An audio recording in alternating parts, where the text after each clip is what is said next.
Well, that was quick. Good morning. Thank you all so much for joining us today. We'll go ahead and start the September meeting of the Board of Regents. I'll go ahead and call the meeting to order, and Jasmine, will you please take the roll? Yes, we'll begin with you. Chair Rogers. Here. Regent Buchanan. Here. Regent Dombrowski. Here. Regent Lozar. Here. Regent Bao joining via Zoom. Here. Regent Southworth. Here. Regent Blossom. Here. Commissioner Christian. Here. Governor Gianforte. Excused. Superintendent Ernstson. Good morning. Back to you, Madam Chair. Thank you so much. Well, a lot has happened over the last 4 years. When our board meeting was last here in 2018, the campus was just breaking ground for the new Yellowstone Science and Health Building. They say good things come to those who wait, and MSUB certainly did some waiting for this building. The initial feasibility study for the Yellowstone building began in 2006, and legislative funding wasn't approved for another 7 years in 2013. But that was only part of the funding needed to complete the project. It was then up to the MSUB Foundation to raise the remaining funds, which it did by August of 2018. The new building is a spectacular addition to this campus. It has 30,000 square feet of space, 16 teaching labs, 11 research labs, space for students, and state-of-the-art equipment. These investments position MSUB to continue to be a regional leader in health and science education. Congratulations to everyone who worked to make the Yellowstone Health and Science Building a reality for this community. I'd also like to congratulate the campus for being at the forefront of flexible alternative instructional methods. Long before the pandemic, MSUB was delivering highly flexible and blended instruction in Montana and was one of the first institutions in the nation to adopt the HyFlex learning modality in 2018. The campus recognized early on many of their students were enrolled less than full-time in order to balance work and family needs. This meant that the campus needed to provide flexible options to support student success. When the pandemic became a reality, MSUB was incredibly well positioned to be a leader in this area. Earlier this year, faculty conducted a 3-hour HyFlex workshop for the MUS Extended Learning Institute that was held in Butte last April. The campus has also launched a faculty-driven Center for Teaching and Learning, where they will continue to train faculty on implementing the HyFlex learning modality to accommodate students' dynamic schedules, especially since 40% of MSUB's students are non-traditional students. Thank you again for hosting us this week, Chancellor Hickswa, and thank you for your leadership and support of these initiatives.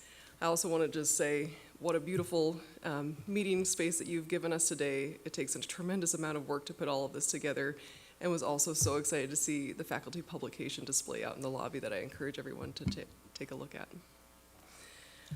So turning to our schedule, we have a busy few days in front of us, and I appreciate you bearing with me as I come into the chair role, as Regent Lozar has left some very large shoes to fill. Earlier this morning, we have already had the opportunity to meet with representatives of the MUS Faculty Association and enjoyed a really engaging discussion around faculty retention and mental health. So thank you again for that impactful discussion this morning. This morning we'll also hear from Chancellor Hickswa, Commissioner Christian, and Superintendent Ernstson. Then we'll hear from the Budget Administration and Audit Committee, which has a few action items for consideration. And at lunch, the regents will meet with student representatives. Then we'll take up the agenda for the Academic, Student Research, and Student Affairs Committee this afternoon. Tomorrow morning, the regents will meet with local community members for a breakfast before reconvening at 9 o'clock a.m. So with that, I'll turn it over to Chancellor Hickswa.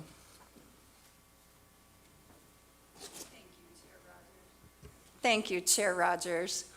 Welcome to MSUB, everyone. We are so pleased to host the September Board of Regents meeting. There is food that will be coming in the back. Breakfast will be out for a while if you want to take a break. And then there is Starbucks coffee located just right out these doors, and there are restrooms out each of the exits. I know that those are important kinds of things in a meeting like this, so that we know what the logistics are. So, Madam Chair, Commissioner Christian, members of the board, it is such a pleasure to have you on our campus and to share some exciting initiatives that are going on at MSU Billings. I would like to direct your attention to the screens right in behind you. We have a brand new video that we are using for our promotional materials.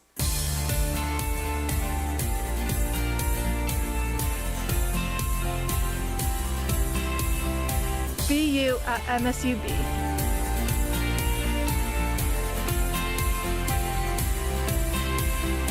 Belong in Billings.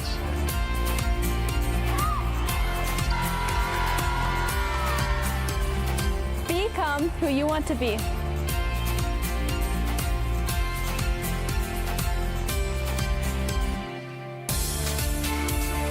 Go beyond the classroom. Be bold, experience new things.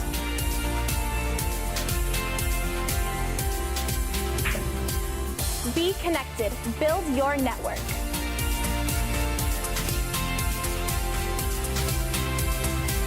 Be a yellow jacket.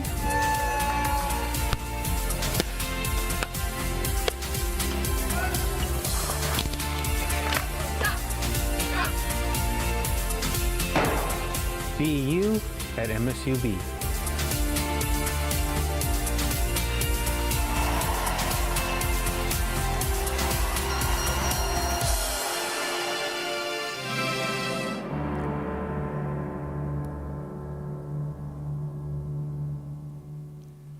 So fun. I know so many of those students in that video and their stories, and so it's just great to see them. And I've seen that 100 times, I think, and I still get goosebumps when I watch it. So thank you to the marketing team at MSUB for all the work that you've done putting that together.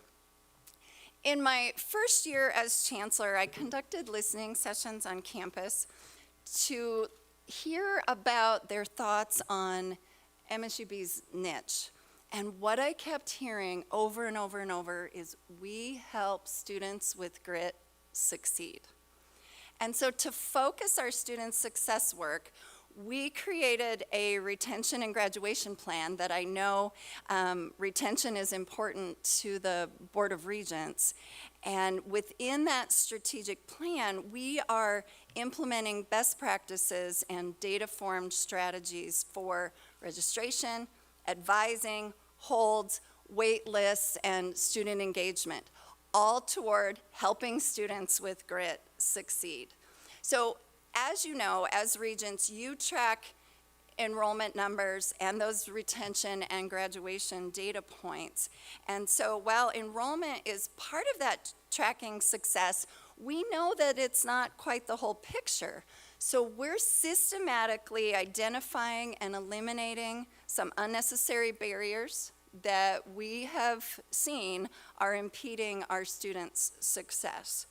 And as Chair Rogers said, so many of our students are part-time, and we want to help them be able to go full-time and complete 30 credits a year. We want to help them be successful and graduate on time. And so last year, with minor interventions, we saw a 5% increase for our fall to spring retention. So those students that started in the fall were retained to spring 5% over what they had the year before. And as of yesterday, I just checked the data, those students that entered fall last year and returned this fall, because we know if they return this fall and those subsequent falls thereafter, they have a greater chance of graduating on time. And I'm proud to tell you that our fall to fall retention has increased 4.5%.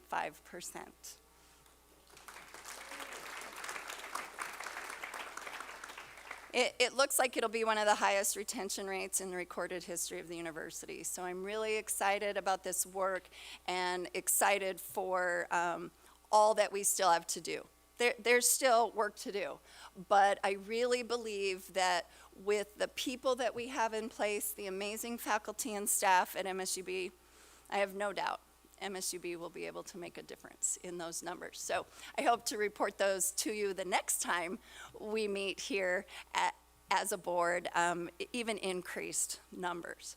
So as we're talking about student success, those stories are what are really important. And I told you as I was watching that video yet again, I know the stories of some of those students. And so no report on student success would be complete without a couple of highlights of some students who are the first in their families to go to college. And you all know Amy Sexton. She maintained a 4.0 GPA at MSUB while serving as a student regent and chair of the accounting club and many other activities on campus. She moved to Chicago this summer and she started a job as a senior accountant with a very large accounting firm. I talked to her recently and said, "How are you doing?" And she said, I think I'm okay. You know, I have an apartment in downtown Chicago, so I think my contract is pretty good. I said, "Yeah, I think you're doing pretty well." So I'm so proud of her. And then this fall, James Unzaga, who was the student representative on my search committee, he was chosen in 2021 as a Goldwater Scholar, and he started a PhD program in material science and engineering at the University of Wisconsin. So proud of him. He was an Upward Bound student, and so his journey and his story is just amazing. And then one of our City College students, Mandy McGraw, won a national award as a New Century Workforce Scholar this past spring. So I'm very proud of those students. We have a recent City College graduate, Dylan Miller, and this is a picture of him.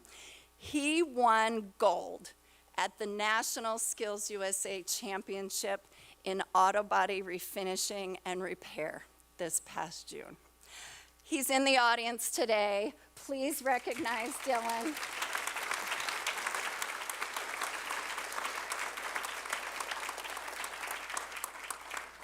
I was in the Atlanta Hawks Stadium that night, and when they called his name as being one of the top 3 finishers in auto body refinishing, I was like a Price is Right contestant coming down to get to the stage at the Hawks Stadium.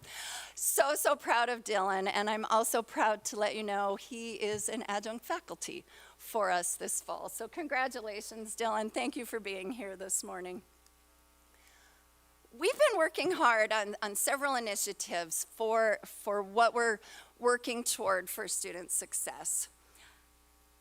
We want to position our students to be able to finish their degrees and get out there in the world, and we're hoping that it also helps impact the Billings workforce.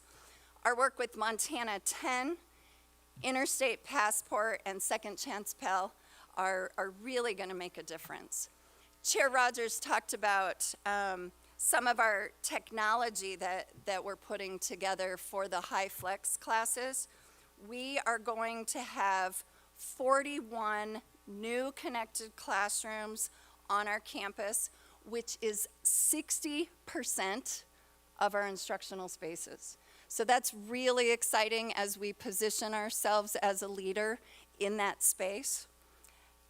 In April last year, following your approval of the proposal, we launched our Institute for Neurodiversity and Applied Behavior Analysis. And this summer, we received a grant from the Montana Healthcare Foundation to be able to grow these services in eastern Montana. I know you're also probably interested in what's going on with our accreditation. You watch that as a board closely. At our comprehensive Northwest Commission on Colleges and Universities visit in 2018, MSUB had 4 recommendations. Following our successful mid-cycle review that happened last year, we'd fulfilled all but 1. The remaining recommendation is to stabilize our campus leadership. So hopefully that piece will be fulfilled by our comprehensive review that is coming up in 2 years. So I'm planning on sticking around, so that one will probably go off the books when they come and visit next time. I'm also really proud of our faculty success. Chair Rogers mentioned the research displays that are out in the lobby. We have some amazing faculty on our campus who are really doing cutting-edge research. And this photo just shows 3 of them. Dr. Jason Comer, who's the guy in the bucket hat there, he's conducting DNA sequencing research on plants. So he's out there in the field collecting data using a state-of-the-art DNA sequencer that's portable. He's able to take undergraduate students out with them and conduct this research. The top right picture is Dr. Lynn George. She's a professor of molecular biology. She was just awarded a $400,000 NIH grant for her research on ALS. And I'm proud to share with you that she scored in the top 1 percentile in her grant application for that NIH grant. And then the bottom picture there with the river, you can see the back of Dr. Susan Gilbert. She's a professor of geography and also the Associate Dean of the College of Business. She will be honored to be the keynote speaker at a 3-day international research conference in Portugal. MSUB is the only institution from the United States participating in that conference, and management professor Dr. Rodrigo Lobo will be part of the scientific committee for this conference. He will also be presenting his research. So I'm so proud of our faculty. I'm also really pleased to share with you that we established last year our Center for Teaching and Learning, which is led by our faculty. The idea of it is to be able to expand our professional development opportunities for our faculty in-house. Faculty-led, faculty-developed, faculty-delivered. And then also this summer, we launched a robust professional development series for all of our employees as we work on our employee retention focus. And so these are just a few pictures of some of the events that we're doing on campus to promote that sense of belonging on campus and to promote a sense of camaraderie and collaboration. And as Chair Rogers mentioned, so excited that we were able to open our new Yellowstone Science and Health Building last September. President Cruzado was there with us as we did the ribbon cutting. The original building was built in 1947, and the now completed Yellowstone Science and Health Building features 30,000 square feet of new space. In that space, 16 teaching labs exist and 11 cutting-edge research labs that are dedicated to students and faculty. There's specific space carved out for student study spaces and state-of-the-art equipment. I saw Kurt Tonjes earlier. Kurt, are you still here? Thank you to Dr. Tonjes for all of his work in the building. He didn't realize that being a dean also meant being a facilities manager when we were working on this project. To promote all that we're doing as a leader in this region for the health professions, and then also to promote what we're doing in science, we created a video that I want to show you that features some of the things that we're doing with student research and what our faculty are doing. It's just amazing.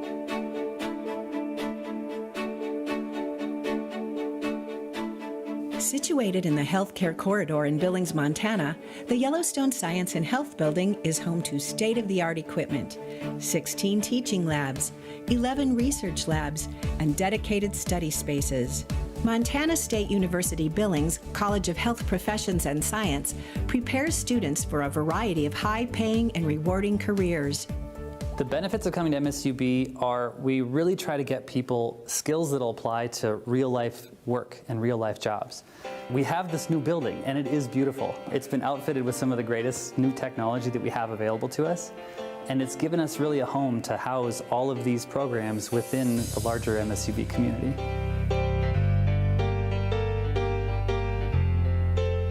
In the Department of Health and Human Performance, we prepare students for careers in the allied health and health fitness industries. We equally well suit them for graduate programs in physical therapy, athletic training, occupational therapy, and the like. We have tripled our lab space in this new building. We use this space for laboratory classes as well as undergraduate student research.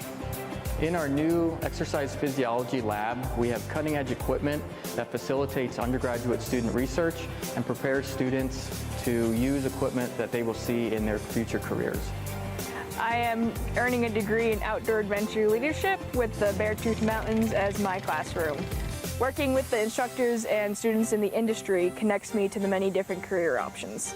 After graduating MSUB, I went on to school to get my doctorate of chiropractic and opened my own practice here in Billings, Montana called Integrated Rehab. So there's not a better campus in the state, as far as I know, with the newer technology here at MSUB, and I think that that should be considered when you are making your choice to where you want to attend college. I came to MSU Billings for the intimate size of the school and for the extremely knowledgeable staff. While taking courses here such as biochemistry, organic chemistry, physics, I gained a deep love for medicine, which is how I became a laboratory technician in our lab here on campus. I hope to one day become a medical physician and hopefully a surgeon. If you are interested in plant biology, botany, you can tailor that into your biology degree. We have both a greenhouse and a herbarium, which is wonderful resources for students wanting hands-on experience in both biodiversity collections and museum collections. So I'm taking all sorts of science classes, from astronomy to geology to chemistry to biology to all sorts of things, and I'm hoping that I can use that with my Broadfield science degree to help teach every single aspect of science to high schoolers. The RN to BSN program is a great program for being all in line.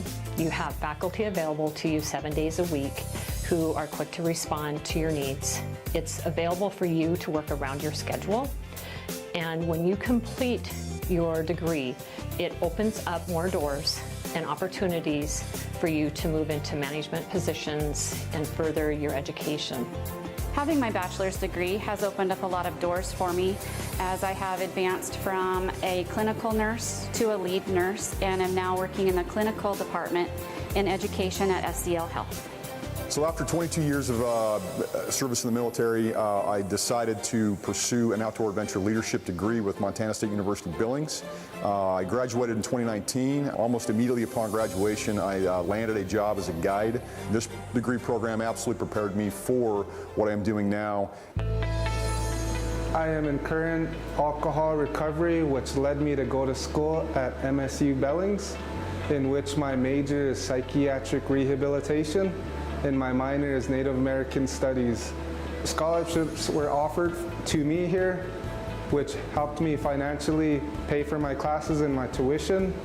I was able to pursue my master's degree while being pregnant and navigating all of the challenges that brought.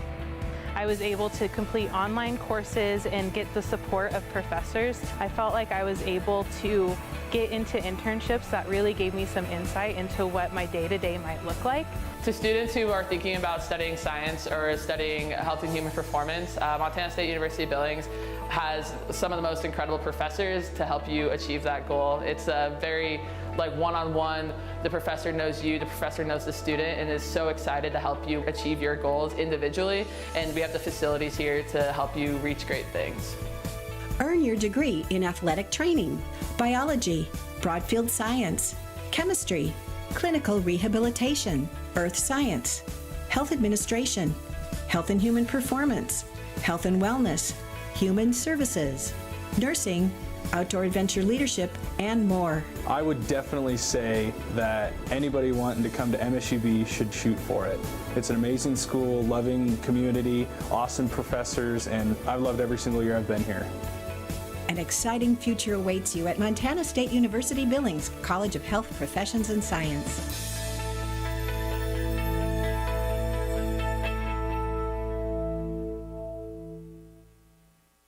That video does a great job showing the technology available in the facility. Also, Shannon Rainey, who was featured on the video, she was accepted into law school where she will be studying environmental law with her degree from MSUB. About 10 years ago in this building, I watched a presentation to the regents about the dilapidated science facility on this campus. Regent Rogers told you about the history of the progression of the funding and the process that we undertook for this amazing project. So I wanted to thank you, Regents, for supporting the renovation and expansion of this beautiful facility. It makes a difference for our campus as well as the community of Billings. Tonight, we are going to be having a reception in that facility so that we can show you all that it has to offer. And there will be signs and guides, but it is just directly out these doors, right past our library, right across, and you'll see the entrance. So you're all invited, all of you are invited. The meeting will be ending before the regents go, or the meeting will be paused before the regents go into executive session. So you're all welcome to go early. You don't have to wait until 5:30. We'll have everything set up, and then the regents will go into executive session, and when that is finished, they will come over as well. Adult beverages and appetizers will be served. We will have tours available of both the building and the campus. If anybody has never been on campus before and would like a campus tour, our faculty are going to be available as well to present and highlight some of their work. So in conclusion, I wanted to share with you that I recently read an article by Secretary of Education Miguel Cardona, and he said in this article that I can think of no work more worthy of prestige than putting higher education within the reach of more Americans and helping students attain degrees that change their lives. So as we go into this Regents meeting today, I wanted to thank each of you for all you do to put higher education within the reach of more students. The work that you do is important, and we all appreciate it. So thank you very much, and again, welcome to campus.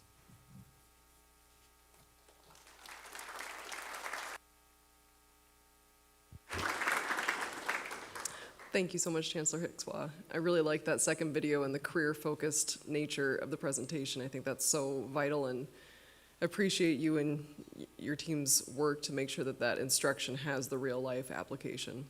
It's very important. Next on our agenda, we have the approval of our minutes from our July meeting. So I will entertain a motion to approve the minutes from our meeting on July 14th of 2022. So moved. Moved by Regent Dombrowski.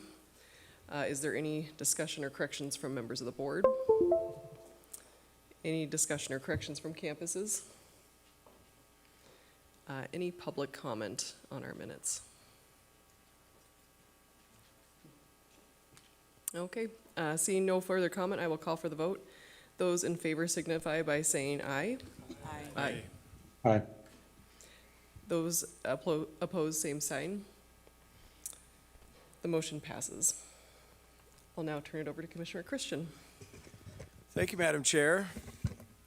Pleasure to be in Billings after 4 years away. It's just crazy that's the case, but glad to be back. Chancellor Hickswa, thank you for the warm welcome here and sharing the news.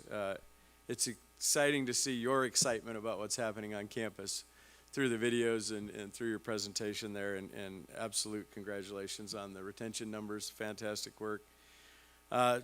Start where I start every meeting, which is a thanks to all of you as board members for the work that you do.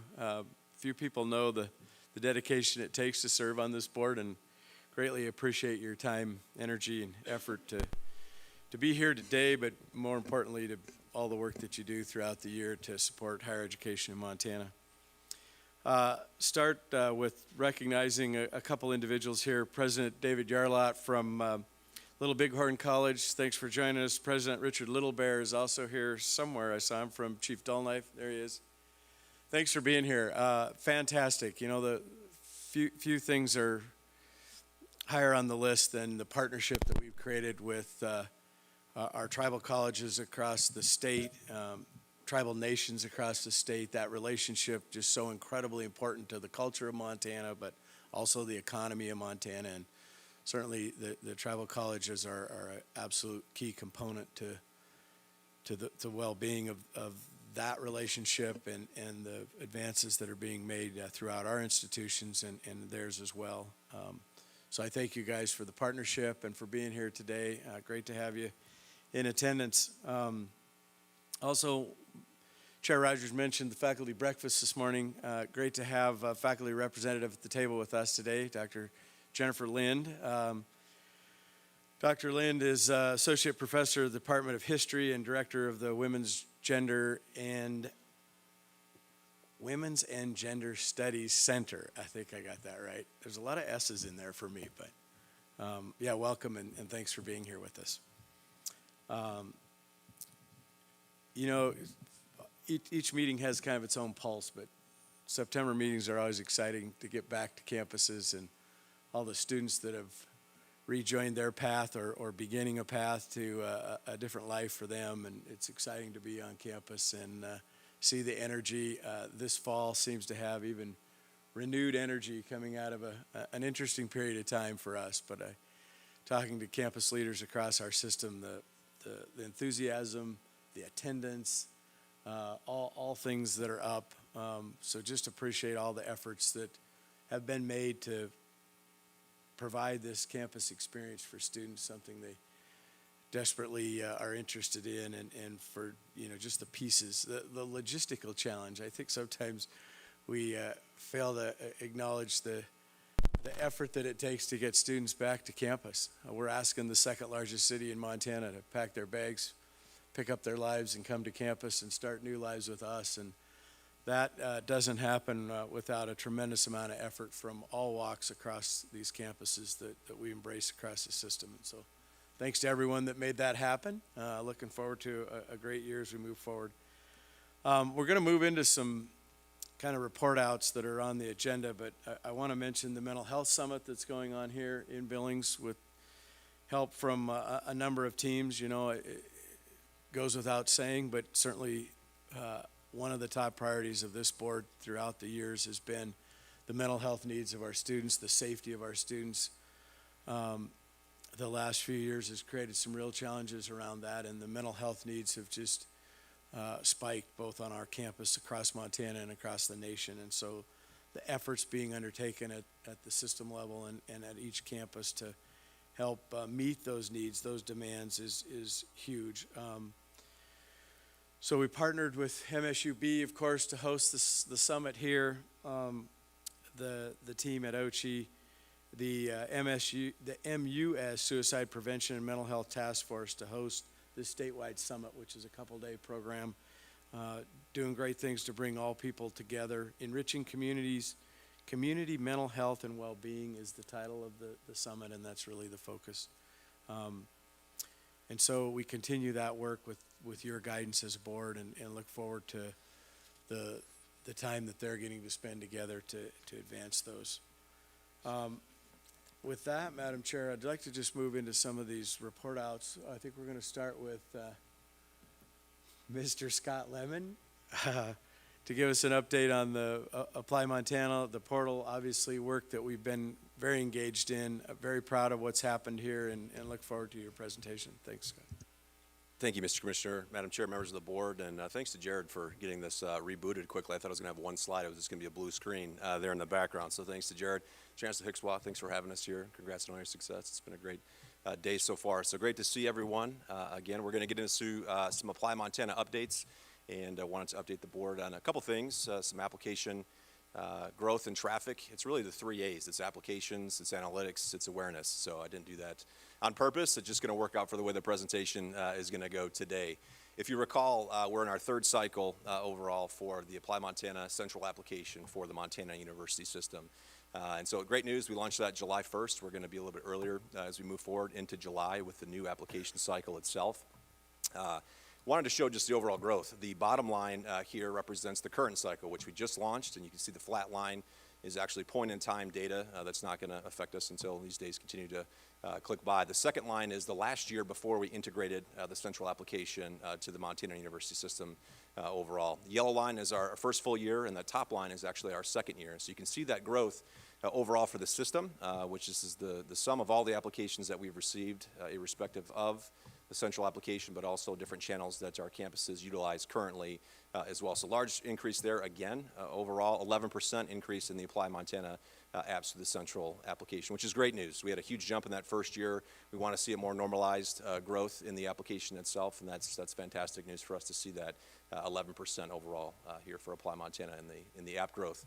The distinct apps, I'll talk a little bit about this probably in my next slide, but to see exactly how many people are applying. So one of the most common questions I get is how many apps actually come through per person overall. And so with John Thunstrom's help and Edwina Morrison in our office, we're starting to actually report out a new data point, and that is distinct apps. How many people are applying to the system, how many apps are coming through per person. We want to be a little bit more mindful in that and getting you all the data that you've asked for in that as well. Increase in matriculation. So how many of these students are actually applying to the Montana University System and starting classes? That's the most important data point that we want to continue to focus on there. Are they joining us at the system level? Are they coming into one of our campuses overall? So really good news on the growth. Wanted to share that overall. As I said, we're going to track the distinctness of the applications. How many people are actually applying? Another common misconception about the central app is that students are applying to 12 to 15 campuses. I talk about this quite a bit. It's actually 2.1 applications per person into the system on average. Some students do apply to 15 campuses, 16 campuses if that's an opportunity for them. Highly correlated to what you would expect. Bozeman and Missoula, the 2 large flagships, other smaller 2 years. There's some correlation there, but it's 2.1, just up a tiny bit. We're basically flat year over year in the amount of applications or campuses that each person distinct is applying to. And then matriculation. So we're seeing actually greater matriculation, that is students that apply and start in the MUS with Apply Montana versus every other application across the system. Part of that is based on numbers. We've got a large out-of-state population applying to the Montana University System overall, to the campuses directly through Apply Montana, but we're seeing greater matriculation internally here with Apply Montana overall, which is great news. Analytics. The second piece of Apply Montana, as you all know, is the Resident Student College and Career Readiness Portal. I've got that down after almost a full year now. And we launched that March 1st. We reported out on the success of the site being live. It's been tremendously successful as far as from a technological perspective. We've had some great partnerships internally and externally to continue to have the site up and running and available for all Montanans to utilize. One of the questions we get commonly as well is what are we doing to track exactly what's going on across the system with the website itself, and that includes a lot of different variables. I've had some great conversations with board members one-on-one and small groups about how many folks are coming to the website. And you can see in the upper left, we've got over 28,000 unique users coming to the site. We're tracking how long they're on the site. We're tracking where the website source traffic originates from. You see a large number of that at Google. Coming through our organic search is really off the charts. If you pull out your phone and type in applying to college in Montana, Apply Montana is going to be #1. We're incredibly proud of some of the work that's gone into that and mindful of making sure that we can report out on who's utilizing the website overall. The demographics also very important. We're seeing the age ranges coming in of who's actually utilizing the site, male, female. An interesting note here in the upper right there is the pie chart. I'll touch on it a little bit later as well on the application. We initially had assumed that a large majority of the population visiting the Apply Montana portal would be from a phone. Limited connectivity in Montana, rural nature of our state, and that's not the case. We're seeing actually a higher percentage coming through a desktop to utilize the website, and that's actually great news. There's a much more robust experience if you're on a desktop, as you might imagine.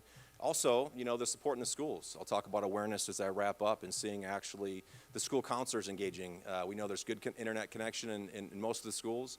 They're taking that time to walk through the portal, the Career Finder, and actually the application itself. So we're pleasantly surprised by that number as well.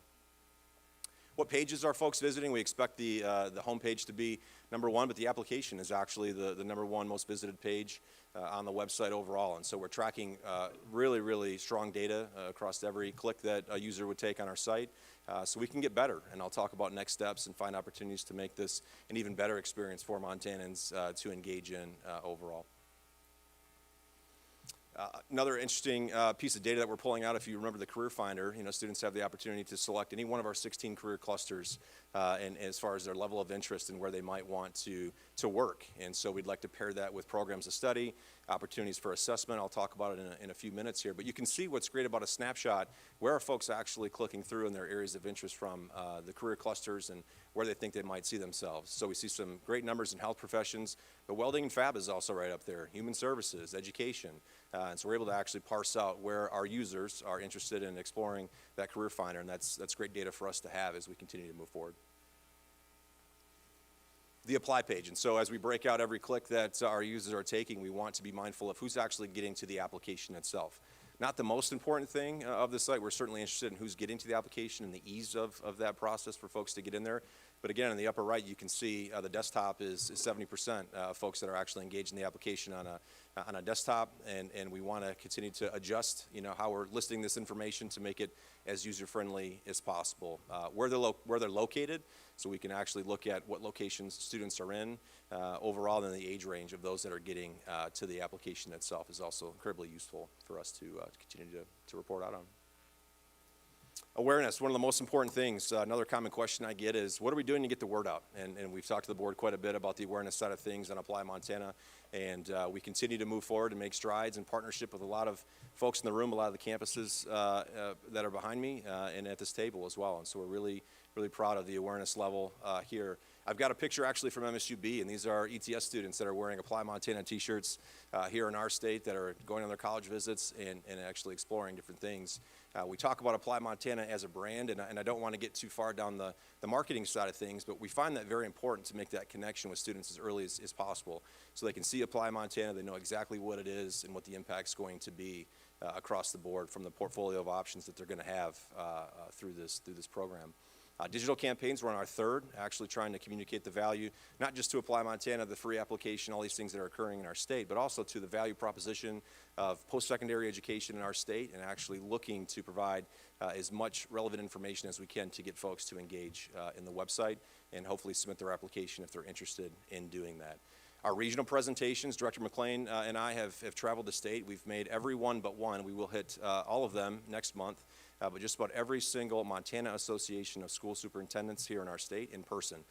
So we've got the miles, the windshield time in to get out. It's been great traveling with you, Director McLean, to get an opportunity to be in person. The digital campaigns are great, the portal's great, this information that we have to share is great, but it's such a value and a high premium to be in person.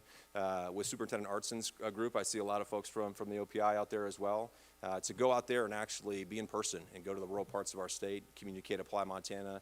And again, it's shocking to me that just how much more work we have to do. Not everybody knows about it yet. Not everybody knows about the free application and the resources we have online. So we're going to continue to be in person and place a premium on that legwork to get out and communicate as much as we possibly can. We also talk to quite a few high schools. So as we're out, we're in the high schools. We want to talk to students, school counselors. The backbone of this operation are the school counselors that we meet and speak with almost every single day to do that, to provide that information as well as let them know that they are supported, not just from the campus that is nearest to them, but also at the state level and through the commissioner's office to make sure they know that we are here with them and making sure that information is available overall. And then the continued partnership with the great folks in TRIO, Gear Up, ETS, the commissioner's support, the executive team support here at OCHI to get an opportunity to continue to do that, raise awareness for Apply Montana and the resources there. Next steps, and that's probably the most common question of all of these that I get is, what's next, right? We got this great site, I hear it almost immediately we launch the site, we've got this application, and what can we do to actually look at aptitude? What can we look at for folks to explore programs of study? How do we take a similar model and take users through a handful of questions and actually have an opportunity to have them see, maybe younger in their college journey experience, what exactly the Montana University system is and what programs might be available to them. So we want to look at interesting ways that we can continue that interaction and perhaps through an assessment opportunity to explore a little bit more. User experience is probably our first priority, is to find out what can we do to make this experience a little bit more user-friendly. How do we get folks on our site a little bit longer? We've got this great website that has a ton of really, really amazing information on it. Is there an opportunity for us to be a little bit more prescriptive instead of descriptive? Can we take folks through a step-by-step process on that page and get them a little bit different of experience overall? And so we're going to continue to explore that. And last but not least, the new data sets. You know, we've got this great Montana Department of Labor industry data. Could we explore a national data set? Could we look at how Montana stacks up regionally? Can we look at how these different career fields that exist and actually map it to a national perspective to show not just what's out there nationally, but how strong Montana is in our key areas? You know, the great work that we're doing here, and a lot of you all are engaged in. How do we find opportunities to paint that picture and tell that story a little bit better from maybe a more robust data set? So no shortage of things that we're looking into, no shortage of ideas for how to make the portal even more interactive, and we'll continue to march toward that as well. And so that concludes my presentation. I am happy, Madam Chair, to take questions as the board has them. Thank you. Thank you so much, Director Lemon. Any questions from members of the board? Regent Dabrowski. As always, thank you. Great presentation. This may be an unanswerable question, but we know we have the numbers. How do we know who's out there, you know, who's not looking at it? And what, you know, why not? And it's sort of an odd question, but I don't know that the numbers I presented, like, should I feel really great about that, or is there a pool that we should be talking to? Dare I say another windshield dry? Madam Chair, Regent Dabrowski, it's a great question, and we don't have a finite pool that we can explore at this time. We're going to continue to find opportunities to look, you know, at the state level data, how many users, how many residents we have. We did that initially with the 25,000 households we actually looked at with a high school age child in the home, and we were able to target them a little bit better. I think we're looking at high school graduates. We're looking at the total population of eligible folks that might engage, but the data is a little bit skewed because you've got parents that are engaged in the site on behalf of their child. You've got school counselors. We're going to continue to ask those questions. The answer is there's a lot more people we need to get to. Thank you. And not to take away, I think the effort is really good. It's just sort of as part of a next step. Thank you. Thank you. Regent Lozar. Thank you, Madam Chair. Director Lemon, wonderful presentation. Looks like a lot of progress in this space. My question is sort of on the back end, on the analytics. You have an incredible amount of data, and so I'm curious how your office is sort of making that microdata accessible to the campuses. And a couple of the things I was thinking about is you've got some really interesting information on sort of user location, and I wonder to what degree that data can be used to inform sort of the enrollment management offices as they're looking at sort of evolving markets for them to be promoting their campuses. So that's one on the enrollment management side.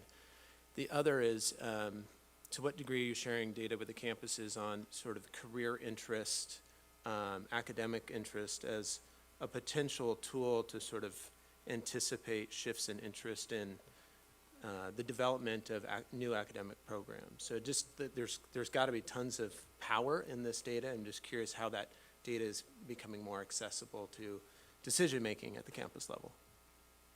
Madam Chair, Regent Lozar, thank you for the question, and it's still ongoing. And so because we will have this data for a few months, we haven't actually had an opportunity to meet with the campuses on what's available through it. I think there's many opportunities for us to continue to partner in disseminating that data to the campuses themselves. There's no reason the dashboard can't be made public for the folks. The challenge we have is because we talk about distinct apps and multiple applications, it's hard to determine where that student's going to go. And so once a campus has perhaps data on the incoming or user site traffic, we can't map it to a specific person just yet. And so we're happy to share, I guess, in the macro where the activity levels exist and what campuses they're exploring. But we've got some great data for campus pages, right? So who's engaging with that campus specifically? There's no reason we couldn't have a report out to the campuses overall. So it's ongoing, and I think we will have some great conversations about that moving forward. Regent Blossom. Thank you, Madam Chair. Director Lemon, thanks so much for sharing. You have a slide that showed the career preferences and the 16 categories of those. Are the number of students that engage with those proportional to the number of students in the university system in education pathways that prepare them for those careers? And if it's not, do you have any insights into why the rate of students engaging in these might be different among career preferences? Madam Chair, Regent Blossom, we don't have that information. I think it's because students can select multiple career clusters in this process overall. So I could go in and select all 16 or one or two, and so the double counting and different opportunities for that population to weave through that really just meant to be more of a higher level understanding of where folks perhaps aren't selecting, so the lower percentages in there as well overall. But there's plenty of work to be done there. Thank you. Thank you. Regent Southworth. Yeah, so in the spirit of there's no such thing as a dumb question, I'm just going to maybe, hopefully not prove that wrong. But on the analytics side, you had like 56 point some percent. You categorize it as bounce rate. Like, I can make bounce good or bounce bad. Can you help me with that? Madam Chair, Regent Southworth, it's a great question. The bounce rate is actually the percentage of folks that are engaged in our site and actually immediately leaving. So the bounce rate is bad overall, and so we want to try to lower that number as much as possible. Could be somebody's engaging right away, they entered the wrong place, they didn't intend to. Could be they're confused. Bounce rate is when someone is actually leaving the website overall, and so that's a negative statistic for that. The users are great, the coming into the site is great, but we want to measure the bounce rate. Lower bounce rate is going to be better, as also time and engagement on the site per page would be excellent. So we'll continue to build that out. Great. And then just a quick comment. You know, this is brilliant, but it's essential conduit from K-12 to the higher ed side. And just, you know, Superintendent Arntzen, your continued support with this being new, as being a champion of this, I think it really helps, because it's, you know, Scott and his team can't be to, you know, every school, you know, the big tour that you took, that you know, that was a massive lift for Ochi. But I just think that this is, you know, this wants to become kind of the, you know, standard way of bridging the two. So just your continued support being a champion, I think, is paramount. Superintendent Arntzen. Thank you very much, Chair. And I very much appreciate the partnership. I've always talked about partnership. Most importantly, what we're doing with accreditation at this is a graduate profile. So of our 820 plus schools, because we accredit by school, we're asking for a graduate profile, even if we have a school that is a 4-year-old school to 3rd grade. So from pre-K to 3rd grade, they need or will develop a graduate profile, which is a perfect segue then into the awareness of a single portal to wherever the student might want to be in any of those realms of academic success. So I think it's a continuation of what is going to occur. And whoever is in my seat, understanding that there is a good link between technology, between yourself, as well as with the Commissioner's Office, and each individual campus, regardless of the distance between the school. You've got my promise. Let's just make sure that it continues moving forward. But I believe that it can. Thank you. I have a couple comments and a question, mostly inspired by my fellow regents, so thank you. First, thinking towards the career pathways that people are sort of self-selecting, just envisioning an opportunity there for maybe industry to partner. So if we're not seeing a lot of engagement in areas where there is a high workforce need, how we can inspire that potentially through the portal itself or through better communication or ad buys or something like that could be interesting to explore.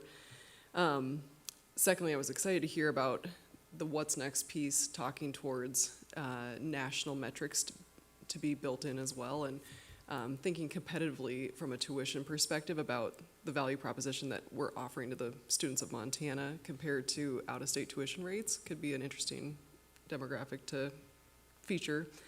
And then a weedy question that you may not have the answer to, but so interested in the fact that the apply page is the top landing page for folks, and wondering what the referral traffic is to that page, if folks are coming from partner websites or just that's where Google is sending them, but also looking at those referral pages too and understanding if there are key partners that we're missing that we could be linking between pages, that type of thing. Madam Chair, thank you for the question, and I don't have the exact number, but I will say we do have another page that's built out for exactly referral traffic. The interesting thing is a lot of our campuses are actually the largest referral to the application. Part of that is skewed because they are listing their on their campus website the application itself. So some campuses in the system only use Apply Montana, the central application overall. And so that's where a lot of that referral traffic data is going to come from, but I'm happy to share that as a follow-up. Thank you. Great discussion. Any other questions from Regents?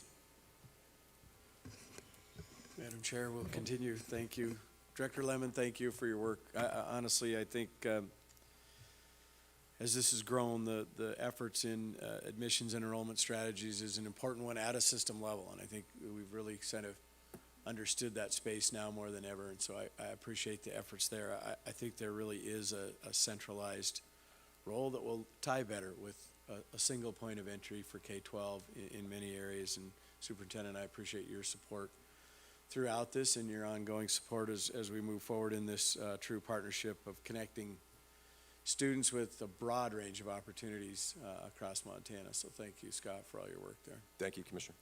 We're going to move to a federal update. Deputy Commissioner Thigpen, lots happening in this space, and look forward to the update.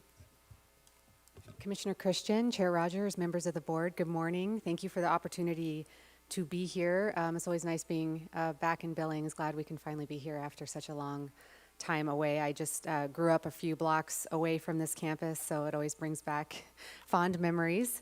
I will be fairly brief this morning, hopefully, but there, as the Commissioner said, there is quite a bit to cover.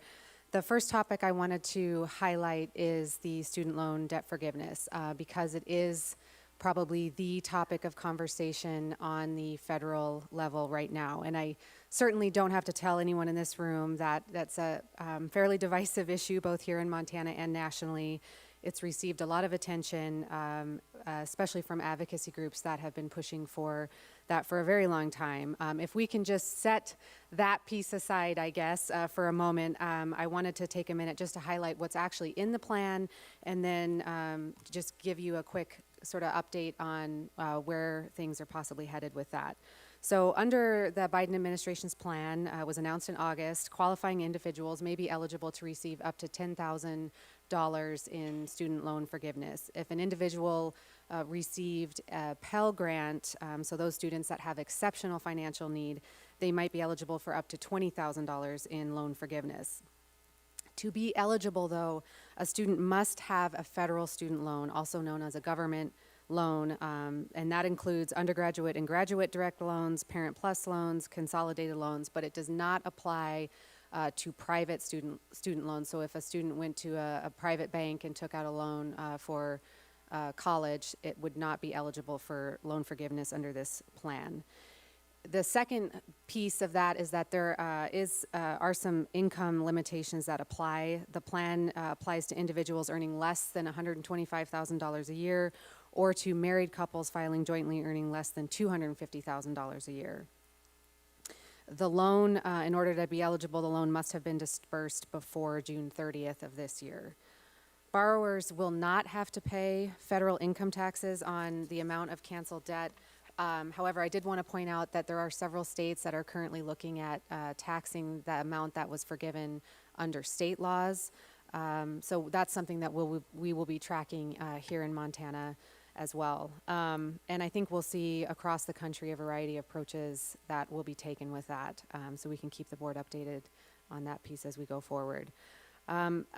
I should note that the direction of the plan at this point is a little murky in that there will likely be a legal challenge that will be mounted to this, and there may even be some congressional action on that. So we'll have to wait and see how this unfolds. Right now in the MUS, we are directing interested individuals to the Department of Education because they administer the student loans. The loans come through them. We do not administer loans in the university system, so we want to make sure that we're giving folks the most accurate information that we can by directly referring them to the U.S. Department of Education. They will provide an online form for students that an application that will be available in early or mid to October, so individuals can go and check their eligibility and get more information there. That'll be available at studentaid.gov, so I would encourage anyone that's interested in learning more to go there and check that out. I also wanted to note that during that same announcement regarding the student loan forgiveness, the president did extend the pause on student loan repayments for a final time. As this group may recall, there was a pause that was put in place during the pandemic in 2020, but that pause will end on December 31st, and so repayments will need to start again in January 1st. The other quick update that I have is on the CHIPS and Science Act. This also was signed by the President in August, and this is pretty large for the university system, and so it's something that we've been tracking for a while. You may recall in previous updates I mentioned the Endless Frontiers Act or the U.S. Competes Act. There was a version that was in there, also the U.S. Innovation and Competition Act. All of those bills over the last couple of years were centered around expanding research and technology efforts in the United States. A major piece of that was a massive expansion of efforts to bolster semiconductor research, but it also included a large reauthorization of almost $81 billion for the National Science Foundation, which impacts us greatly in the university system. Also of particular interest to us is the authorization of around $10 billion over 5 years for regional technology hubs to build innovation in 20 geographically dispersed areas around the country that are focused on technology development, job creation, and expanding U.S. innovation. At least one of those hubs in the final version of the bill that passed must be headquartered in a low population state. That does include Montana. So the research offices on the campuses, along with especially Joe Teal in our office, have been working really hard to position Montana to be a leader in this area. And there are a lot of hurdles yet to come, and things that would certainly need to fall in place in order for Montana to be part of that. But we're very, very hopeful, and I think there's just been an excellent work that's gone on so far by that group to make that a reality. So we will keep you posted on that as things unfold, but we're very hopeful. But again, lots of hurdles that need to be cleared first. On the regulatory front, I think probably the biggest news are the proposed revisions to the Title IX rules, which I know this group is familiar with.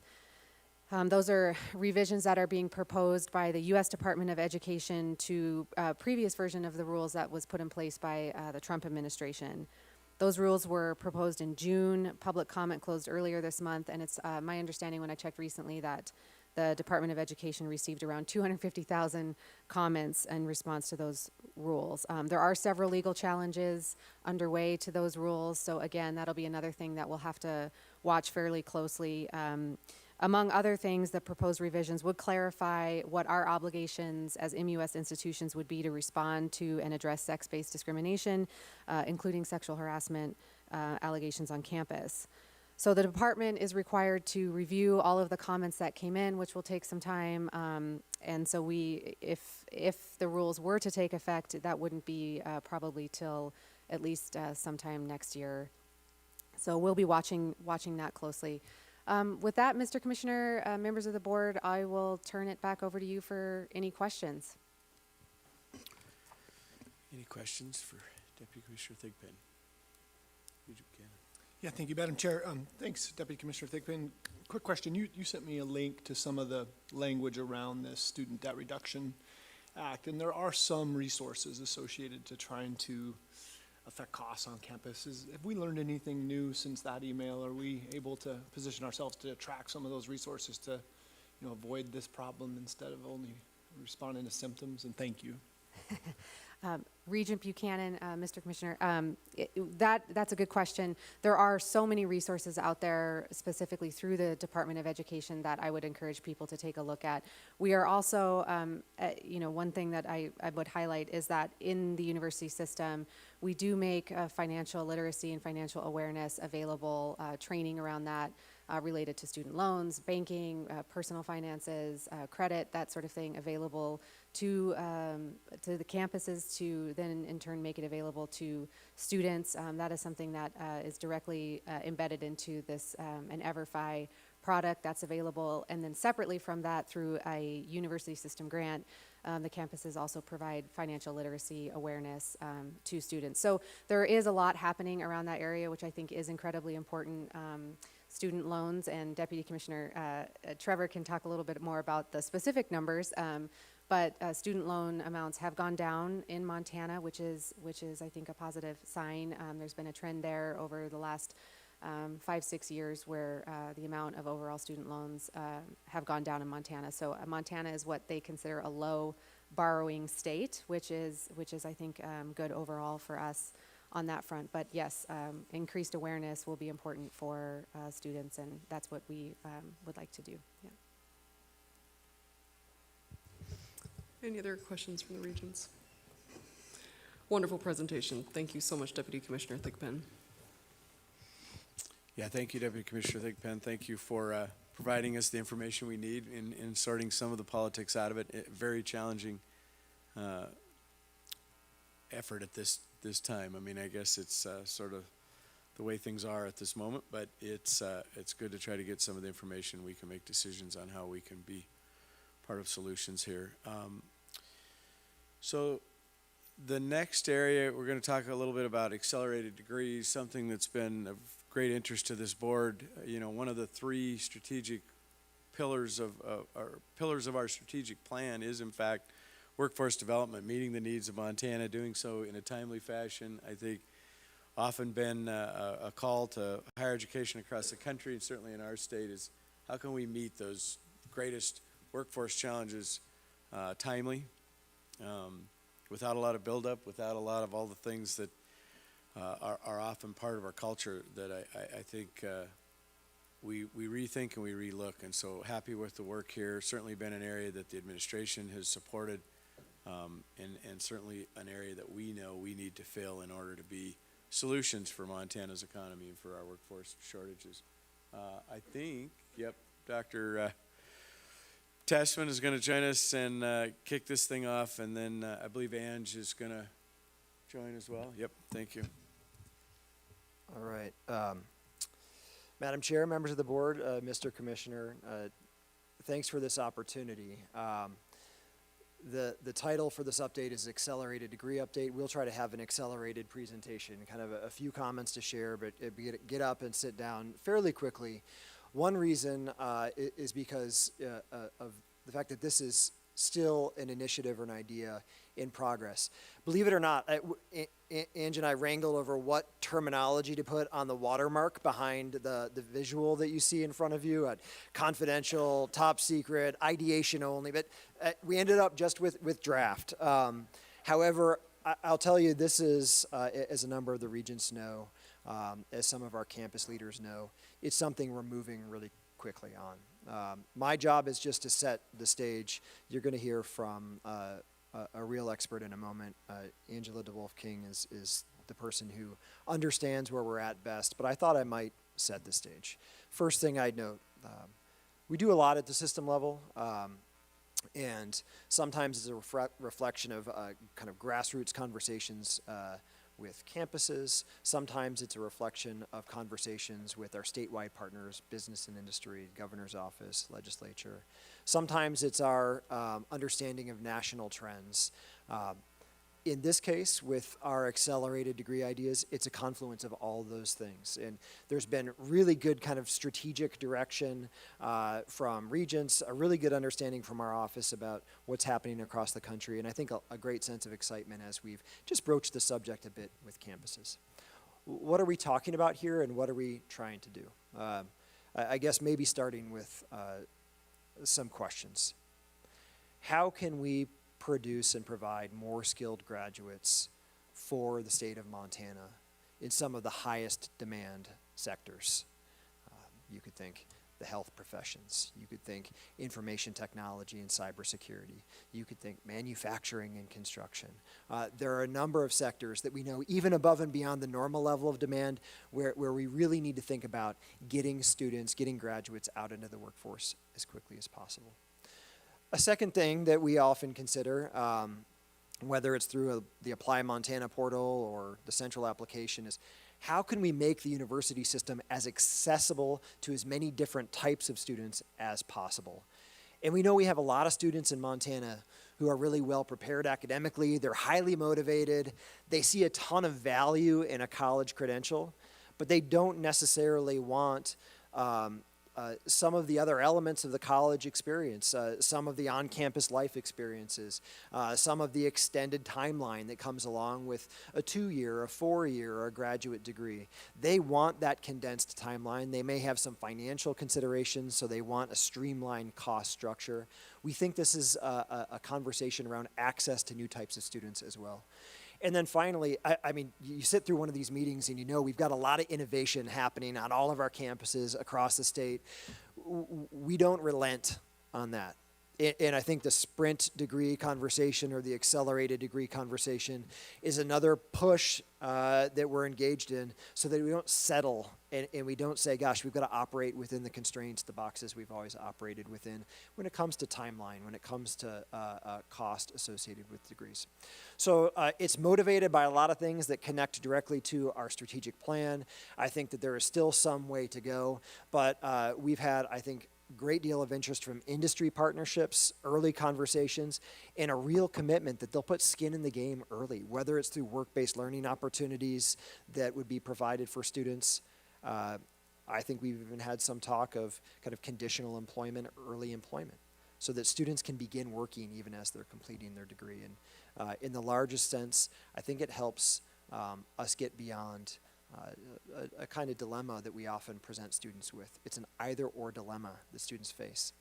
Either pursue workforce opportunities, either stay in their home communities, meet their family obligations, or study with the Montana University system. We've come a long way in eliminating that decision for more and more students, and I think that this helps get us even further. I will follow through on my commitment, which is to sit down now, and I think you'll hear from Ange about some more of the specifics around the program. Thank you.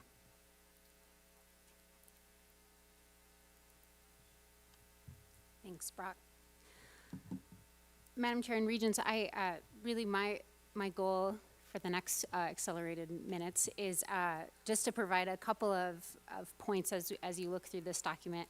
I am kind of recognizing the hilarity of how small that looks on these large screens, but luckily all of you have technology and can zoom in. But there's sort of 4 main points that I want to just briefly speak to this morning, and the first one is timeline, and this sort of goes without saying. The title, right, is Sprint and Accelerated, so I think it's understood that this is a faster timeline than normal. But the purpose of that is sort of multifold, and as you can see towards the bottom, there is a mock timeline laid out for this sort of program and these educational pathways. It's our goal here, which is a little bit aggressive, but also presents a great challenge, is that our goal here is that students right after high school could graduate with an associate degree in 15 months post-high school or a bachelor's degree in 30 months post-high school. And this timeline requires a little bit of innovation and change from our typical plan. This is going to lean heavily on full course loads for students. It also requires year-round schooling. And this sort of leads to the second purposeful intention of this timeline, is that it keeps the student engaged. One thing that we hear often is concepts like summer melt, spring breaks, summers off for students, which for some students is a great plan, but for others removes their engagement. Our hope here is that by minimizing the transitions for students, it will help kind of move their momentum to completion. This timeline also, as Brock indicated, can be a cost savings for students and also a cost efficiency for campuses. So by having students, while still go through the same academic curriculum that their traditional timeline students would, they're able to shorten their time to completion. So if we're thinking about 7 semesters, but instead of being over 3.5 years, that's over 2.5 years, those external costs beyond tuition are lessened to the student. They're able to enter the workforce at a much faster rate. And this kind of leads to the second point that I want to talk about this morning. So as you can imagine, with this kind of rigid degree and streamlined program, is that students, industry, and campuses all have some commitments that have to be met. And on the draft, we are titling this section Partnership Agreements. And what this does is really, as Brock said, has skin in the game for all three participating parties. So for students, this is things like an agreement that I will take the mapped coursework that's provided by my advisor, and I agree to pass that and take that in the way that that's lined out. It means that the student will complete the FAFSA, that they will complete any other scholarship, financial aid requirements that the campus may have to, again, help lower the cost for completion to the student. It also means that they will regularly meet with an advisor. We know that this is best practice for any student, but especially for a student that's taking 20 plus credit hours a semester, we know that that sort of connection to campus is going to be a really positive one. On the campus side, this means faculty are working hard to create a newly designed degree program in terms of curriculum mapping. We don't always offer courses in the summertime. That will need to change with these programs. It also encourages campuses to look at and to identify creative ways to keep costs low for students. Maybe these courses lean heavily on OER, for example. And it also means that the campus is directly engaged with industry, who's our third partnership agreement. And industry is really important to this conversation. And I'll get to the third point here, but the goal is that we have an integrated career-connected courses and work experiences that lead to a post-secondary credential of value in a quick way, and that really requires all of these partnerships. The third point is that these are industry-led, these are workforce-led. We have incredible campuses here. Chair Rogers talked to MSUB's ability to be flexible and adaptive at the beginning of this meeting. And we could do this with any program. But the goal of Sprint Degrees is that it is really intentionally driven by Montana's current economic needs. And I want to really highlight that. It's not just our goal that we are providing Sprint Degrees for what's needed right today, but for those that are in high demand, high wage. We want these to be good jobs and sustainable jobs for students going forward. And due to these goals, this pathway really requires the design process to have industry really at the table. These pathways should and probably will include things like work-based learning, embedded credentials along the way, and things that are on-the-job support from an industry side that help motivate and keep students moving towards that final completion pathway. Because ultimately, our industry partners are going to end up with students who are highly skilled, highly educated, and who are ready to be great employees. And I guess the last point that I'll make is that while we were sketching this out, it sort of dawned on me that we are designing a program here where higher education is the student's job. These are this will take a lot of time and commitment on a student, and this will hopefully feel to the student like they are going to work every day. This is their job. Some days that might look like more classroom time, some days that might look like clinical time, work-based learning time, job site time, mentorship time with an industry partner. But ultimately, students will be going to school or on-the-job training from 8 to 5 every day, and hopefully they see a really clear connection then between their college degree and their career future, which is really what we're ultimately trying to complete. So,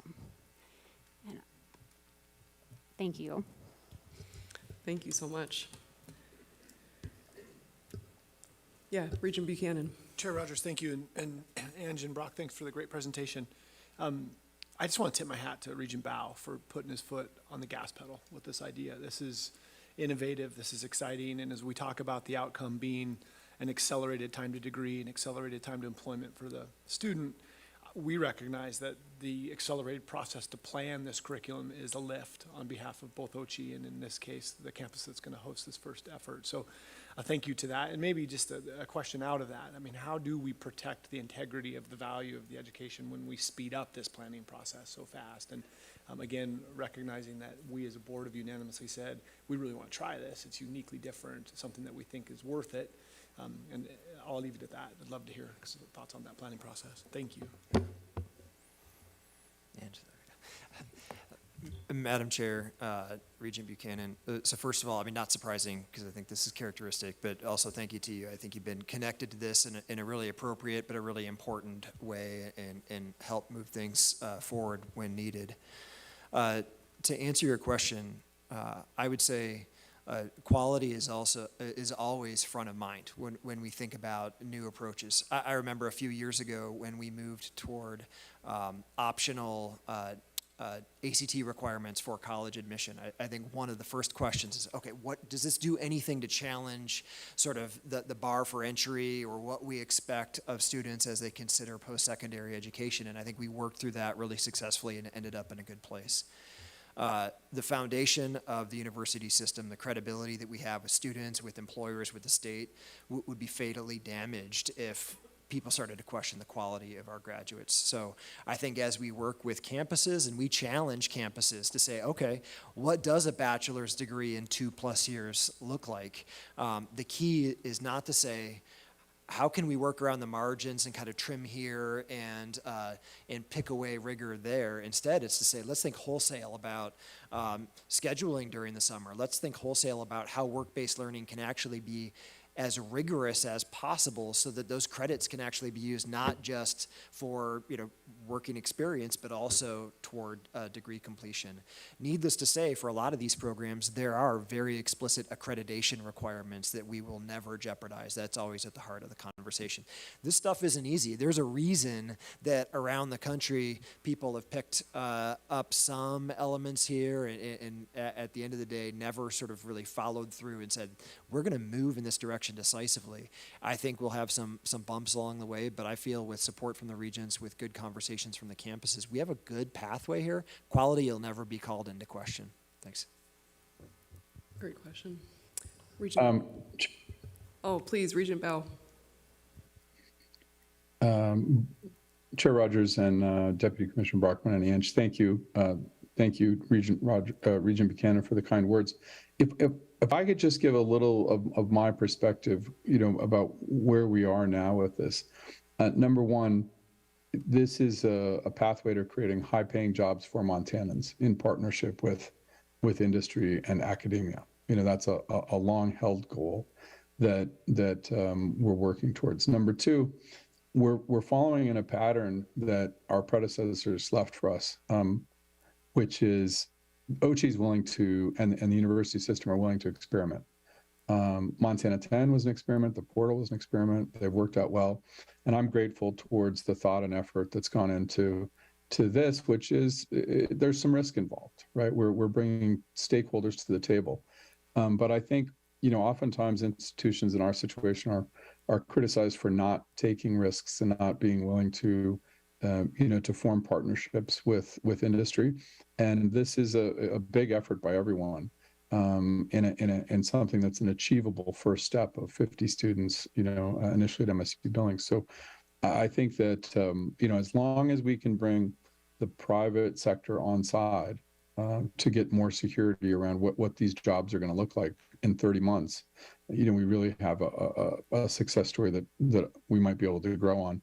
I did want to call up either Chancellor Hickswaw or President Cruzado just to get a little better sense of what the read is from the university side. I mean, oftentimes, what are the professors and the department heads, concerns that they've obviously addressed since we've gotten to this point that might be helpful for the board to hear about. Thank you. Could everyone hear me okay? Yes, thank you, Regent Bao.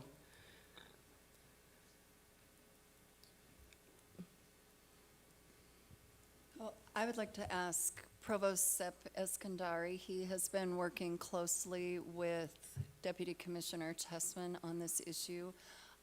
In general, as he's coming up, we as a university need to look at this. You heard Chair Rogers talk about our students being part-time and not being able to finish their degrees on time because of their obligations to their families.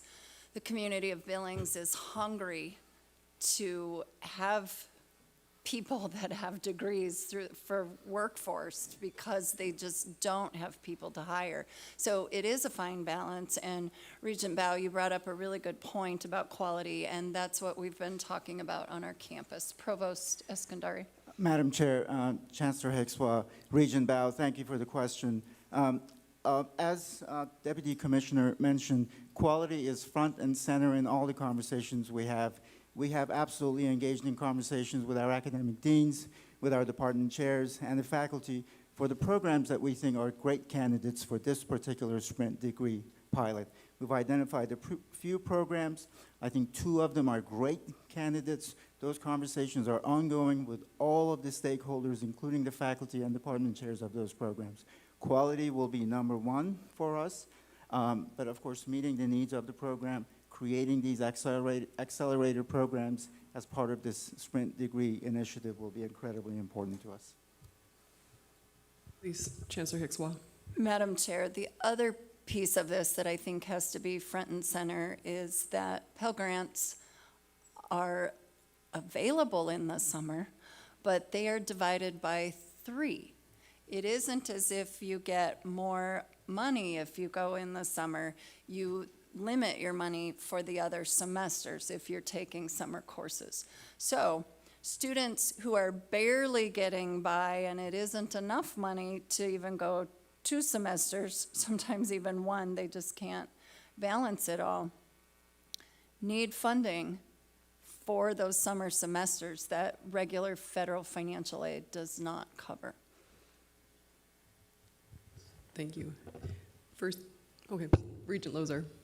Thank you, Madam Chair, and certainly agree with fellow members of the board in terms of our willingness to experiment and try new things. I think that's what makes our system sort of stand out nationally. So this is yet another one of those things that we're sort of exploring. So I'm supportive of this, and the objectives make a ton of sense. I think one of the things that we do well in the system is to try to meet students where they're at. So we're talking about here a group of students who want a certain type of educational experience. So applaud you all for working so quickly and diligently on this. My question is to Chancellor Hickswa's point on Pell Grants and just generally like the funding. You guys talked about the cost structure, this being one of the unique attributes of sprint degrees is it's going to be cheaper. So if you could talk a little bit about the cost structure for students, but on the other side too, how do we fund this? Like how do, what, are there scholarships from industry? Are we looking at a model by which we extend sort of tuition waivers? What does that mean for campuses who have very tight budgets? So I'm just curious if you could speak to the financial side of this. Madam Chair, Regent Lozar. Excellent question, excellent points by Chancellor Hickswa. I want to commend Sepp and his team sort of for being very game in these early conversations, and he's genuine in saying that the first topic has always been quality. One of the second topics, or sort of next up, is about cost. And I'm going to say something that won't surprise folks in the room because you all sense the pent-up demand from our industry partners. If we had a room full of industry leaders right now instead of higher ed folks, and you asked them how many of you could use new hires from the university system right now and be willing to chip in order to make that happen, to all raise their hands. And the conversations we've had, generally they've been in the health fields, have indicated that there's a tangible and concrete commitment to do things like hire students, even if it's on a part-time basis, right from the get-go, so that they can have an income stream in addition to any Pell Grant or other financial aid they may receive. There's an interest beyond hiring students to support students with sort of industry-sponsored scholarships, precisely because those industry partners are confident they'll be able to bring that individual into a full-time position, not 4, 5, 6 years down the road, but maybe next year. And so that's a huge part of the equation. You got it right. You said, how are we going to fund it? But we isn't just a campus or just the board or the federal government. We is a mix of a collection of actors, most notably the industry partners that are exceptionally excited about this idea. Does that sound right? And maybe as a follow-up, Madam Chair, I'm just, as we're exploring this, I think we need to also think about, you mentioned a number of different revenue sources for this, but just think about the role of the foundations within the system. Certainly college affordability and scholarships is probably a primary priority of the foundations to see. So potentially there's a pathway there for a pilot fundraising campaign. Thank you, Chair Lozar. Regent Dombrowski. Thanks, Chair Rogers. Just a couple of comments. What I appreciate is that there is the partnership. I think that's very important, that the student knows what is expected and there's an accountability buy-in for the student. I don't know that that's any different than today, but this certainly is going to call out to the student and I really like that. This is your job. So I think that's an excellent way to put it. And again, not that students don't think that way, but I think an invitation to this with the expectation for their own personal accountability. Certainly the campuses, and I think there is an opportunity to think about and work with campuses so that we're not unduly adding on, right? You know, we know our faculty are wonderful, and so how do we engage them to make sure that they're also part of that equation?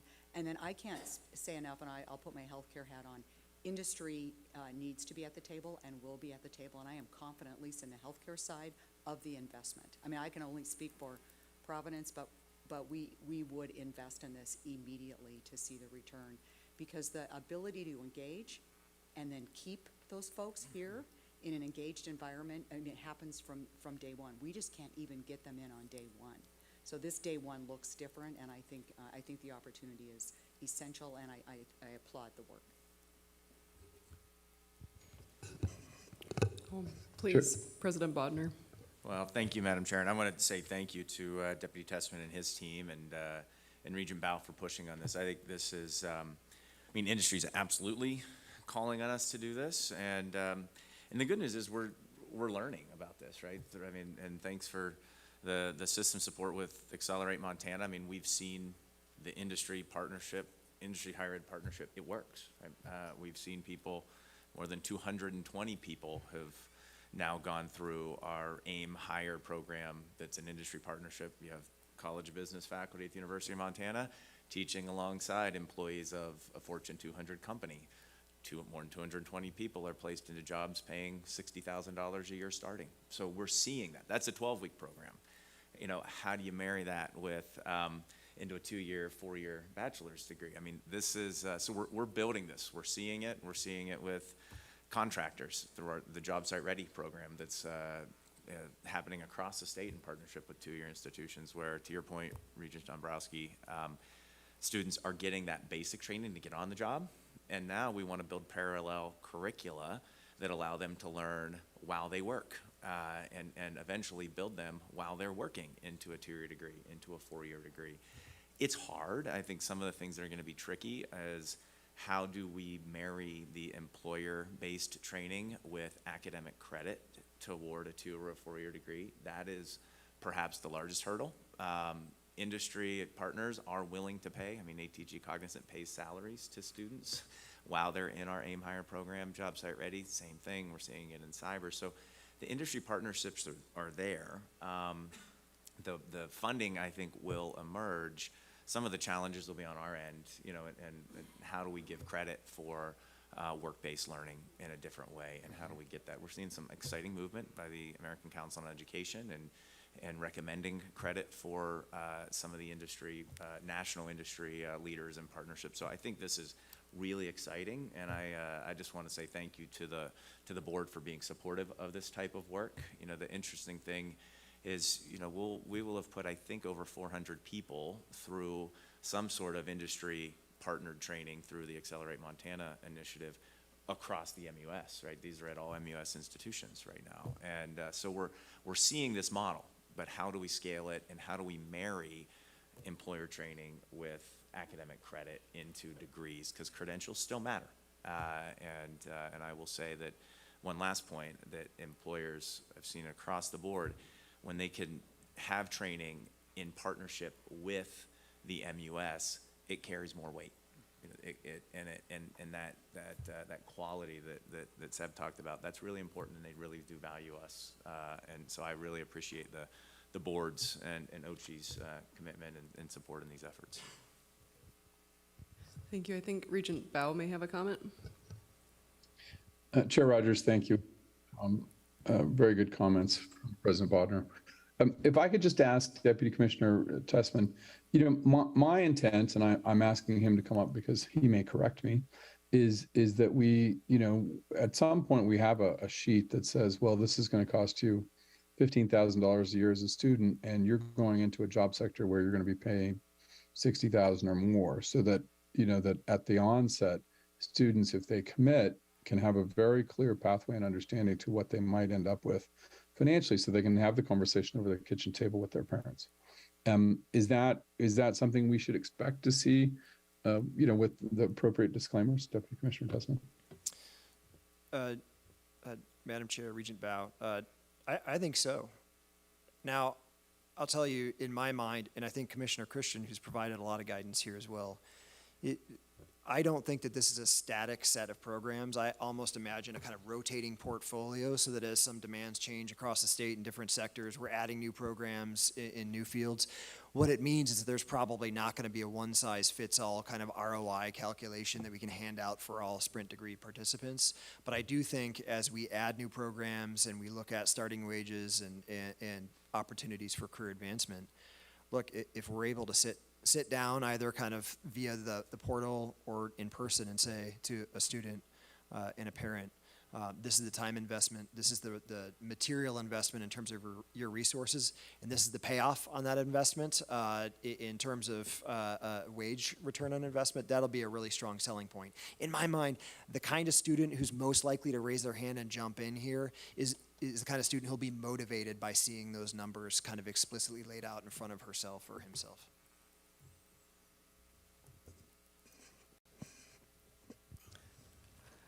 Well, I think, please, Superintendent Arntzen. If I could just add to this, great discussion here. And number one, you're centering around students. I mean, in my world, that's where we have shifted our system. And I see this system also, not just, putting students first, but you're talking about their path and their future. We're doing this in K-12. And as I had talked earlier about a graduate profile, starting very, very early from the time they enter public education.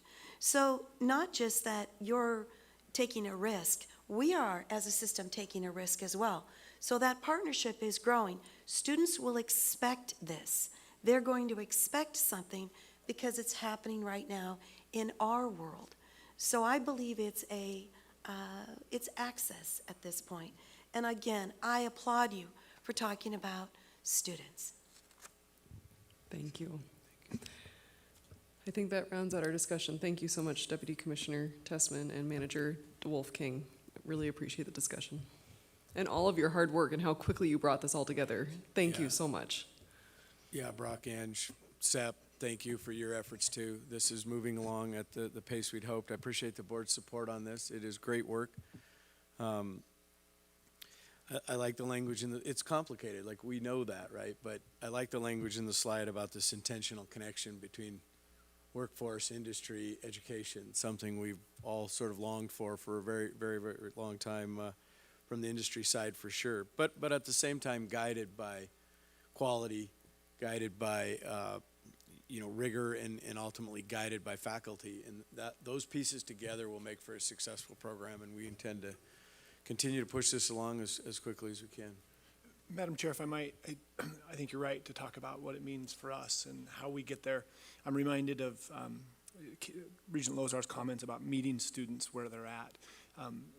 15 years ago around this table when Seth's predecessor, President Dennison, was here, we were reviewing the success of the uniqueness of the block system at Western Montana, and his comment was that this is not the answer, it's that it's unique. The fact that it sticks out. And so to the market of learners out there that are looking for different pathways, that's the most exciting part from my perspective, that we're gonna meet students, certain cohorts of students where they're at that are looking at this direct pathway to that. So again, tons of enthusiasm. Thanks for letting me share that. Thanks, Regent Buchanan, and again, thanks to the board. And yes, I've asked our team to sprint to these sprint degrees, and we'll continue to push to move this forward as best we can.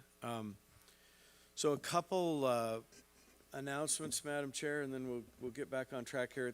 Campus reports, of course, are posted. Please take a moment to look at those. Before I go to the announcement, though, I need to clean up my own work here, and that is twofold. First, to acknowledge, I heard this, but I didn't realize the transition had happened, but acknowledge and congratulate my good friend, Dr. Little Bear, on his retirement from Chief Dullknife College, and welcome to the table, Eva Flying, who I believe is in your first week or two on the job, but I knew it was happening. I didn't recognize you, having not met you yet, but welcome, and look forward to the same partnership that we've had with Chief Dullknife for a long time, and growing that partnership to serve students across Montana. So thank you. Welcome. I will turn it over to campuses. I believe start with University of Montana. We have at least one introduction there. Well, thank you, Mr. Commissioner. Yes, I have an introduction to a somewhat of a familiar face, and that is Dr. Leslie Webb.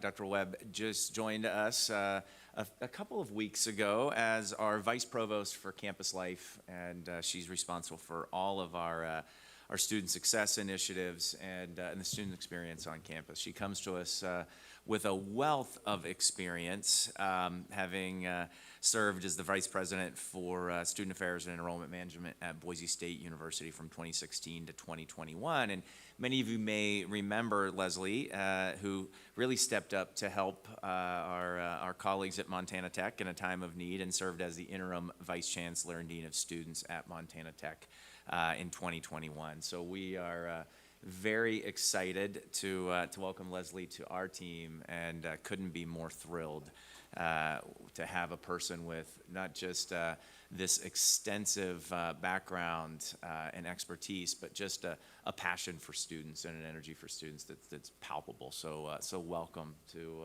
the Montana University system, Leslie. Thank you and welcome. I believe we have a couple introductions from Montana Tech.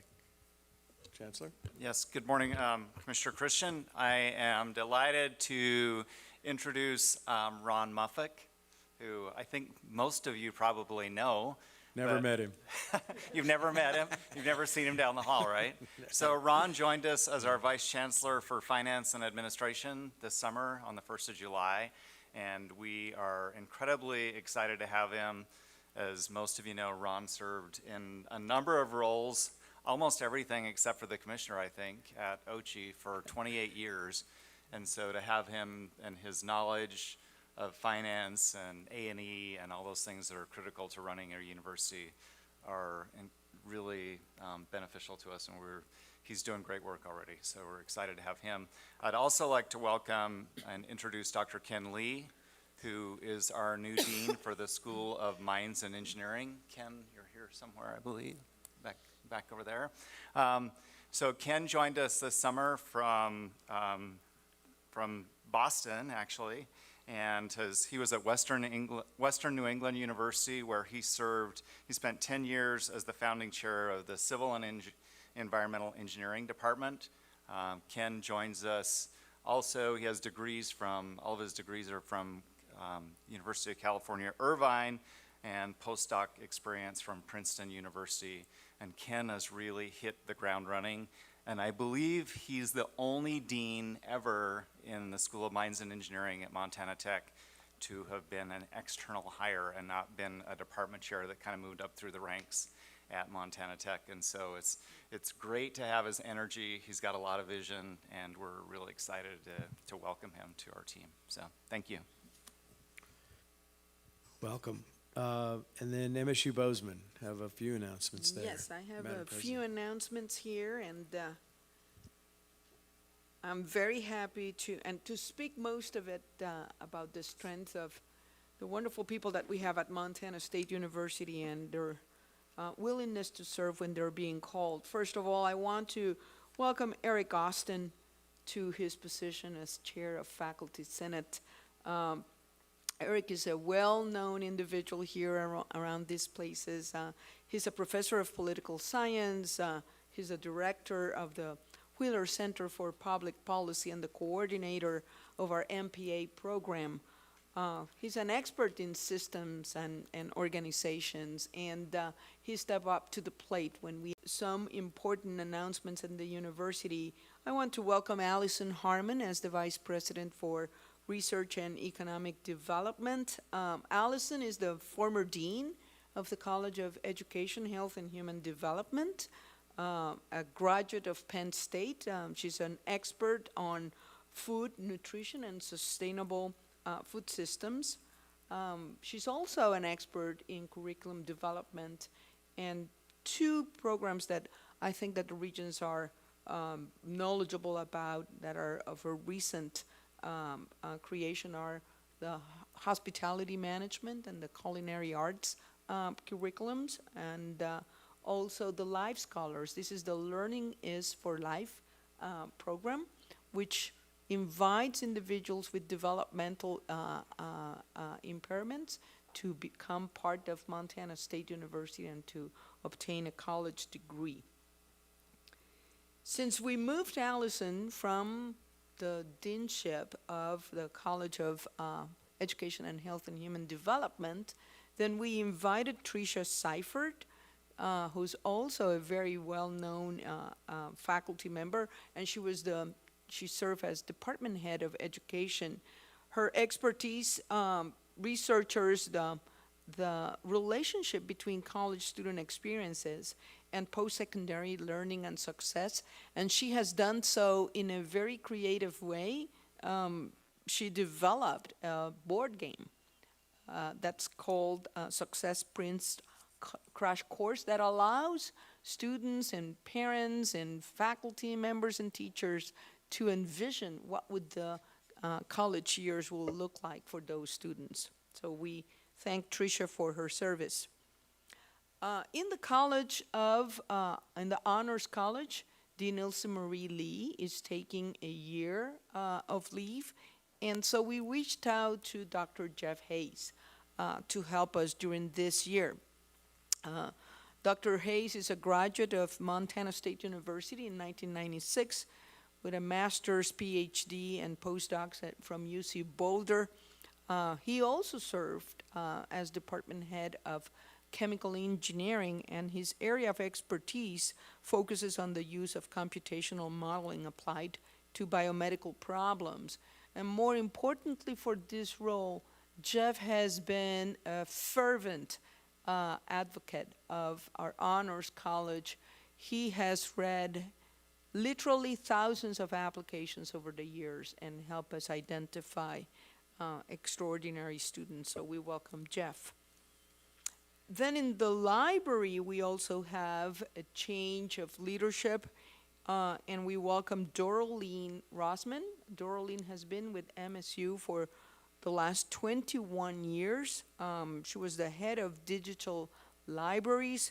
She came to Montana State University with a distinguished career of service at University of Illinois at Chicago, Rice University, and University of Wyoming. And she just literally started running on her first day on the job. And then the last announcement is that this year, Montana State University welcomes another faculty fellow from the American Council on Education program. American Council on Education has the preeminent fellowship program preparing the next generation of academic leaders. And I'm very happy to announce that Dr. Stephanie Santorico from the University of Colorado, Denver, will be joining us for the next year. She's the Associate Dean of the College of Liberal Arts and Science, and she's an expert in biostatistics and informatics. And Stephanie is joining us today, observing the Board of Regents. Stephanie was in the back. Welcome to Montana State. Back to you, Mr. Commissioner.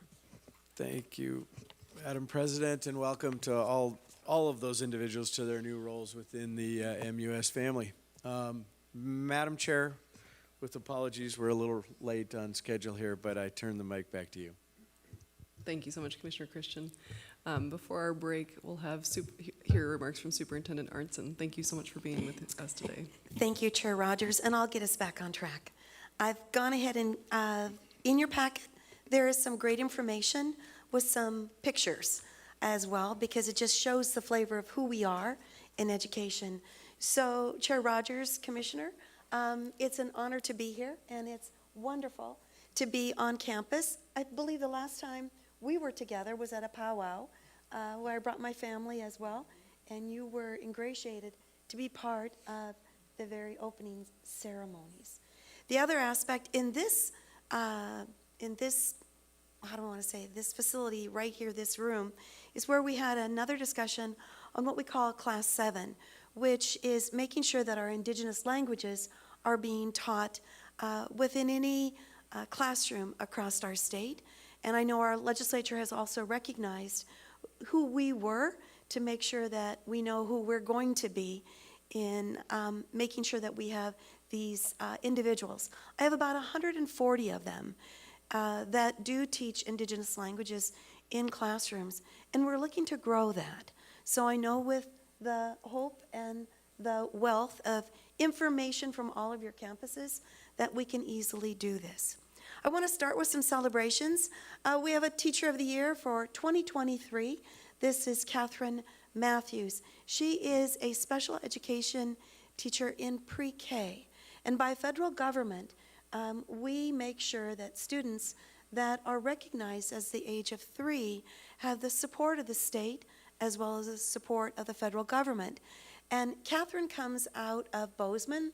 She teaches a group of students and has for many decades at Highlight Elementary. So I had the great celebration to say congratulations. One thing I do want to say, though, is behind Catherine, there are so many other education warriors that support our children, support our families, and most importantly, embrace them with great education. Also want to say that we have Montfortin Elementary, which is a K-8. It's also out of the Gallatin Valley, became a Blue Ribbon Award winner. And that means it's got federal designation. Very few schools across the nation receive this designation. And it isn't just based on academic support, but they were in reading 20% higher than our aggregate in our last test scores and almost 30% in math. So, but it's not just that. It's about culture and making sure that those students and families in a very growing district are embraced. They also have a very low retention rate. In other words, they keep their staff. And that means that continuous education programming and recognizing that individuals deliver education. It could be artificial intelligence coming across a computer, but more importantly, Montfortin has delivered great education based on consistency of staff.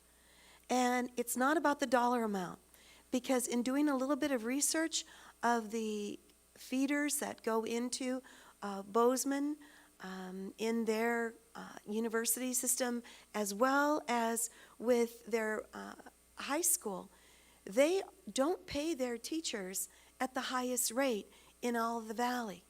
So just to reiterate again, if you have great teamwork at your systems in your university, regardless of what accolade there could be in compensation, there is choice for great teachers to be able to serve in that ability. If you can add compensation as well as having that great culture, what a great system you have on your campuses, as well as I have over our 820 education campuses in public education in K-12, just to add that. I do want to also think about the federal government and the discussion that you have. The same issues that you have, I also have in our world. Title IX is quite a discussion. I sent in comments as well. Montana does not discriminate, and I want to be very loud within that. We cannot and we will not tolerate discrimination based on sex, wherever it might be. If you stand firmly with that, then the federal government, we have no fear of. So the other thing that we want to talk about is I receive about $40 million to feed our children, both in breakfast programs and in lunch programs. I will not have that school lunch money be removed because of a fear of discrimination. And that's one of the tangible aspects right now with Title IX. We do not discriminate. We will not have our lunch money and our children's nutrition taken from them because of fear. So stand strong with me on that, because many families are still struggling, and it's not that the federal government should feed, but the federal government is there to support families. So I am asking for support in that in our partnership. One of the things that we have given, and I want to celebrate then what the federal government has recognized in Montana's K-12 system, is that they have given Montana, and we are one of 10 states, the flexibilities in assessments. Our test scores, folks, have not done what is the success in that classroom with that teacher. It is not recognizable. So just our test scores really quickly, and just in math, we have 28% of our students, when they're in third grade first tested in math, are novice. That means they're just beginning to understand. But by the time they hit eighth grade, 42% of them are novice in math. That means we are not increasing knowledge in math at this point. If 42% of our eighth graders aren't proficient in math, what do you receive on your campuses? What are our employers receiving? So we're really doubling down and understanding where the glitch is. Where can we add more confidence to our great teachers? Where is it that our students can then own not just a test, but own that learning that's day to day? So coming back to the flexibilities that the government, the federal government is going to allow us in this partnership, and this is a partnership because we are looking to see what is our 11th grade assessment going to be. Is it the ACT? Should it be something else? What should we double down on for that recognition, for that federal assessment? They have given Montana the flexibilities to be able to pilot in 5th grade and in 7th grade math and reading in a testlet framework. In other words, 10 questions given closest to when the learning and the teaching happens over the through year or the course year. In other words, not one test at the end, but multiple testlets. Not more testing, but more specific to the skill of mastery and proficiency. Because then that data then can then lead to your programming on building better teachers, building quality education programming on your campuses, as well as adding confidence to all of our teachers, whoever they are, in teaching math and reading. We are opening up our reading standards. I am going to need some help in that contiguous framework in our Council of Deans of Education, as well as not just building that teacher, but allowing that understanding of what is math and what is reading. The science of reading is percolating up, I'm sure, in your campuses, as well as it is in our K-12 systems. Understanding that the basics of math and reading must be taught. They are the gateway to you. Also, I gave you a very simple framework, and I have more of these are on our website, as well as it was digitally given to you. Knowing where we are in K-12 and understanding where we're going to be in our enrollment, we'll be taking account in October to really understand the stability of who is in our K-12 systems. During the pandemic, about 4% of our students left, and they left in a K-8 system. But what was so interesting is our high schools got more students.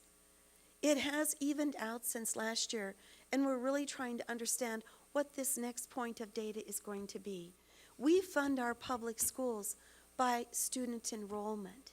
So it's very important for that stability of understanding who they are and where they're coming from.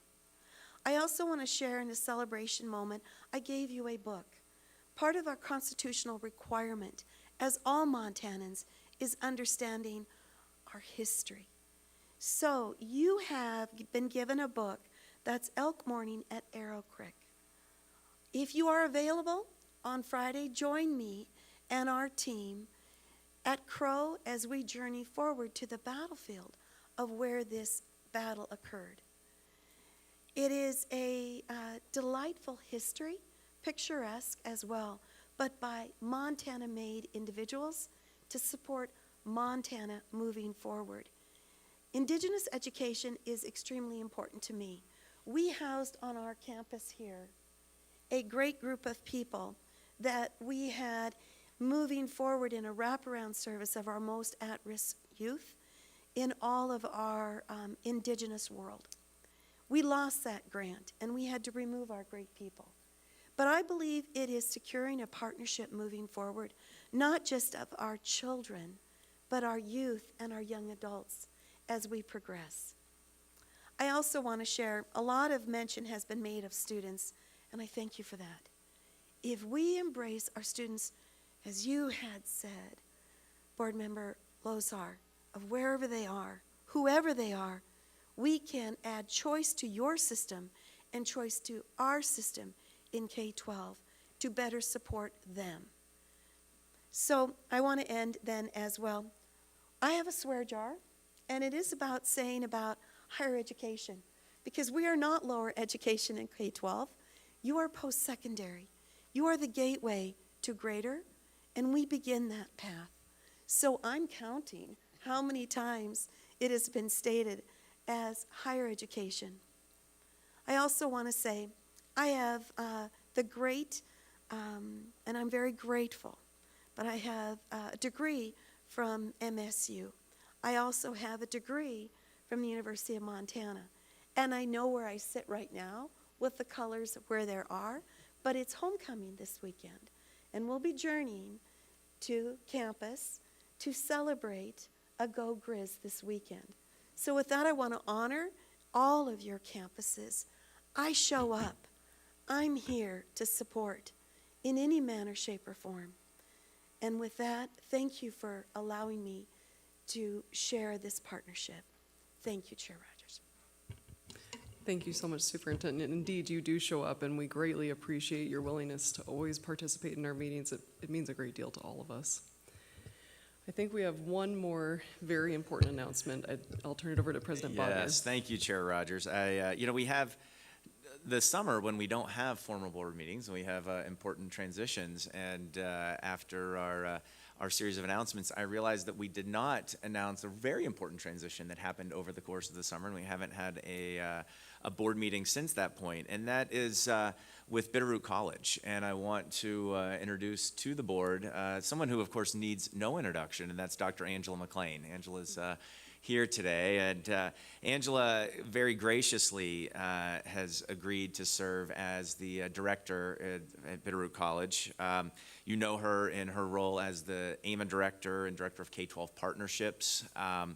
And of course, many of you know she has just a deep experience and knowledge both of education at all levels and of our entire state. Dr. McLean served, of course, as the 31st Lieutenant Governor of the state of Montana, has served both on the boards of Public Ed and the Board of Regents.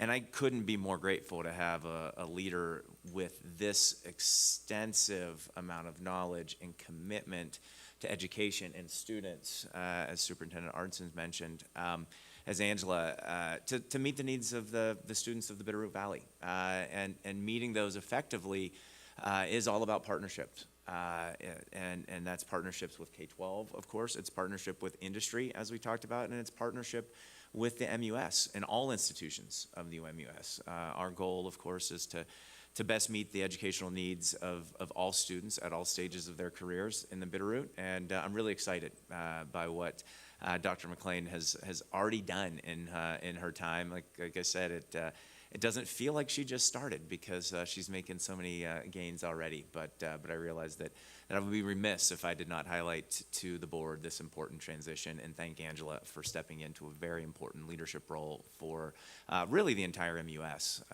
and serving the needs of the Bitterroot Valley. So thank you, Dr. McLean. Thank you so much, President Bodnar. And with that, we'll take a brief break. Please be back here at 10:45. Thank you.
Everyone, we need to get started again. Thank you so much. Thank you. We'll now move on to the Budget Administration and Audit Committee, and I'll turn it over to Chair Dombrowski. Thank you, Chair Rogers.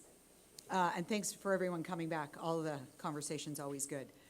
I am pleased to be chairing the Budget Committee for a third consecutive year. I'm not really sure what that means, whether I haven't learned enough or whether I did such a fabulous job, I'm back at it again. But my pleasure to do it for this year.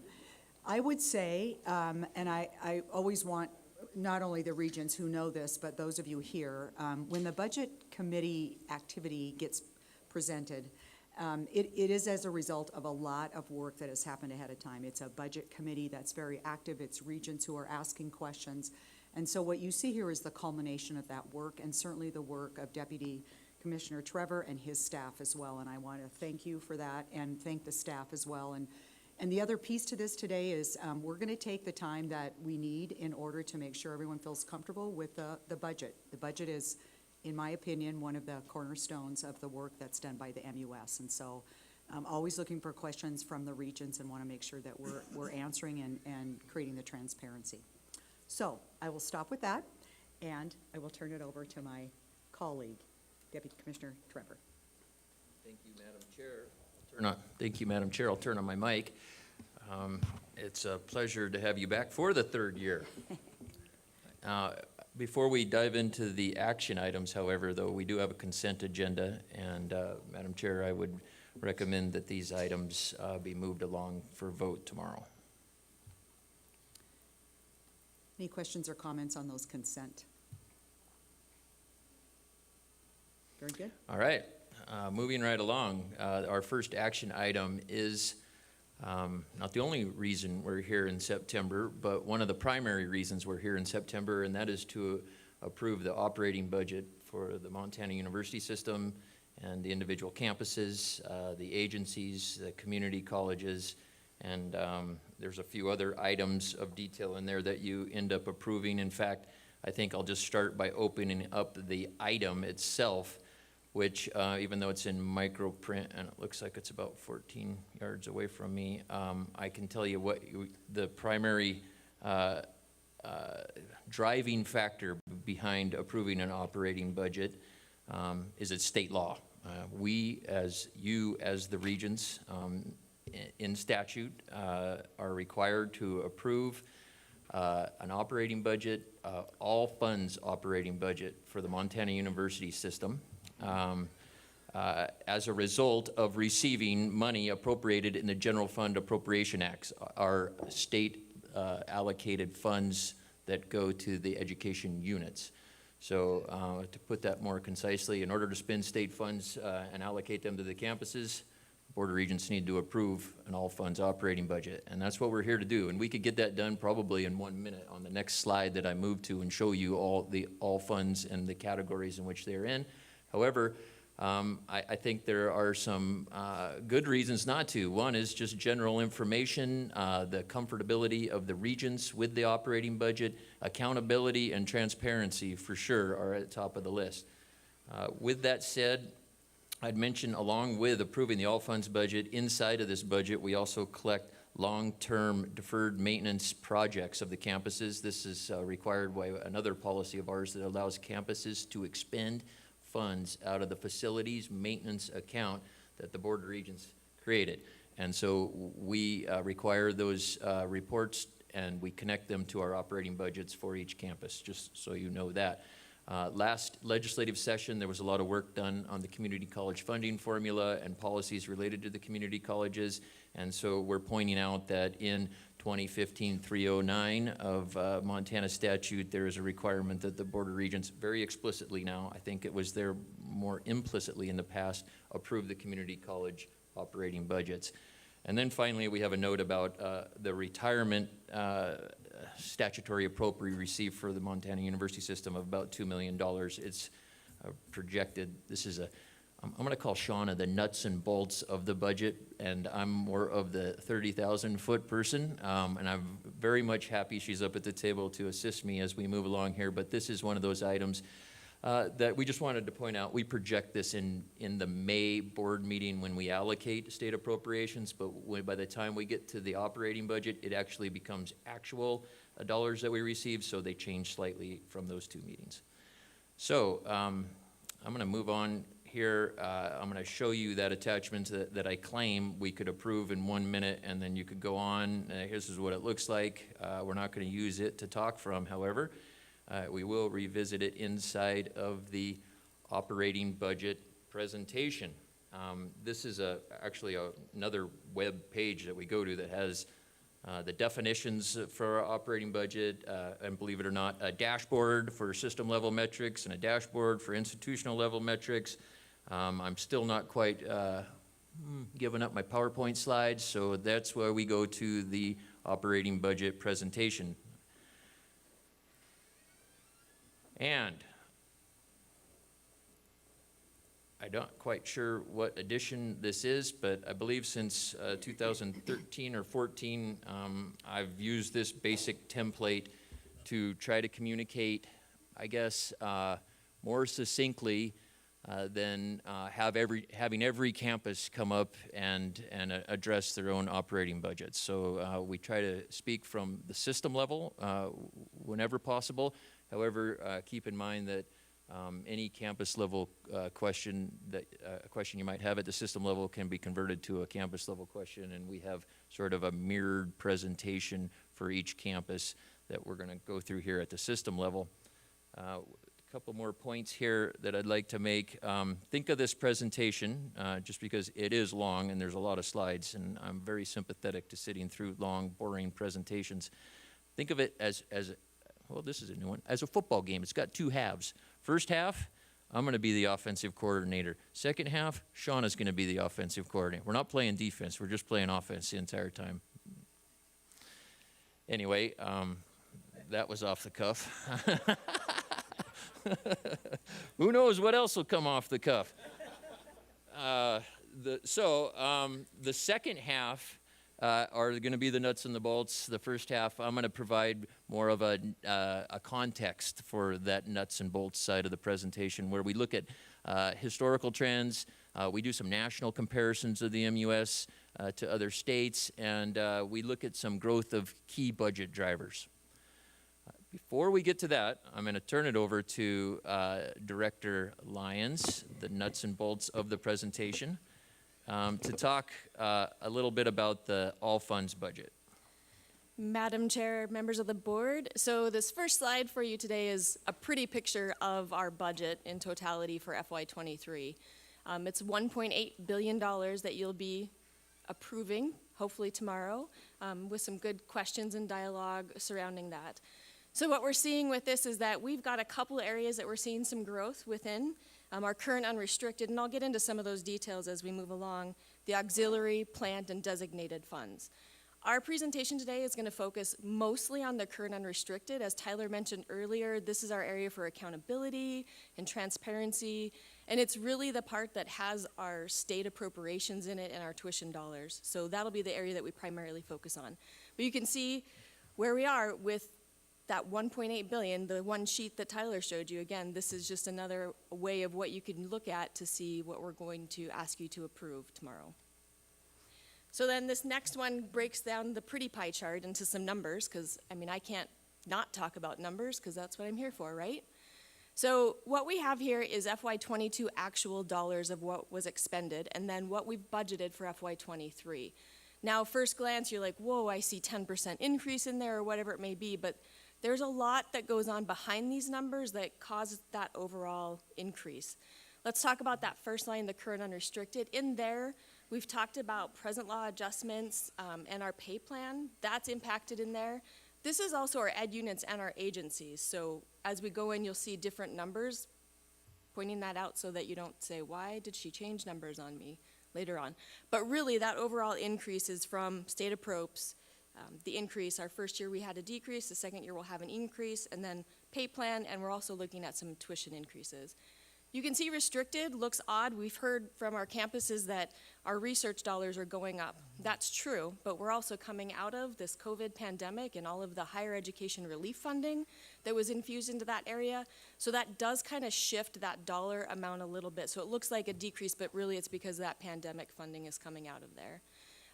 In total for the ed units and agencies, we're looking at a 10% increase.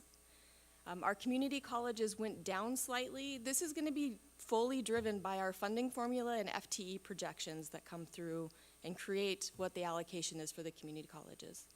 The tribal college assistance looks like it's a huge increase. They have some OTO funding in there, so that drives that increase as well. And then for OCHI, a little bit of a higher increase than we'd normally see, but biennial math, my campuses hate when I talk biennial math, because in our first year we get our allocation and we can carry it forward into the second year of the biennium if that happens. And we're seeing that within OCHI for both of our student assistance side for our professional student exchange programs, and then our general operating along with our federal and proprietary, our insurance program. Madam Chair, I'll turn it back over to Deputy Commissioner. All right, Madam Chair, I'd say if any regent has a question about the all funds budget, we're gonna transition and focus mostly on the current unrestricted side of this for the rest of the time. So I think this would be a place to ask if you had any of the kind of all funds questions. Regent Lozar? Thank you, Madam Chair. Just a question on that last point around the OCHI general fund increase. I'm just curious, I mean, I understand biennial math, but I'm curious about the actual programming and decision makings in the first year of the biennium. Was there certain programs we were planning on or expenditures we were planning for that we didn't do, or was it just all designed to come in the second year of the biennium? Madam Chair, Regent Lozar, so good question. A little bit of a combination in there. We'll see as we move into the current unrestricted that the second year of the biennium there was an increase. That happened with OCHI as well. So take, for example, our student assistance program. We brought on ICOM, the Idaho College of Medicine, in the second year. It wasn't funded in the first year, so that's a big increase in there. There was also a significant increase for WICHE and WWAMI as well in that second year. And then with just kind of the flow of what's happened with some of our students, we experienced that with our professional exchange programs. And so we had some students that stopped out in that first year that they'll pick up in the second year of the biennium. So those costs shifted over to the second year.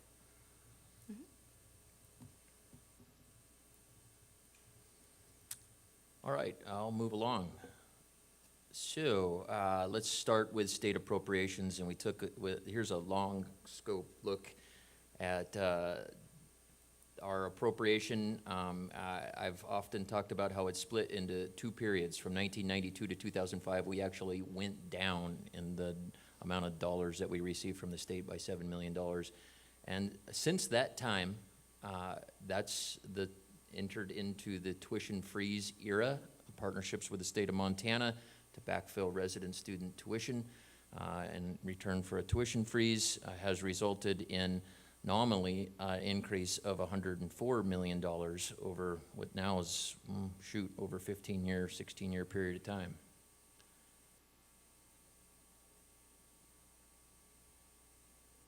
So here's a look at the same slide, except in constant dollars and controlling for inflation. You can see I've now highlighted when those tuition freezes occurred and the effect of those freezes.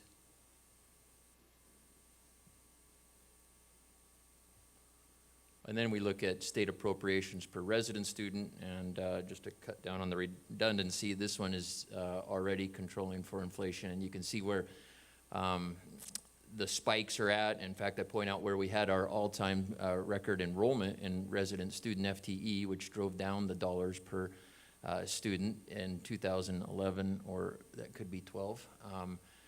And then as we move forward into that kind of growth pattern, we've increased funding by almost $4,000 per student FTE since then.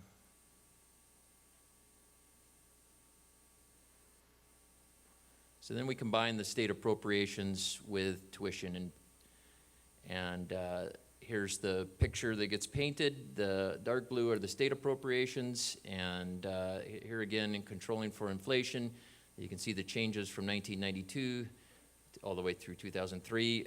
This is a point we talk about often, and we will talk about more as some additional slides come up, which you can see now the state percent share. So what percent of the current unrestricted is represented from the state or the taxpayers, and what percent comes from tuition. Different eras from 1992 to 2023. Imagine that. We relied heavily in 1992 on the state appropriation, and tuition, and to be honest with you, non-resident tuition revenue did not exist at the same level, even close to the level that we have now. Our business model has changed. We employ a discounting model to increase student enrollment and net tuition revenue, and have done so, and done so well, that it's one of the reasons that state share has dropped to 44%.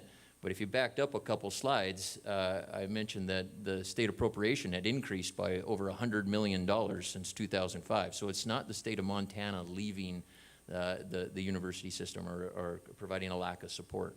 It's just a kind of a switch in the dynamics and the relationship between state appropriations and tuition.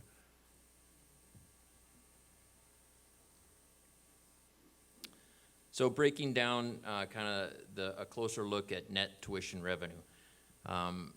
You're seeing a jump here in FY23. I believe I have some bullet points I need to uncover there. Characterized by resident tuition revenue increasing, not the rate, but the total dollar amount projected to increase by 3.5%. And I believe Director Lyons will do some more talking about projecting and budgeting versus actual and the comparison to the prior year. We're getting a little bit better at that in some slides. Believe it or not, we are making changes to this presentation, just a little subtle. Non-resident tuition revenue projected to be up by 15%. Some of the reason non-resident is projected to be up by 15% is what you'll see here is a decline of 3.5% in WUI students. The WUI standing for Western Undergraduate Exchange. The 15 states in the western half, the western portion of the United States are in a compact to allow students decided by the state, the total number of students that will receive a WUI scholarship, which is a 150% of resident rates.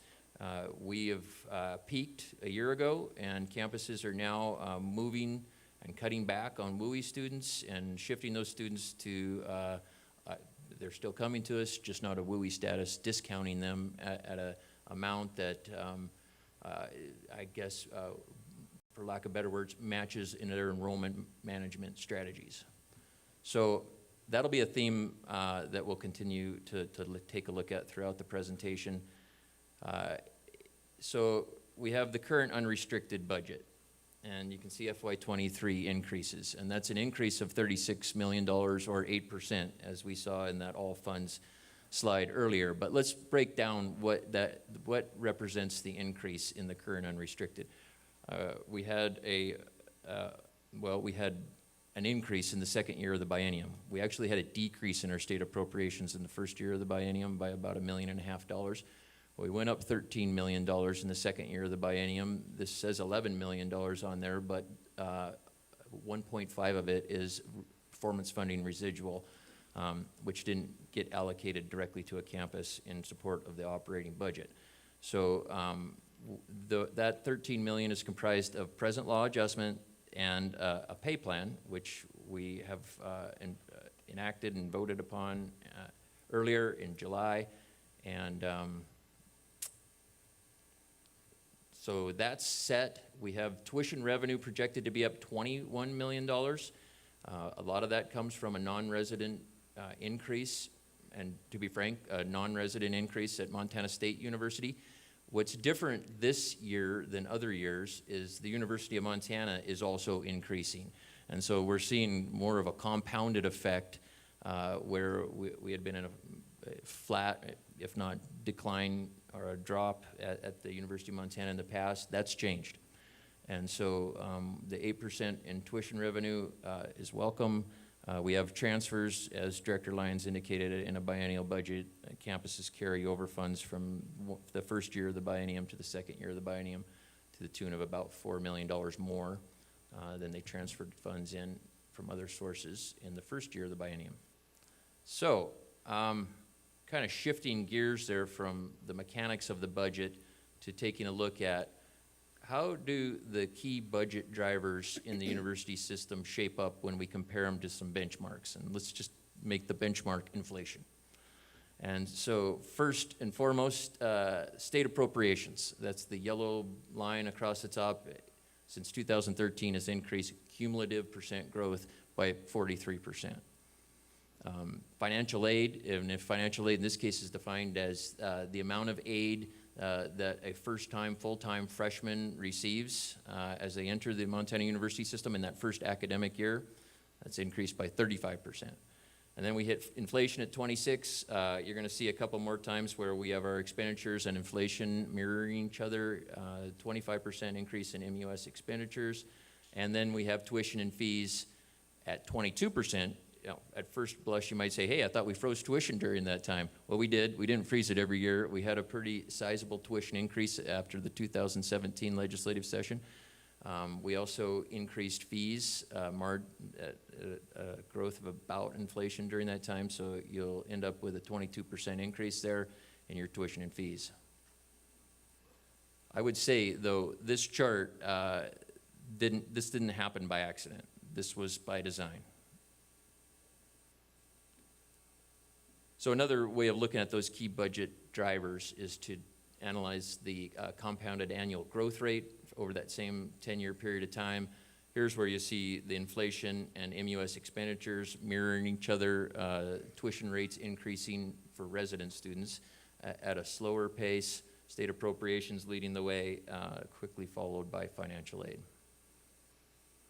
And I guess I want to go back to that because when we talk about the work plan for the budget committee for this year, we'll talk about some items that'll occur between now and Christmas or throughout the whole year. But by the May board meeting and following the legislative session, that'll be key that we address the allocation of state appropriations, set tuition. But to remind everyone, we need to do that in concert with what does the financial aid portfolio or picture look like in the university system, because it is so influential on that tuition amount and also on how campuses would expend state appropriations. A look at our current unrestricted expenditures, the blue line being the line that's controlled for inflation, the nominal line in red. The note across the top of the blue line is when controlling for inflation, our expenditures have dropped by $2.5 million over the last 10 years for a decline of 0.5%.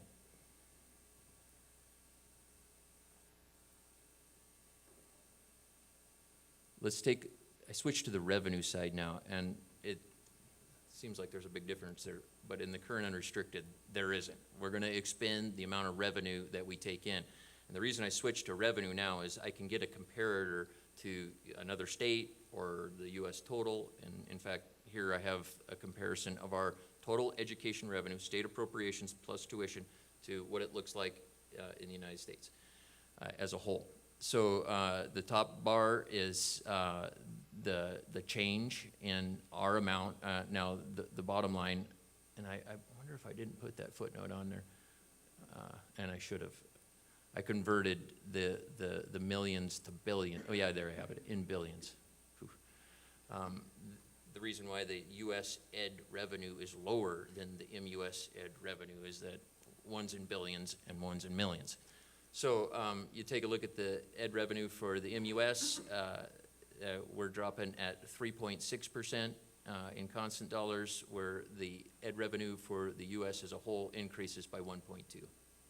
Just another sign of how tight we've been, some of the concerted effort to cut as enrollment has changed. So some national comparisons. State support per student FTE. In our state budgeting process, we analyze state support per resident student FTE. Nationally, not so much. Very difficult to get a comparison on state support per resident FTE to other states. So we go along with what's available to us, which is state support per all students. And when you take a look at that equation, you can see where Montana falls in relationship to the U.S. average, kind of the lower third of the tail. We take a look at net tuition revenue per student FTE, and where do we fall? Well, we do better than the national average. And when you combine the two, where do we fall? Well, it kicks us back to that lower third, and we have about $14,000 per student to expend in the Montana University system, where nationally there's about $16,000 per student.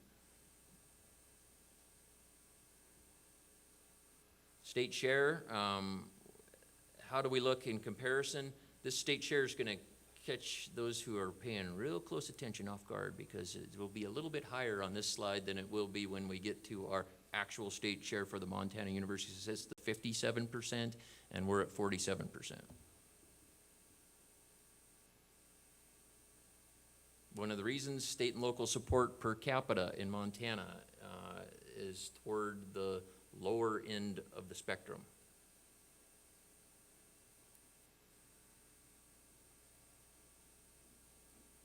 And finally, I just include some slides here because enrollment is one of our key drivers. When we get to Shauna's portion, when she's the offensive coordinator, we'll be looking at revenue, expenditures, staffing, waivers, and enrollment, how they all tie together. Just wanted to point out here that our enrollment, and this goes back back to 1980, you see the drop in the last 10 years. Kind of mirrors the national picture. Ours looks a little bit sharper. The scale is a little tighter, obviously, in the 41,000 category compared to the 12 million. But we generally have seen the effect of enrollment trends post-Great Recession, the influence of that have mirrored national trends. Financial aid, on the other hand, we don't look like the national perspective. This would be state-funded financial aid. We've bumped around a bit, state aid per FTE and what percent of the appropriations. Right now, we're down to the state-funded, and very appreciative of it, the STEM scholarship, the first dollar, and kind of put that in quotes, just tongue-in-cheek, of lotto revenue comes to the Montana University system for the STEM scholarship. When that scholarship is fully loaded, meaning when you have 4 cohorts of students that have received it, it will be a total of, this is a quiz for Shauna. $1.5 million. So, I say quiz for her. She was the legislative fiscal analyst when that bill was approved. So now I'll just sit back and spectate as Shauna runs the offense, and I'll turn over the mic to you. Thank you. So the next part of the presentation is going to be focused on the MUS as a system whole. We're going to look at the revenue, expenditures, staffing, waivers, and enrollment. But I'd like everybody to know that at any point, if you want to dig into a campus level, we have the same presentation available for each one of the campuses. But for sake of time and torture of not so many numbers being thrown at you, we're going to stick to the system level and run from here. So there are a few major budget drivers that we utilize when we're looking at our budget and building them. First one is always enrollment. What's the mix going to look like? Are we going up? Are we going down? Is it resident, non-resident? It all impacts where the structure of the budget goes. And then what happens with our resident and non-resident tuition increases? Are they going up or are they going down? Again, we always talk in net tuition, but we'll talk about waivers as we go along as well. And then present law adjustments, how that impacts the overall budget, what's driving those, and what we do with them. And then the overall enrollment management and financial aid and strategies of the campuses come into play with all of this as well. And then, of course, staffing demands. We've heard about issues across the MUS and along with other sectors about staffing demands and issues and concerns. And we'll point out some of the factors that are happening in the MUS as well. So this is Tyler's favorite slide. This is his map of his world and brain, of just keeping it simple when we talk about budgeting. It seems like it should be simpler. Well, maybe next year. So really, all of the factors that we're going to talk about contribute to each other and how we build the budget and how everything works together. Of course, we've got that enrollment piece, but what happens with the financial aid that Tyler's talking about that impacts our students, and what are the level of waivers so that we can get to our net tuition revenue? And then that combines with what happens with our state appropriations and how we serve our students, faculty, and staff. So it's very much a circular, it's not isolated in one piece. All of the factors come into play when we're looking at our budgeting. So present law increases, for those of you that don't know what present law is, that's just the amount of money that we need to keep going on an annual basis. So you say, why don't I call it inflation? Because the state of Montana likes to be unique, and we like to call it present law increases instead of inflation. And for higher ed, it actually is a little bit different than just inflation, because we look at inflation from a different set of factors versus just CPI. We look at higher education specific factors, and you'll see that in here. So the pieces that are driving this aspect are the pay plan. So in July, the board approved a pay plan that was partially funded by the legislature. So as Tyler mentioned earlier today, we have that state share aspect of it. So how much does the state support with all of our endeavors that we do in the current unrestricted? With pay plan, it's the same thing. They'll come up with an amount that they're going to fund us, and that's the state portion of that. So the rest has to come from our other resources, tuition, transfers, carry forward, all of that. We have other personnel costs. These are going to be all of those aspects that go into the bargaining agreements. If we've got faculty and staff that are leaving, that maybe they've retired, we have to figure out how to pay out those aspects of it. So that's a big portion of our budget. And then higher ed specific costs. Continually hearing about IT cost increases for our contracts. I mean, I think most of them have a 5% annual build into them at this point, automatic. So that's just one little piece of it. And the higher ed IT is already costly as it is, but very important. Maintenance, as we know, is continually rising just because of the cost of goods and getting our supplies and being able to do that. Other costs that go into it for our present law, that portion of the increase is like our insurance, so our property insurance, our liability insurance, and of course utilities, which we're seeing increases continually. So let's talk about revenue first, because unlike Tyler, I like to talk about the money side before we spend it. So one big change that you'll see here is that we did move into looking at actuals a little bit more versus just looking at what happened and then to the budget. So a little bit of change in the presentation for those that have watched it for 17 years that Tyler's been doing this. So a little different of a focus.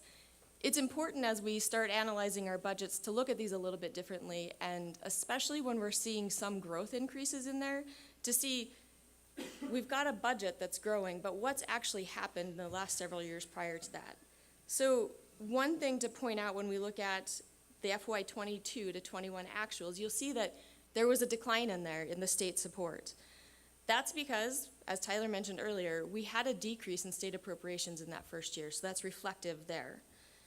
In 10 years, though, that's increased 10%. So then we talk about state support OTOs. These are just one-time only funding that come through different mechanisms. They could be funded by the legislature, it could be residual performance funding that builds into there.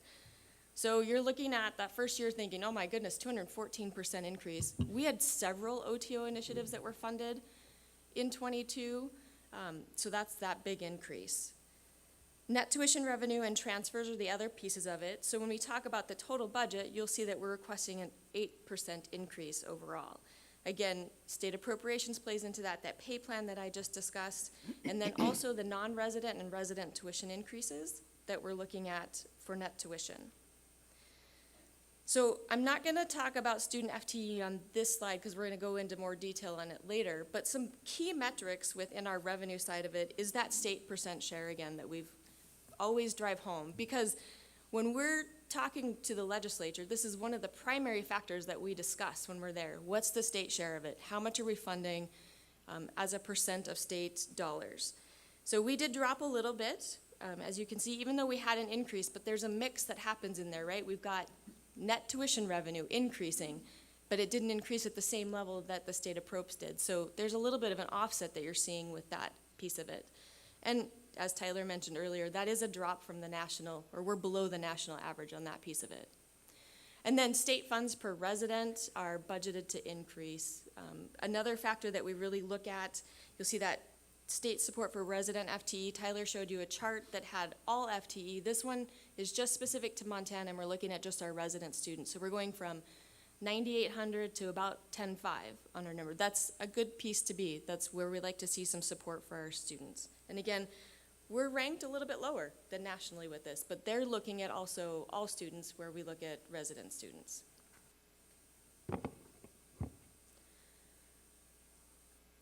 So the money comes in, how do we spend it? This is a general slide to talk about the functional areas that we spend the funding in our current unrestricted. So you'll see again, the actual changes and then to the budget increase changes. And there's quite a bit of movement within here when you look at instruction, your academic support, student services. And that might seem a little bit, why are we making so many changes? Some of it is a shift to keeping the budget in line with what we want to see with where expenditures are coming. Some of it's just natural of the way the campuses are growing as well. Again, you'll see that the actuals in year over year, our expenditures really didn't change. We stayed flat when we look at 21 to 22, but we are increasing in 23 budgeted. And again, all of the factors that we just talked about from the revenue side play into how we expend the dollars. A few key metrics that we look at in this area are the instruction. We want this to be about roughly 50% of the total spend in higher education. That's a Board of Regents benchmark that's been set for quite some time, and also a little bit on some national benchmarks out there. Percent of instruction with academic support and student services, we've been consistent about 70% or 74%, excuse me. Our target for the board is 70%. We're not too far out of line in there, but probably some areas that we could look at in the future. And then expenditures per student is budgeted to increase. And that again, when we talked about that revenue side and the expenditure side, how are we spending the dollars per student at each campus?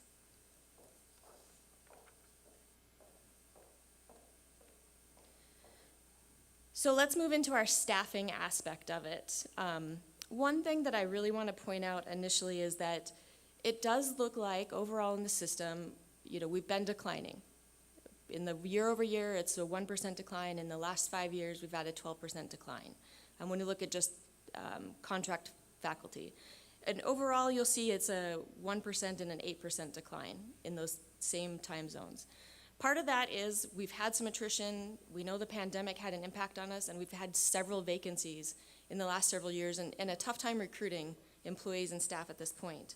So when we move to the budgeted, the one thing that I want to point out is that this is if we were fully staffed, what it would look like. So you're thinking, you're going to increase staff by 8%? No, it's because we had those vacancies in 22, but if we were to fully staff, this is where we'd want to be with our levels within our current unrestricted. When we talk about the personal services, this is where you'll see that specific number of 11% budgeted increase in FY23. Again, you got to account for those vacancies in FY22, getting fully staffed, and then we have a pay plan that's coming into play in this fiscal year. So that's going to show up in this number here. Our student to faculty staff ratios, we have a benchmark for the board that the board has set as 18:1. We're pretty close to that. We're 17.1:1, not too far off of that mark. Nationally, this is based on four-year institutions. While it's different for two-year institutions, it's still a great mark for them as well to be reflective of. And then our personal services state share or percent share is budgeted at 81%. The higher education cost adjustments that I talked about, that's what we use for a portion of our inflation. And this comes from SHIO. They recommended about a 75%. So definitely an area maybe a little shift could take place. So waivers, this is a really interesting area to talk about because this is a very important component for campuses with their enrollment management strategies. There's a couple different areas of waivers within here. We've got the board designated. So these are the ones that are in policy that have to be funded. So think of our Native American waivers. We have our resident discretionary waivers. These would be those such as our MUS honors or our athletic waivers. The non-resident discretionary, these are going to be discounts to our non-resident students to encourage them and recruit them to our campuses. And then we have scholarships. campuses have the ability to have a scholarship reserve that is cash dollars that we can help offset some of those costs. So when you look overall change, 1 year to 5 year, we're looking at 1% and down 10%. But when we jump to 23, we're looking at a 21% increase. And I know that seems like a huge, hefty increase, but there's some really important things that are going on with our waivers that are causing this. First of all, we've had a shift of looking at how we're going to encourage and recruit students to come here. And so we're leveraging those students by offering discounts. And so when you first start out, your model's gonna start low, right? We've got our first entering class, but we don't offer the waiver just that first year. It takes 4 years for those students to get through. And so once our model gets to that 4 year and it's fully loaded, that's when you're gonna see these high numbers. Both MSU and UM are following this pattern, and so we're seeing an initial jump with UM right now because they're also getting their leveraging model fully loaded to have that full cohort of students in there. So that's gonna look at the forefront that it's a big jump. But it's part of that overall strategy that we're moving forward. Tyler mentioned earlier also about the shift with WUI. So last year when we presented this information, MSU had offered the same number of WUI opportunities that they always had, but they had a larger number accept than they ever have in past times. So we had a big jump in WUI at that point, which, as Tyler said, it's only 150% of resident tuition. So what are different ways in which campuses can still recruit those students, offer them maybe not quite as high of a discount as a WUI, but still get them to come to our campus, and then ultimately impacts our net tuition revenue. And again, as I mentioned, it's very much a recruiting model in order to get students here. And overall, if you look at it, it's only $400 per student if you spread it out of what our increase is with 21%. One of the other things that's important to us to look at is, all right, so we're offering all these discounts to our students. Do we want to discount that much? But we do, because one thing that these waivers do, it still brings our students here, but our net tuition revenue, even though we're waiving more tuition, is still going up. And overall in a system, you can see that we're not outpacing what we provide to our resident students in tuition as well. So it meets all of our average net revenue per FTE benchmarks when we're talking about our waivers and how we provide them throughout the system.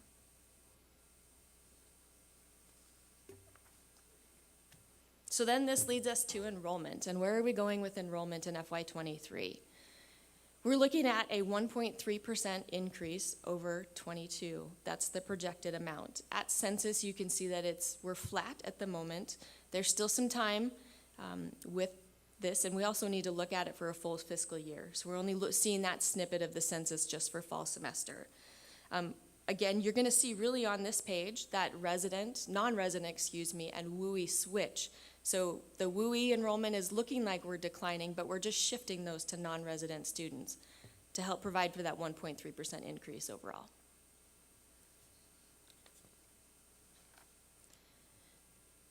And again, just want to, Madam Chair, let everybody know that if we want to go into any of the specific campuses, we can go through those in detail if you'd like. Otherwise, I will stand for questions. Regent Buchanan. Chair Dombrowski, thank you, and thanks for the presentation. I got a couple questions about this WUI thing. So 150% tuition, I assume no FTE from state support. So is that 150 meeting the cost to educate that student? Madam Chair, Regent Buchanan, it is not. And that is one of the reasons that the campuses have taken a different approach while they're still offering WUI opportunities for those that maybe they cap, we'll use that word, of their WUI students. But then the other students from those states, they're offering a different level of discount to help offset some of that. Do we need to rethink that? Madam Chair, Regent Buchanan, yeah, and I think we are. And you'll see movements at both MSU and U of M.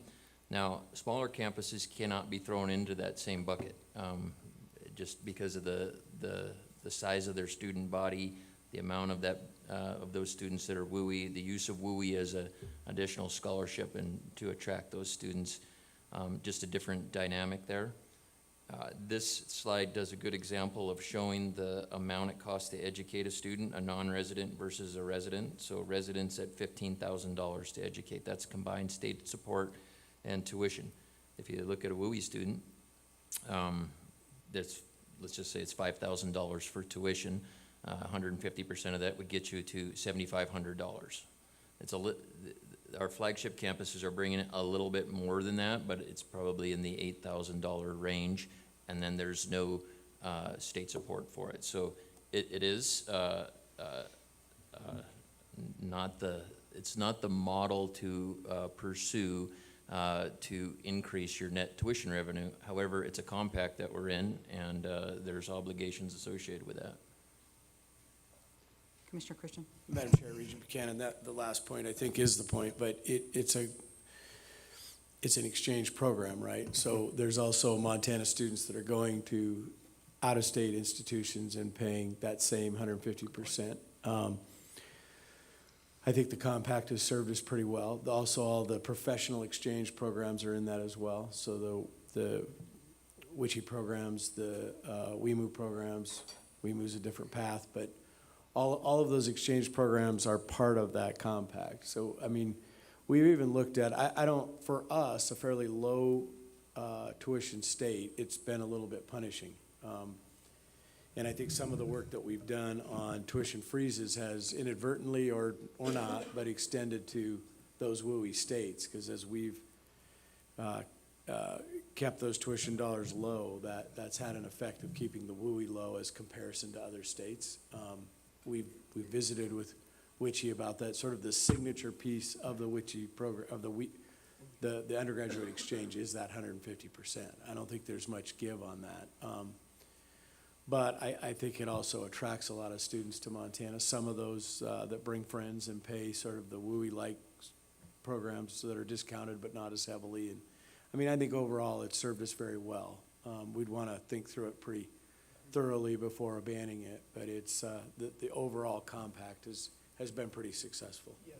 Commissioner, by no means my suggestion we abandon it. I just think it's important that as we look at the enrollment trends nationally declining, and we're talking, I mean, Deputy Commissioner Trevor, you said we do better than other states with net tuition revenue. I think as a parent who's preparing to pay for college, I look at it the other way. I'm paying more than other states in tuition, right? And so I just keeping a keen perspective on that. And then I just would share, Chair Rogers and I shared a podcast a couple of weeks ago.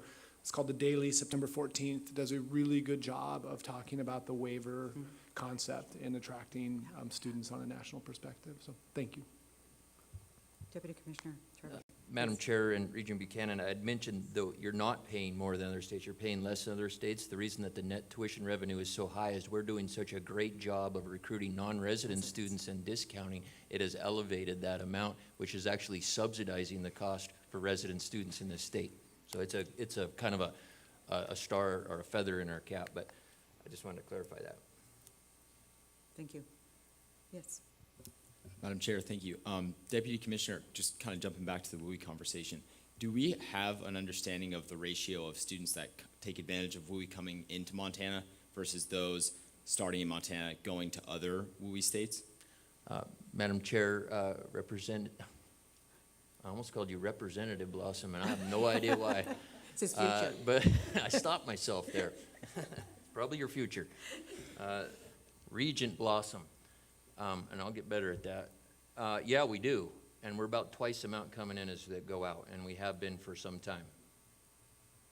Is there, I mean, to Regent Buchanan's point of like, I just wonder, are we optimizing like the number of folks that are being brought in under the WUI scholarship in that we want to, we have an obligation to meet some threshold, but given that there's a lot more coming in than that are leaving, like, are we at the right level there? Like, Madam Chair, Regent Blossom, I think we're seeing a trend to move naturally toward the right level based upon necessity of the campuses. And I think one of the reasons that we moved higher in WUI as enrollment pressures mounted, resident student enrollment declined, and nationally the competition for students grew to such a point that to just get students to come to campus, WUI was an excellent vehicle. You got to fill the dorms, you got to keep your operations running. We've apparently have passed that, and you're starting to see campuses pull back, shift those students over, and find ways to continue to get them to enroll in state, but doing it in this leveraging model that is proportionate to what does it take to get a student to come to the state, and how much can you discount in order to achieve that rate. Thank you. Other questions? Chair Lozar? Or Chair, look, Kent. Could have been Representative Lewis. Representative I quit Lozar. that role. Thank you, Madam Chair. Tyler, I'm on slide 29, so it's the enrollment slide. Hoping you can kind of go back to previous years, the slides in which you talked a little bit about capture rate of Montana high school graduates into the system. You know, this is obviously something that we're all keenly interested in, is an increase in the resident undergrads in the university system, and I see we're projecting a decline. So can you talk a little bit, like, are we truly at the trough for Montana high school graduates? And are we getting to that point where our capture rates are starting to climb above, you know, traditionally it's about 36%? Madam Chair, Regent Lozar, you know, we haven't seen an increase in the capture rate yet. It's a little bit befuddling. We are at the bottom of what we would say as the natural decline in the number of high school graduates. That was projected to happen. 2008, there was 11,000 high school graduates, and we ran it down to about 9,000 high school graduates. So we had a natural reason why there were fewer students, and our capture rate had kind of held up over that time. But as this kind of wacky economy crossed with the pandemic has sort of thrown us into a little bit of a spiral in terms of what is the reason for students not attending higher education. I think there's a whole conglomeration of those reasons that you're seeing across the nation, and we're experiencing them here with our own resident students. So presentations that we heard from Director Lemon earlier today, strategies surrounding Montana 10, the accelerated degrees. I mean, I think we got to keep pulling from that toolbox to find ways to increase and just make it abundantly easy for resident students to attend in the MUS. But I think when we come back in November, we can get you the update on what happened this semester. I don't have it at my fingertips, but as of the last presentation we had for the 2001 entering class, well, we had not moved the direction of the capture rate.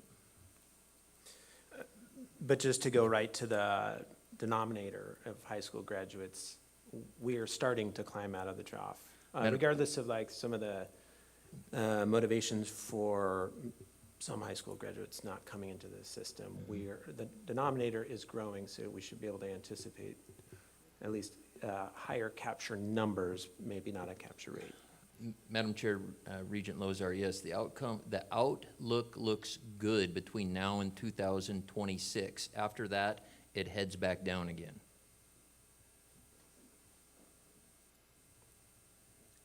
Thank you. Not within our control. I mean, that's the challenge. Yeah. Other questions, comments? Okay. All right. Thank you, Madam Chair. I'll take us back to the action agenda. Item B is a request for authorization to program, plan, and design a building. That building is a wellness center at the University of Montana Western. This item came to you as an information item in May, as you might recall.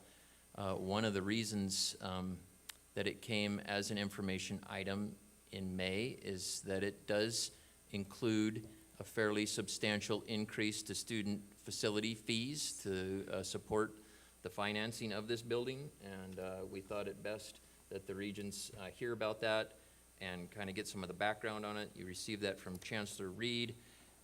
Now, in an incremental step forward, the campus is coming forward for approval for $500,000 to expend $500,000 in the planning and design of the building, which will help immensely in the estimation of cost, the cost per square footage, possibly some comparators there to give the regents sort of the reasonability test of the facility that's being built. The need for the facility, I believe, is explained and was explained by Chancellor Reed. It's in the item. So the other point I wanted to make sure is that you approve this item. When the campus is ready, they'll return for a request for the full construction of the project, and at that time also request the increase in student fees. So it would be a twofold request when they return. Madam Chair, I know that we have Chancellor Reed and the Vice Chancellor for Admin and Finance ready to answer questions if you have any. Questions from the Regents? Thank you, Madam Chair. I first just want to give a big thank you to Chancellor Reed and the student leaders that have done a ton of work on this over the past couple years. I know that kind of in that spirit, I'd love to hear from some student leaders from Western. I know the student body president, Garrett Yeager, is here. Garrett, would you care to come up and share your words and passion about this project?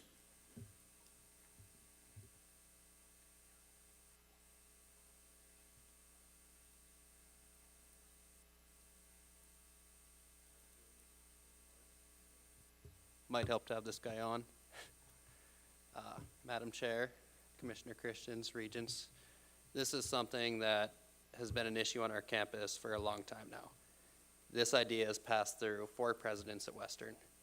Our students are struggling to find a facility for physical fitness. We come kind of second to the Montana Youth Challenge and athletics just because scheduling their time in our weight room is a little more difficult than the general student body. They have different schedules that they have to revolve around, including class schedules that reflect both our morning and afternoon classes. Sorry.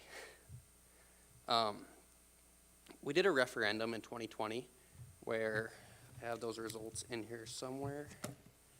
635 student responses. 539 were in support of a student fee increase.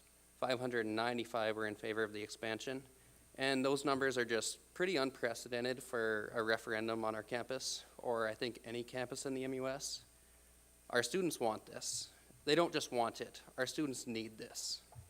So I'd really appreciate it if you guys, help me to be the last hands that turn this from an idea to a reality for our students. Thank you very much. Any questions? Questions? Thank you.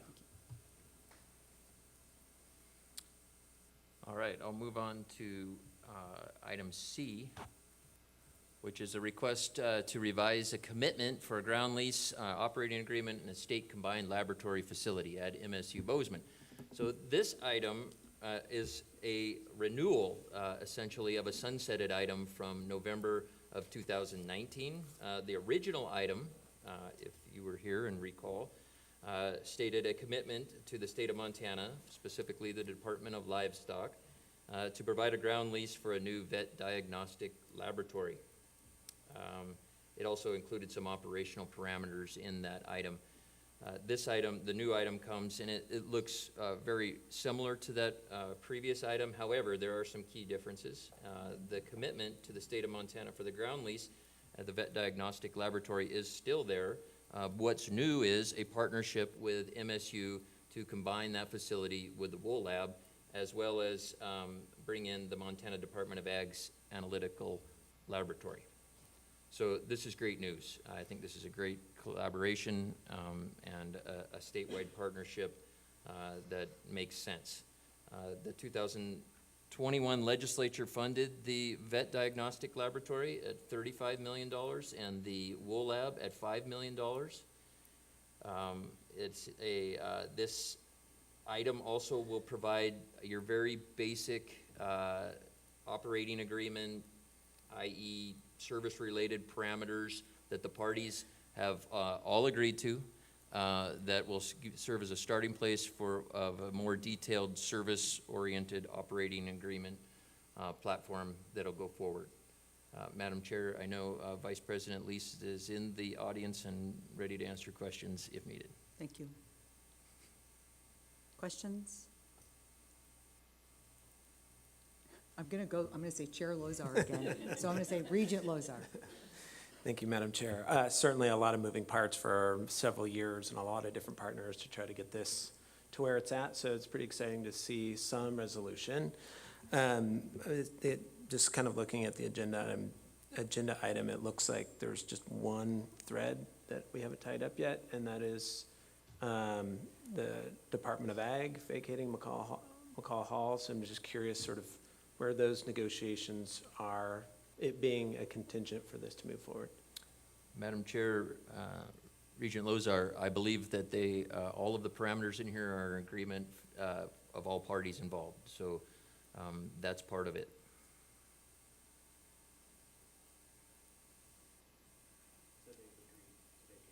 I believe so. That's what that's what the campus has indicated. Yeah.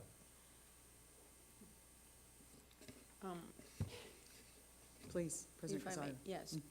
I think it will be good if I could ask Tracy Alec to give us just a very brief synopsis as to what brought us here for the benefit of those regions who were not in service when this agreement was first struck, and then followed very quickly by Janelle Booth, who's our government liaison, and she can tell us, an update as to where we are with each of those elements, if it's okay with the chair. Okay. Thank you. Thank you so much. Tracy and Janelle, yes. Thank you, President. Regents, so the President told me to give a quick history. The quick history is that back in 1960, the Montana legislature appropriated funds for the construction of a building that was to be on the campus of the university, but it was to be the new home of an entirely separate state agency, the Montana Department of Livestock, which is not part of the university. It's a standalone state agency. And at that time, its laboratory was in the basement of the livestock building right across from the Capitol. So the building was appropriated, the funds were appropriated by the legislature. The building was put under the authority of the university, but it was done so with the understanding that it was a home for this separate state agency that was just a no-cost tenant, which is what has happened since 1960. So basically the laboratory ran there. It needed a new facility, and so beginning in 2009, there were discussions about trying to fund a new facility for this separate state agency, the Montana Department of Livestock.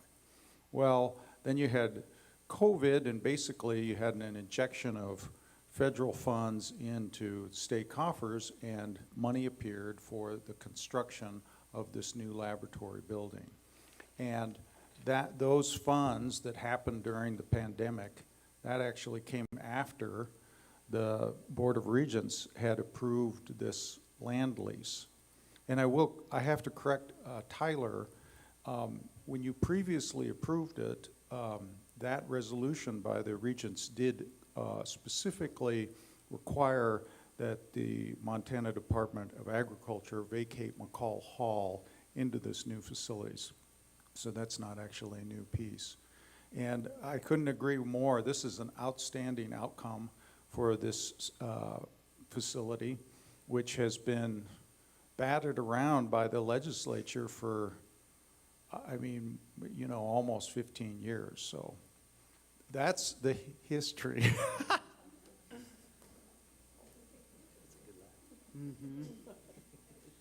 Thank you, and I'll just reiterate what Tyler said. There's been ongoing conversations with the Montana Department of Livestock, the Montana Department of Agriculture, and MSU as far as all of the terms that are laid out in our agreement, specifically with McCall Hall, as well as everything else that has been discussed, and as well as very close contact with the Department of Administration on what the lease terms will be.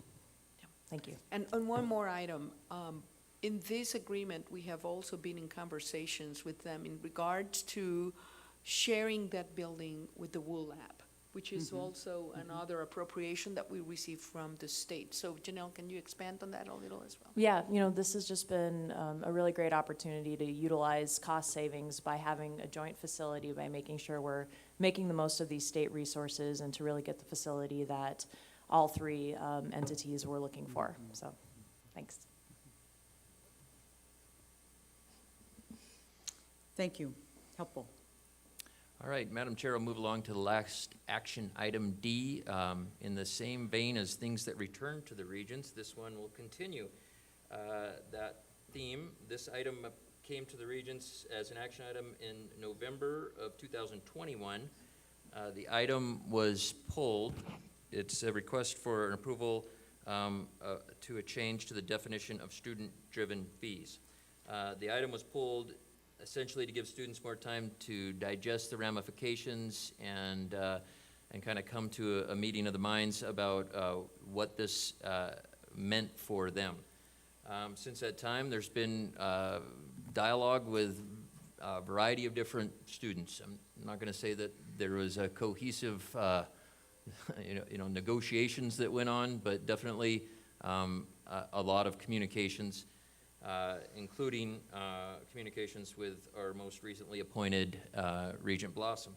So just to get to the essentials of what's going on here, this is a clarification, a more specific delineation of the definition of student-driven fees, which did not exist in policy, but was utilized by my office in terms of operational kind of judgment in terms of what fees can come to the regions outside of the normal approval of fees at the May meeting following the legislature. Our policy says that student-driven fees can come at any time. So there had to be some level of judgment as is this a student-driven fee? And our policies were silent on that.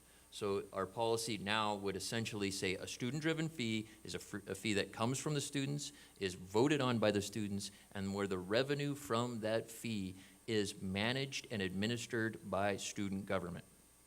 That's it. So, Madam Chair, I'll stop there and see if there are any questions or if anyone wants to make any statements. Yes, please. Thank you, Madam Chair. First of all, I really appreciate this amendment because it clarifies and, puts the purview of these student fees very explicitly in the hands of the students and the student governments, and I think that's super valuable. One thing that I wonder is for non-student-driven fees, for, the rest of mandatory fees, what you might call administrative-driven fees, do student leaders have access to how those fees are being spent, and is there like a level of granularity that they can see just to understand these fees that are not going directly to the student governments? Are we at least giving them the opportunity to understand how they're being spent so that they can articulate that to their constituents? Madam Chair, Regent Blossom, I'm not positive I'm the person that can definitively answer that question. I can go back to what we have in policy where we explicitly give students avenues to work with the administration associated with any fee that is approved. The computer fee and the equipment fee explicitly state that students will be a part of the committee that allocates the use of those fees on campuses. The facilities fee that it requires a vote of the student population. I know that campuses have included students on the development of buildings and the groups that have worked through RFPs, but I only know that anecdotally. I guess, Mike, I would put it back to you and the student leaders, whether or not they feel as though they have a voice in conjunction with asking administration if there's other avenues, but I don't have the definitive word on that one. Thank you. The computer and like technology committees, I think those are a really good example of something that ensures that there is sufficient student input. Like I think the policy says you need at least 50% of students on those committees, which I think is just a fantastic way to ensure that like students know how these dollars are being spent and they approve of how they're being spent. So I just wonder if that's, an area of opportunity for us to see how we might be able to integrate things like that, methods like that into some of the other fees. Yeah, Madam Chair, Regent Blossom, I think that's a great example, and I think students, leaders working with campus administration to explore avenues that include student voice in any of the way we expend funds is a good idea, so. Thank you. Regent Loza. Thank you, Madam Chair. I'm in support of this adjustment to our policy, and I think we've done a lot of work in the last 6-7 years on just fees in general. I guess the one thing we kind of briefly talked about in our committee was, typically with fees, we don't reduce or remove fees. So these fees are going to go on in perpetuity in many cases. And as it relates to student-driven fees, I personally like the idea that students have to vote and put their voice to whether or not they want to charge themselves. My question, or just something for us I think we need to be thinking about is sort of, do we need to be considering a threshold for the percent of the student body that votes in these elections for an increase in student-driven fees versus a percent that support based on the voting population of the student body? So, Garrett just mentioned that, the Wellness Center at Western had over 600 students that participated. That's a really high threshold. I mean, that's a pretty good share of the total student body, whereas I think I've seen in the past in other student-driven fees a 99% success in the vote, but only 8% of the student body participated. So I think it's something we might want to consider maybe at the board level, setting a threshold for the percent of the share of the student body that actually participates in a vote and passes a vote. Thank you. Would it be appropriate for the Budget Committee to take a first pass at that, since it's $1 and we talk about fees continuously? Sure, Madam Chair, I'd be happy to do that and collect the data in the recent history of our votes, just to see kind of where we're at in terms of the distribution or the percent of the students that are participating. Yeah, and Madam Chair, I think that's a good idea and a good next step. I would just underscore, certainly we have Regent Blossom here at the table, but to get insights and feedback from the student leaders, their ideas about a potential policy. We could start at lunch today. Okay, thank you. Madam Chair, I see that we have a half hour left, so I'm going to sort of distribute that time to make sure we get enough of a distribution here to cover our items. The first one is an item that we have annually, which is sets forth the work plan of the Budget Committee. It helps drive priorities that occur operationally in my office, and so I'm very interested in having these kind of ordained by the Budget Committee. The first one on the list there is cybersecurity, and we talked to you last in May about a legislative audit of our cybersecurity operations.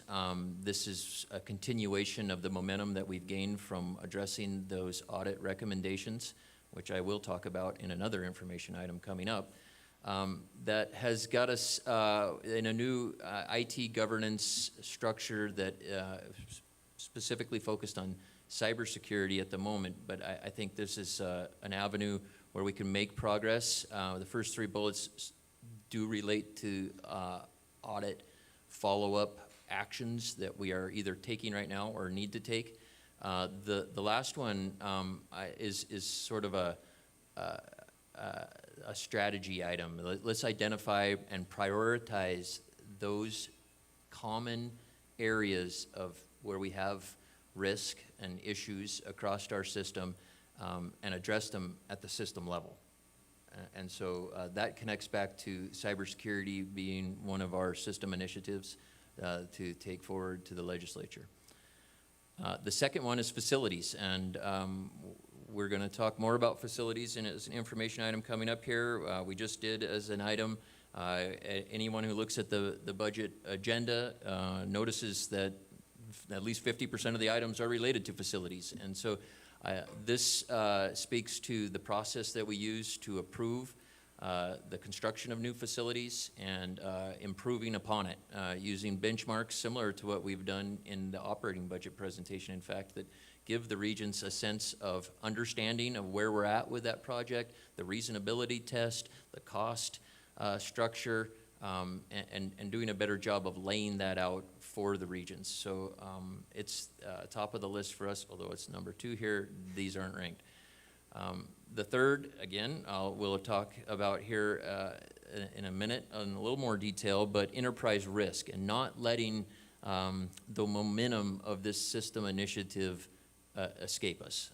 We've essentially completed our first year of a system-wide initiative to do risk assessments on campus that'll roll up to the system level and produce information and guidance for our planning process and all the decisions we make based upon these risks and understanding areas that we can share services again. And we've talked a lot about sharing services and shared services initiatives.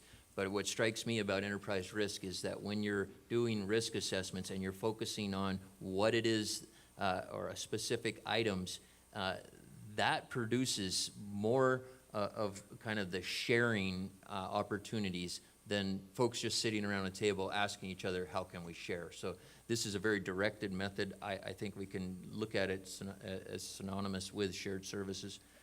And then finally, the 4th and 5th items are just a note that we've talked about throughout the operating budget, is that in May, the regions will be asked to address any tuition increases simultaneously with the allocation of state appropriations, and to do that in concert with how does our financial aid aspects for students look, and what's our kind of our profile there to help guide those key decision points. So the rest of this is just a calendar that kind of leads us through a very kind of skeleton version of what are the big items at each one of the next 3 meetings. Madam Chair, I'd just stop there and see if there are any questions. Are there any questions about the Budget Committee's work plan? All right, seeing none, then I'll back up and I'll ask Deputy Commissioner Kevin McCray to come up and talk to us about this information item. He stressed on information item here that would come back to us in March as an action item as we kind of take this through the steps. Thanks, Tyler. Madam Chair, value for the committee's time calls for brevity on my part, so I'll get into it.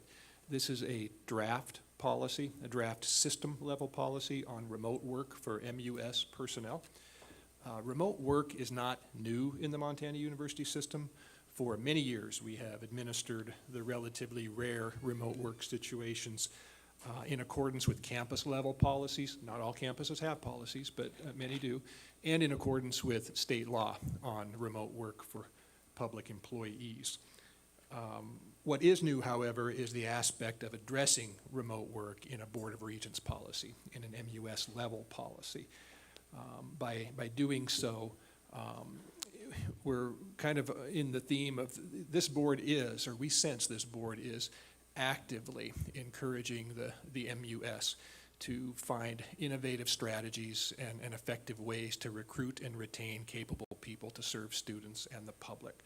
So when you look at the aspect of remote work nationally, remote work for Montana employers to be competitive today, given today's workplace demands, this policy should provide a framework within which the campuses can manage remote work situations effectively, efficiently, with a measure of accountability in situations where services can be provided remotely at least as well and effectively as if in person at no additional cost. So we have researched other states, other university systems policies.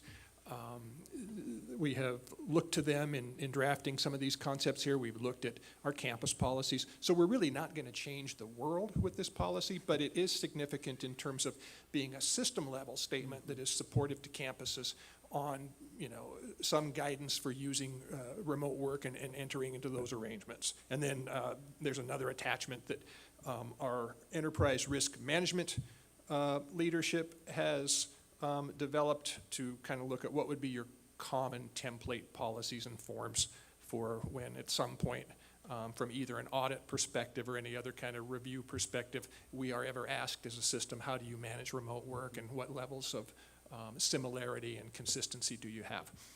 This draft policy is out there for the world to see. It'll be out there for public comment today and for 2 more months, and be back at you for action in November. Thanks.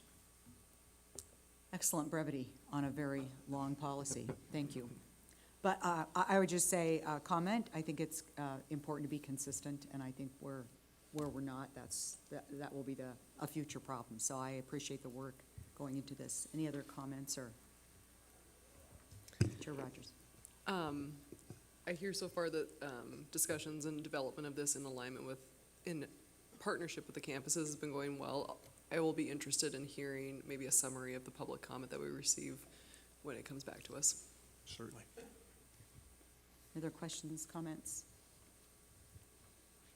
Okay, let's go to the next item there. We have a couple more policy revisions here. Deputy Commissioner McCray.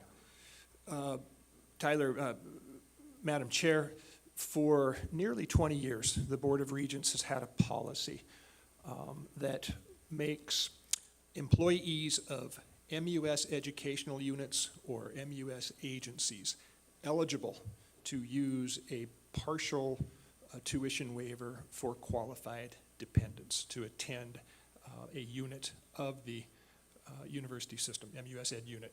And the value of the waiver has been it's a 50% waiver of tuition, not the total tuition and fees, but the tuition piece. I remember then in the 2005 bargaining cycle, as the policy says, we then did incorporate kind of that first round of tuition waiver eligibility into collective bargaining agreements, so it also is referenced in bargaining agreements. Over the years, it has been something that comes up frequently. Every 2 years in collective bargaining, a request for us to kind of look at, are there some ways we could enhance that benefit? So the benefit basically says, if you are employed for at least 5 consecutive years at an MUS Ed unit, and you have a qualified dependent who you would like to use the waiver for, then the value of the benefit is the 50% waiver, and you can use it for 1 dependent at a time. We've had a couple of task forces over the years, Regent task forces, that have also looked at, is there any way of maybe enhancing that benefit? Tyler and I have worked closely with administration and finance and HR at MSU and at UM, where the majority of the waivers are used. And we brainstormed and we looked at language, and together that group came up with this proposed change. So essentially what it would do is instead of becoming eligible after 5 years of employment to use the 50% waiver for 1 dependent at a time, you would be eligible after 4 months of employment, 120 days, and you could use it for up to 2 dependents at a time. I think, and I say I think because Tyler told me the other day, I think we have roughly 300 students right now using that waiver, so there's no way to actually predict precisely what the impact would be, but maybe it doubles. Probably would not double, but you know, again, working with MSU and UM, A&F and HR leadership, they're supportive of it, and it would, I guess to close here, it's part of the recruitment and retention package again. This board is actively guiding us to be strategic and to go 50% discount, 50% waiver for up to 2 dependents at a time. By comparative purposes would nowhere, you know, put us in a position of saying that that's a exorbitant or extraordinarily lucrative benefit compared to what other colleges and universities outside Montana provide for their workforces. Thank you. Any questions, comments? Okay. All right. The next policy revision is our IT security policy. These are changes that first come out of a follow-up to the legislative audit that I mentioned earlier. I'm not going to walk through every function here, but I'll just tell you there's 7 things going on. We're going to better, in essence, we're creating an IT security framework here, and better clarifying the governance role of both the Board of Regents and OCHE. So in doing so, we clarify in policy the roles and responsibilities of the campus CIOs. We also talk about details in management government structure that would be established and continue to be refined by the CIOs at the flagship campuses, when I say CIOs, in conjunction with the presidents and the commissioner and commissioner's office. Thirdly, the CIOs to provide a status report related to this new IT security program and framework. The campuses will develop specific policies to enhance the overall policy that we have guiding the framework, and to be in compliant with state law that delineates the requirements for each state agency related to security and cybersecurity. To conduct regular risk assessments, both internally and externally on campus, and that the campuses would adopt what are termed as NIST standards, National Institute for Standards and Technology related to cybersecurity framework, and that campuses to develop incident response plans. That's contained in the system level policy. Now, what will we propose to add? It's all out there for you to review and read, and we'll bring it back to you as an action item in November. Questions? Regent Loza? Yep, thank you, Madam Chair. I'm glad we're developing this policy, or fine-tuning this policy, particularly important in this modern era. And I'm glad to see that the Board of Regents are sort of associated with this particular policy, but I think one area, it's not a one-and-done thing. This is going to grow in importance over the next 20, 30 years. So if we can add in whatever you think is the most appropriate, but if it's annual, if it's biannual, or whatever it is, I think we should do that. Yep. Excellent. Any other questions? I'll move on to the next item real quick here. We talked about enterprise risk management. This is the first annual report that is sort of underneath the umbrella of our new ERM initiative. The Budget Committee prioritized ERM in our work plan, as you know. An effort to establish a system-wide ERM process which identifies, assesses, and responds to and reports on key risks and opportunities at the system level was made a priority a year ago by the Board of Regents. Kind of in that time frame, maybe a couple months before that, we hired a director of assurance and enterprise risk, and this has been the kind of the catalyst behind this. Margaret Wallace, she's been out to every campus, helped conduct and get started on the campus level risk assessments, took in all that data, folded it into a system level assessment, simultaneously convened and met with a ERM leadership council made up of leaders across the system to evaluate the results of these risk assessments, plan and prioritize ways that campuses can work together, and finally, in an attachment, you'll see utilize some performance funding, residual funds to the tune of $200,000 to allocate back to campuses for specific projects that relate to these campus levels risk assessments. This is a true system level ERM process that was put in place, and I say kudos to her. It was a great job, and it's here for your reading pleasure. Any questions? Regent Nystuen was all over this before he left, so we should reference It's him almost or too name bad him. he's not here to ask me for the top 10 risks, because I was really ready It this time. was just coming. It was channeling, yeah. Okay. Okay, finally, Madam Chair, we have for your viewing pleasure a facilities update that has pictures, and we also have Vice President Lassiter, so this ought to be interesting. And Madam Chair, if I could, as Vice President Lassiter gets started, just a couple points of context, because Paul's going to give you an update. But you know, this is part of a multi-year journey to refresh our infrastructure at the University of Montana, and this is a journey that really began back in 2019, and it began with a recognition that, University of Montana is blessed with a beautiful campus, but we had some infrastructure in parts of campus that frankly had fallen behind. You know, significant amount of deferred maintenance, years of underinvestment, and we faced some challenges.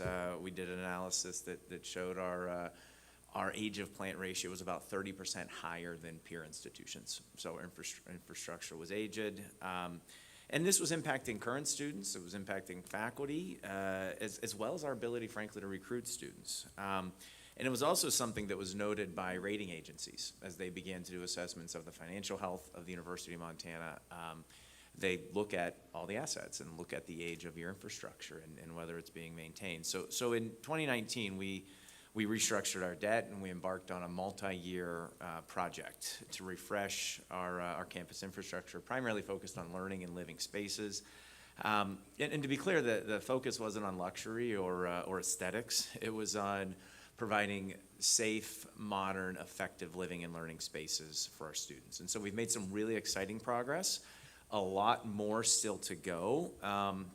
As Paul will highlight, we've felt the pain of the inflationary environment over the past couple of years. We've taken actions to adapt as best we can to mitigate some of those inflationary impacts. But I think it's just important to note as Paul jumps in, he's going to talk about these projects, but it's really important to understand this, that we're playing a long game here. You know, we didn't get into the situation that we're in from an infrastructure standpoint overnight.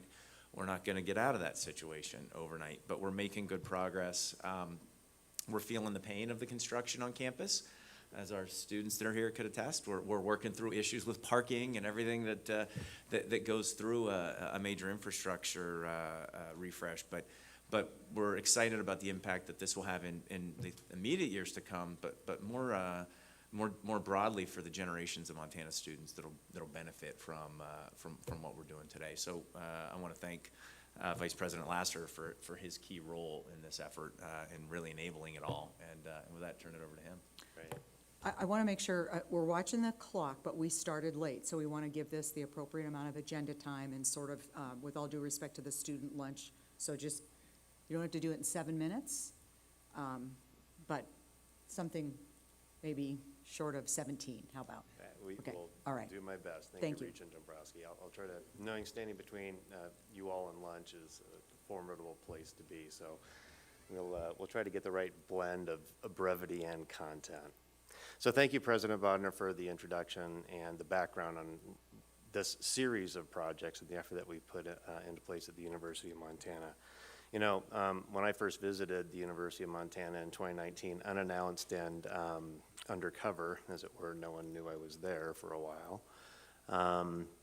It was clear to me that, as President Bodner indicated, the campus is beautiful.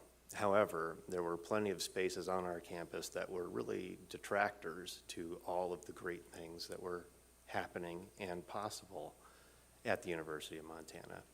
So we have sought to remove those impediments in a measured way, but also in a way that affects the most number of impressions that visitors to our campus are experiencing. So we engaged some architects to help us evaluate the best way to accomplish that goal. And as President Bodner indicated, breaking the campus really into 4 quadrants, both living and learning spaces, but also recreating and dining spaces in particular. We knew that we had the most opportunity to make significant positive improvement in impressions if we went after these specific areas. And so that's what we tried to build the flexibility to do and began doing in earnest in 2019. It is a bit worrisome when our rating agencies do, specifically make note of the age of our plant as really being one of the negatives, the drawbacks to frankly, our competitive position in the marketplace. Very rarely have I seen rating agencies make that comment, but they've made it on our behalf. It's really quaint and nostalgic sometimes when, parents will be bringing their students to campus and saying, hey, this dorm is exactly the way it was when I was here. Isn't that great? It's a whole different experience when grandparents are saying that.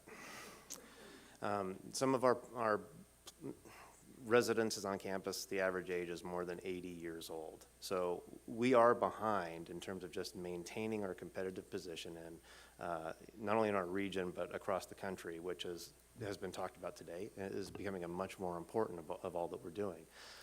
The additional dollars that out-of-state residents are bringing to us, the talent pool that is potential for this state in the future, it is incredibly important to be attractive to folks out of state to help us both meet our budgetary needs and, frankly, provide for the workforce needs of the state in the future. Okay, so there's a little bit of background. Before we dive into the current projects and upcoming projects, I did want to make sure that this board understood there has been a lot of work already accomplished. Several major projects have already been undertaken and have been completed. Significant multi-million-dollar renovations to music rehearsal rooms have been completed. Eck Hall, one of our larger buildings on campus, and again, one of those spaces that are engaging students in the most significant numbers of impressions. That project is almost complete. We have a few more windows left to replace, energy efficient windows, and we'll be doing that. But classroom improvement infrastructure has taken place. Advising spaces have been renovated and made more readily available to students, which we think is bearing fruit in a very significant way. The Oval has been renovated, so it is actually walkable in the wintertime, which is nice. Our larger lecture halls, the largest lecture hall on campus, Urey, and our North Underground lecture halls have been completely modernized and renovated, multi-million-dollar investments put into these two spaces, so that frankly we have a minimum standard on which the rest of our experiences on campus that our students are having will be measured against. Right? It's those of you that have been able to see the before and after pictures of Urey Hall or been in Urey Hall a while ago and more recently, I think it's an incredibly obvious and incredibly dramatic impact that the kinds of investments that we've been making will have on student experience. We've renovated Panzer Hall completely. It's one of our newer residence halls, but we were doing some pretty invasive work into that building already, and since we had things torn up a bit, let's go ahead and get in there and make it exactly the way that students would like it to be, so that when students are visiting our campus and touring these facilities, we have an attractive offering to them, not a luxurious offering, but an attractive, competitive offering that they can experience and see. And then finally, Aber Hall, which has really been turned into a multi-use building, both having several of our student service functions on the lower levels of Aber Hall and then student residences on the upper levels of Aber Hall. That's been completed as well. And that was a key component to address so that we could frankly make the revisions to the Lomason building, which will enable us to do some of the projects we'll talk about in just a minute. That's underway. Okay, well, let's jump in. If we could move ahead, I'm not sure who's, thank you very much for advancing the slides. The largest single dollar investment that we're making, about $49 million in total, is a new dining facility at the University of Montana. Those of you that have had the pleasure of visiting our food zoo in the Lomason building, I have yet to hear complaints about the food in the food zoo. In fact, I hear a lot of compliments. What I do get some complaints about is the wonderful garden level positioning of the food zoo. A nice way for where I'm from of just saying underground. So we want to create a space that is a prominent location on campus, right near the Grizzly statue, overlooking the Oval, overlooking Mount Sentinel. Frankly, one of the most beautiful vistas that we have. We want this to be a gathering space where students will spend a lot of time. Both consuming the items that we have for sale there, but also building community and having top-notch technical Wi-Fi connections that they can use, and really be a space that can help build our community there. As President Bodnar indicated, this project is we're feeling the pain on inflation with this one. We're doing our best to minimize cost, and maybe we can move ahead a slide. There's just the site under construction currently, or a slide or two. Let's go ahead and move one more. We've identified, let's back up one. We've identified over $1.1 million in value engineering opportunities that we've taken out of that $47 million cost. And we'll keep looking for opportunities and ways that we can minimize the impact of that cost on our ability to have access to capital. There's only so much capital that we can access in the markets before people will lose confidence in our ability to repay that capital. So we've got to be careful in administering the funds that we are able to generate internally and put them to the highest and best use. So we're always looking for savings. I want this board to really understand that.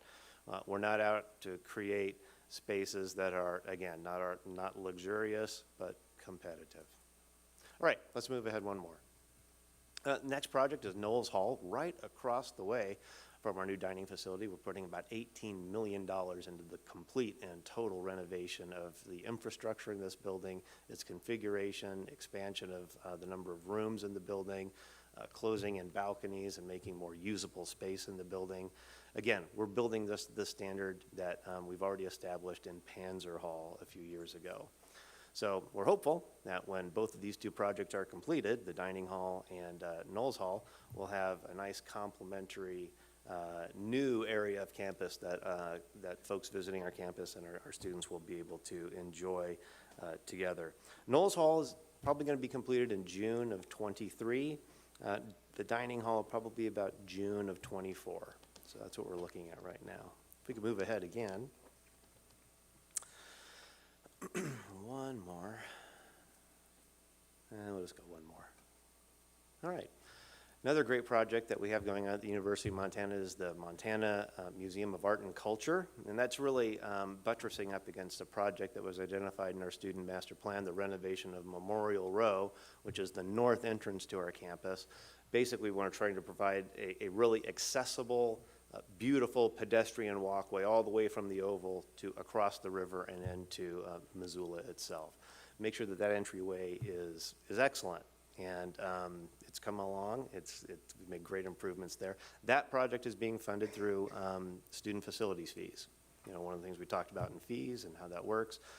We did meet with our ASUM student body representatives, several of which are behind me right now, to make sure that we had their approval and authorization to go ahead and use those funds for the Memorial Row and all of the projects that are a part of the Student Life Master Plan.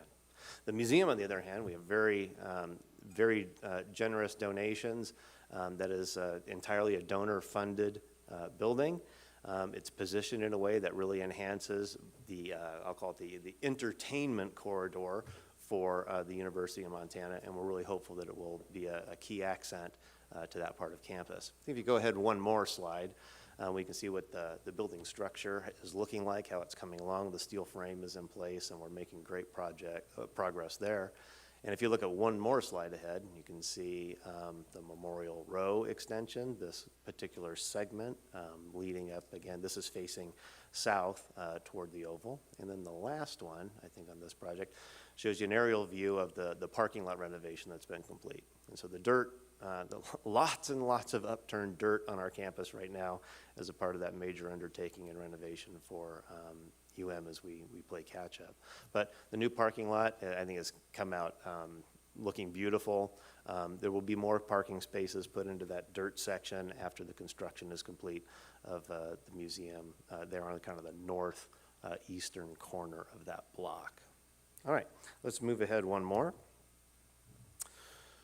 Okay, the combined heating and power plant. This is one of these efforts that working hand in glove with folks in our facilities department, our sustainability department, to identify projects that help us accomplish several things. Number one, reducing our carbon footprint on the University of Montana campus, which this project will be the single largest impact to our carbon footprint in the university's history, and in fact will move us farther along than all of our other efforts combined.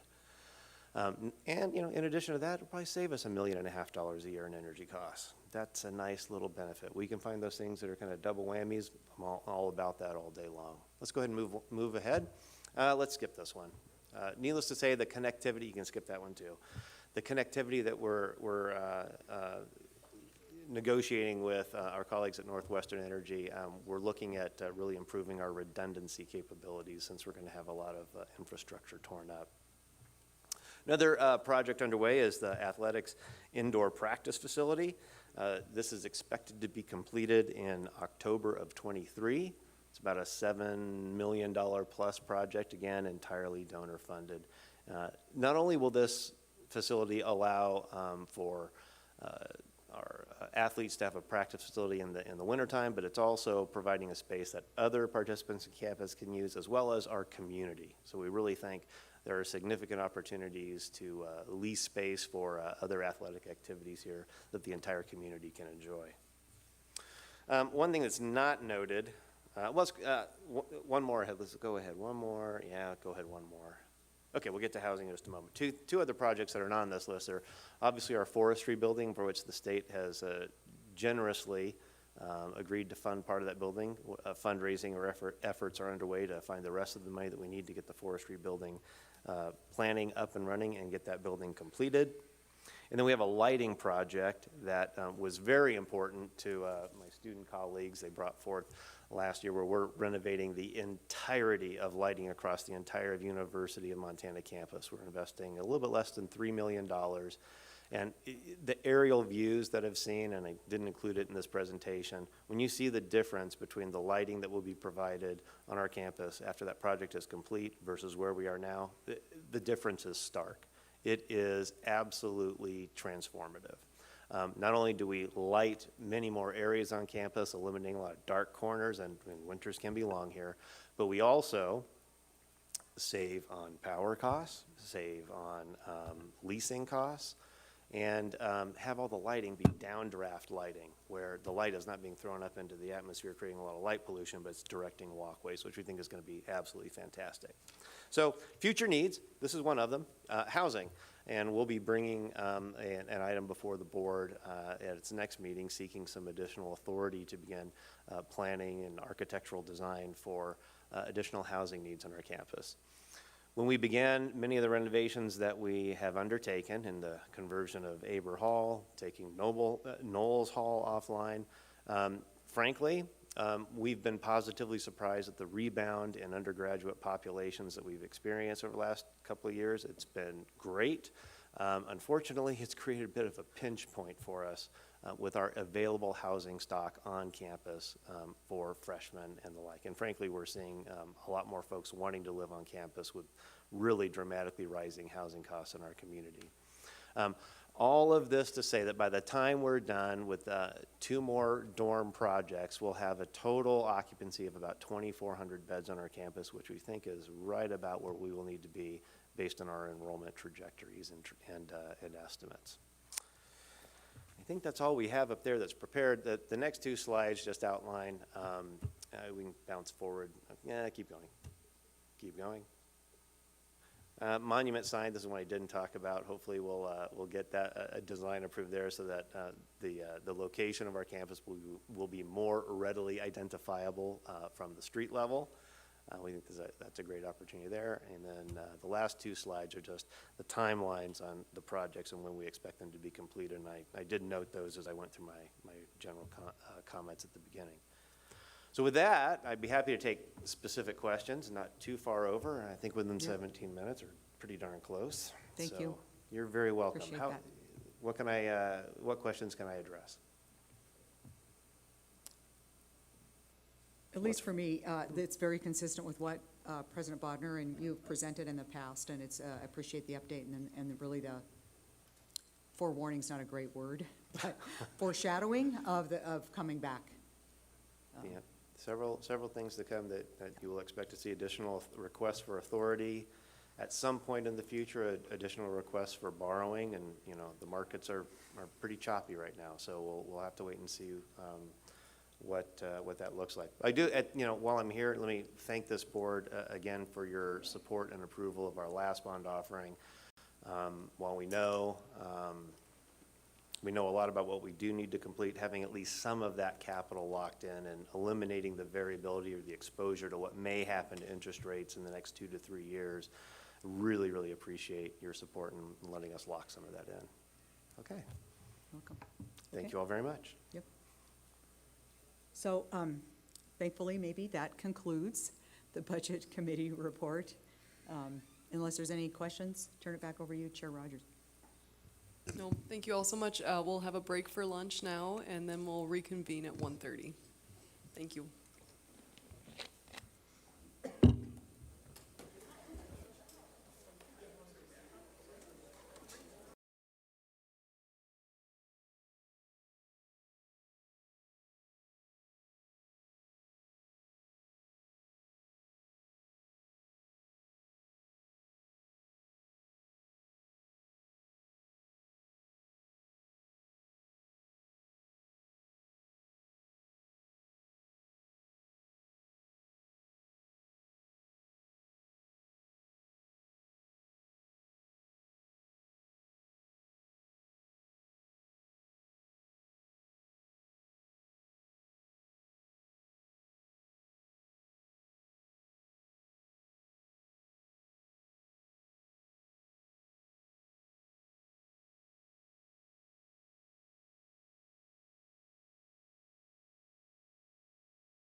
And no one's life or career embodies that imperative more than Emma's did. And she is a role model for so many of us and touched literally generations of University of Montana students. And we are so honored to nominate her for a posthumous honorary doctorate.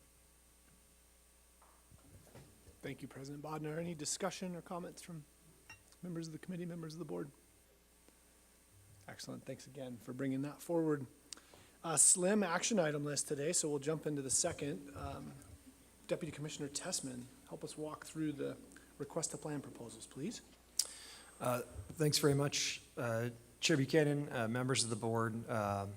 I appreciate the opportunity to bring sets of folks up to talk about these proposals. I would just remind the committee and the board that there is an extensive and rigorous process that goes into the planning, implementation, and then review of new programs across the Montana University system. And at this stage in the process, the board does take action and is considering new programs and giving a green light for more extensive planning to occur. After you've given the green light or not, campuses will continue to work with my office, with OCHI, in order to put together a full level 2 proposal that's required for actual program implementation. So this is all part of a longer term process.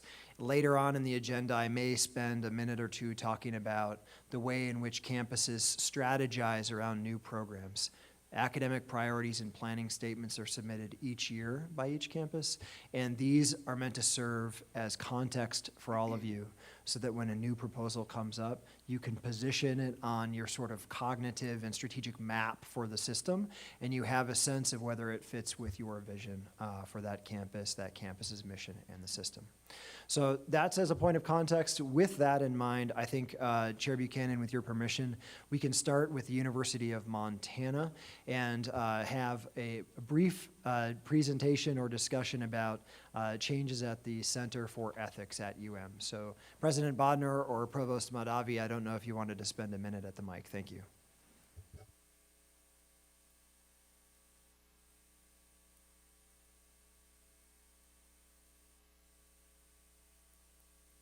And I might say, I think your first RTP presentation, Provost Mahdavi, welcome and thanks.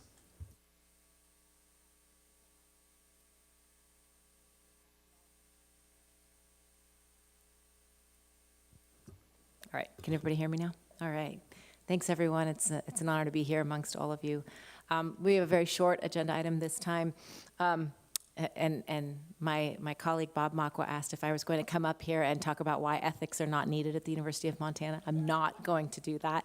Just to briefly say that, yes, we are looking to sunset this. The Center for Ethics has not been in existence since 2016, but the work has been continuing under the auspices of the Mansfield Ethics and Public Affairs Program, which fulfills the same mission.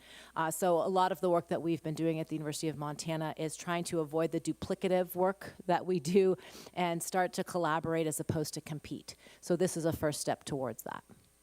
All right, thanks. Any questions or any comments for Provost? Great, seeing none, we'll move on. Thanks, Chair Buchanan. That's a terrific first RTP is to come up and propose the sunsetting of the Center for Ethics. But that context is really, really important, and I know the great work continues in another forum. Thanks, Provost Mahdavi. The next RTP be presented by Montana Tech, and a really interesting associate's option in business. I think, Provost Gammon, you might talk about that as an off-ramp for students along their way, perhaps, to a bachelor's degree. Thank you, Brock. Good afternoon, Regents. Conversations that happen on a lot of campuses throughout Montana and other places are there meaningful off-ramps for students that come to the campus and for some reason or another, life changes or whatever, want to exit the university. And one of the things we have is an obligation to those students, if we can possibly do so, to ensure that they have something, a degree or a credential or something as they exit the university. something to show for the time and the money that they've spent. So we're no different than any other campus in this, but on our campus, we've been having those conversations, and I sort of call it an off-ramp. So what we're thinking about is an associate degree in business. It's not a direct admit degree. We have a lot of students that come that want to be engineers. They run into calculus, quite frankly. We don't have very many off-ramps at Montana Tech for those students where we can give them a meaningful degree that they could build upon in the future as after they exit. And so this is an area that we've looked at without having to do massive curricular undertakings, adding courses and things like that, where students that come that say shift out of engineering, we can package something with very little extra time or whatever that they can get a degree that is employable, that potentially can count towards, because they'll have gen ed credits to go on further to another school in the system or whatever. So not a direct admit. It uses existing courses and curriculum and provides a meaningful and marketable degree that is accessible to our students. Doesn't mean they have to stick around for many more semesters. And they leave the system and our campus with something more than just debt. So that's a summary. So happy to entertain questions. Thank you. Any comments or questions? I think feathering out some of the color from our committee conversation about how appropriate this shift in treating those that may have a change in pathways hit. We talked about examples of getting hired out of school because the workforce is so great, and you'll see some language in subsequent policy items that are trying to engender the same attitude. We don't need to always think that it's failure. It's a shift in life focus and life. So I just, again, through our committee conversation, had a lot of great conversations about how appropriate off-roads or road, finding successful pathways for students to transition. So thank you. Thank you. Seeing no other, thanks so much. Deputy Commissioner Tessman. Thank you, Chair Buchanan, and thanks, Provost Gemin. The next request to plan will come from the University of Montana Western. We have Provost McLean at the podium to discuss a popular culture minor, and we've had some really good discussion around this item.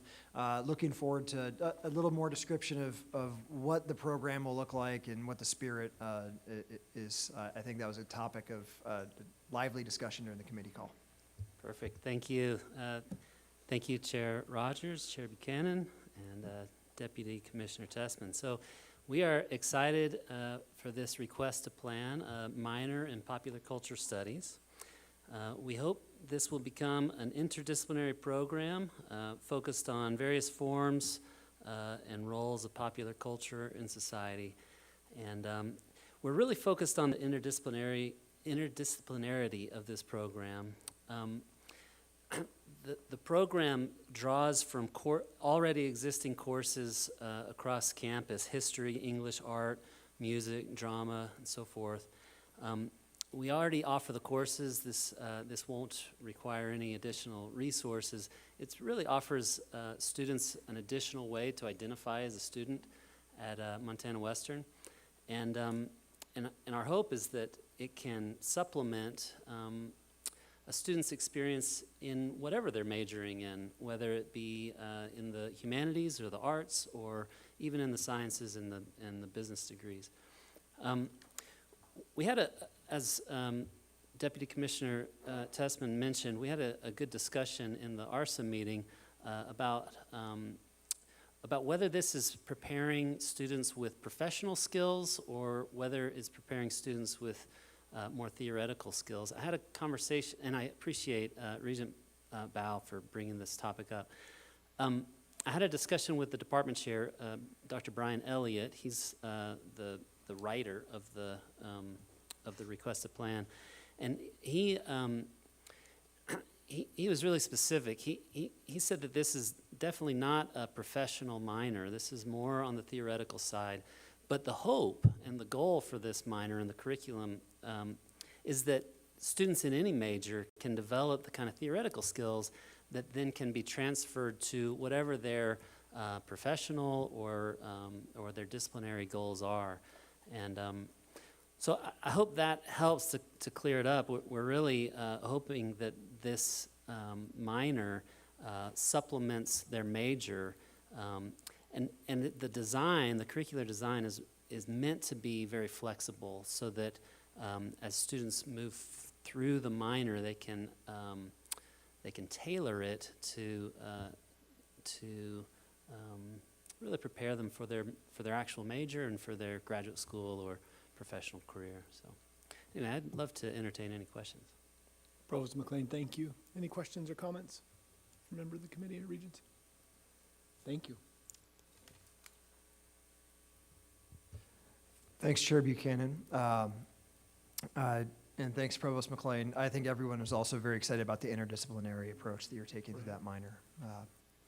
The next two items kind of connect to one another, both from Helena College, and I think we have Dean Sandy Bauman to talk about a request to plan for a certificate in IT help desk and then an Associates of Applied Science in cloud development. So Sandy, looking forward to your presentation. Thanks, Brock. Thanks, Mr. Chair, members of the board. Helena College in the fall of 2020 spent an extensive amount of time working with our advisory board in IT and programming. And at that point, that department was computer technology. Based on those conversations with advisory board and local employers, we made some significant changes in the program. One of those was the termination of our old, frankly, outdated networking degree that we were offering. We made significant updates to our programming degree, and then it also led to the two request to plans that I bring forward today. The first of those is a Certificate of Applied Science in IT Help Desk. One of the major needs we heard from our employers in Helena, state government being the largest employer in our area, is the need for a short-term credential to help folks serve as that IT help desk. So that's the certificate we move forward today. It gets people in the workforce quickly, but it also gives them options. This certificate stacks directly into our Associate of Applied Science degrees, so it gives those students options. The first semester of all three of these IT degrees are exactly the same, which provides time for the student to work with their faculty mentor to determine which career field is best for them. So that is my certificate. I'm happy to answer questions. Let me just roll into the associate's degree. Okay.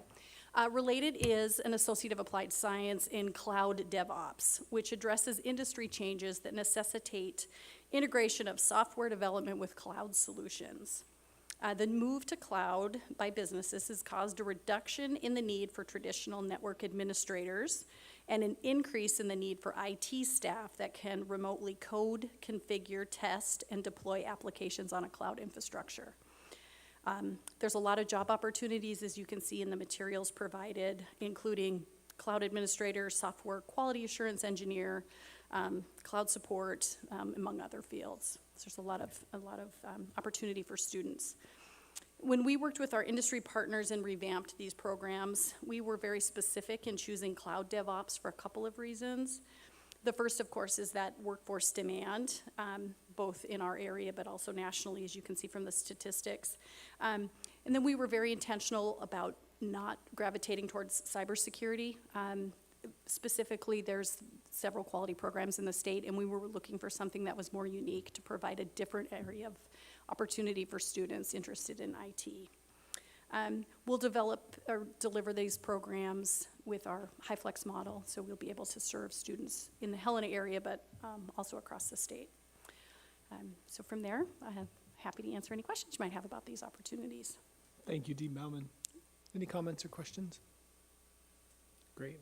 Thank you so much. Thank you. Appreciate your time. Deputy Commissioner Tessman, we have one more, huh? Yep. Thanks, Chair Buchanan. Our last RTP today comes from MSU Northern and a really interesting minor proposal in applied equine science. So I'm really excited to hear from Provost Neil Moisey. Thanks, Neil.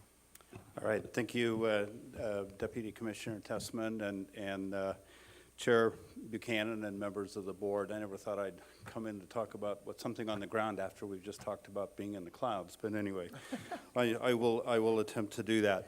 MSU Northern is bringing to fruition here an RTP for an equine studies major or minor at MSU Northern. This has been in the works for a few years, and a couple of things have occurred in the last year that have really brought this to a good point. One is we received a significant land donation from a landowner in Havre to be able to build a facility on. And the other part is we have two faculty now in our bachelor's program in agriculture who have a distinct interest in equine. One of them happens to be our part-time rodeo coach, and the other faculty has come from a farming background. So those two things really bring it together. Where this started was our agriculture program has an advisory board, and that advisory board has been asking for a program along these lines. Many of our ag students, when they graduate, go back and work on the family farms, and this is something that they've been asking for quite a bit. So it's really, a minor. It's part of the major, or would be, under the major in agriculture. Students have been asking for this a lot for the last 2 or 3 years. And anyway, I'm proud to bring this to you as a request to plan moving forward. And if you have any questions, I can certainly answer those. Thanks, Provost Moisey. Any questions or comments related to this? DP? Great, thank you so much. All right, thank you. Seems like a slim list this month, this meeting. Deputy Commissioner Tessman, good work. Which would move us on to policy items. It will, and Chair Buchanan, just a good point, and I think it underscores the fact that there is a set of rigorous discussions. There are really, I think, careful and intentional internal processes on each campus, so by the time these proposals kind of get to this stage, certainly a lot have been sort of vetted along the way, and I think you see that in the high quality of the proposals that we did here. We will move on now to the second set of items. These are information items. We call these strategic priority items. You'll see 3 there in front of you, and they always connect back to our kind of priorities for action. And for example, research, the update will be fairly specific in nature, but connects back to a priority that we always place on research and economic development within the ARSA committee. The e-learning update is a bit wide-ranging, but focuses a lot on our efforts to increase access to Montana University system education, especially for resident students. The third item, Montana 10, you all, I think, should be fairly familiar there, is part of our emphasis on student success. So we have 3 presentations. Director Teal, Joe Teal, our Director of Academic Policy and Research, will lead us off with a research update that also includes our graduate school deans at the University of Montana, Ashby Kinch, and at MSU, Craig Ogilvie. So, Joe, the mic is yours. Thank you, Dr. Tessman. Thank you, Mr. Chair, members of the committee. Really excited to be joined by our graduate deans today to talk to you about research and graduate education. And a lot of this is driven by some happy news that you are all familiar with. Earlier this spring, we got the announcement that Montana State had their very high Research 1 status reconfirmed, and the University of Montana, for the first time, also became an R1 institution. And you can see here that that's really filling in the map for a region that used to be pretty empty on the national stage when it came to research activity. We have 2 out of the 3 R1 institutions in our 5-state region here in Montana at UM and MSU. And while that's just a designation, we're happy to have that designation. What's important is the things that that designation represents. It represents faculty members becoming much more competitive on the national stage, land scientific grant opportunities. It means lots of new activities and services from our campuses going out into our communities, answering questions that impact Montanans. And it means a lot of new educational opportunities, not just at the undergraduate level, but also at the graduate level. And kind of to walk into that a little bit further, it's helpful to understand how the designation comes about. It's a calculation that brings in some information on our research expenditures, what our faculty are getting from the federal government, industry, other sources to do scientific work, the research staff we have on campuses, and also the research doctorates and the breadth of the research doctorates that we award. And so a couple things to take from this slide. The first thing is that you'll see on the chart that there's kind of 2 things that matter for this decision. One is an aggregate. How are we doing overall on these different measures? The second is a per capita. How are we doing per faculty member in our institutions? And something we should be proud about is that on the per capita measure, we do really, really well. our faculty at these institutions are highly productive on the research front, even relative to this peer group. The second thing that's important to note is that professional doctorates, these graduate degrees, they're actually weighted more heavily than research expenditures. And while we're very happy that we received these designations this time around, in a few years, we're going to have this process kick up again, and we are still uncomfortably close to that line. And that's part of why we want to have this focus on bringing more information about graduate education to the board.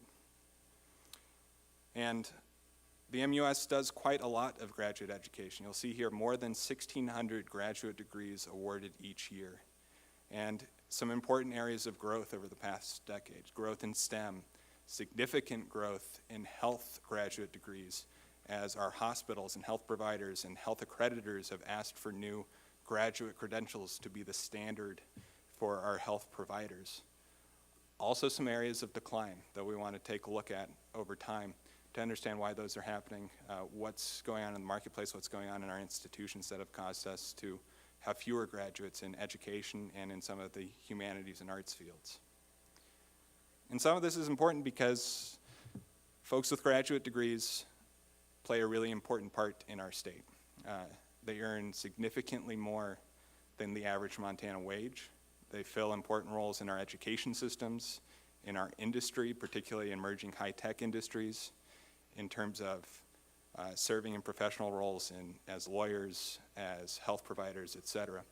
One thing you might notice from this chart is the far right panel in terms of the number that are coming back to work in state.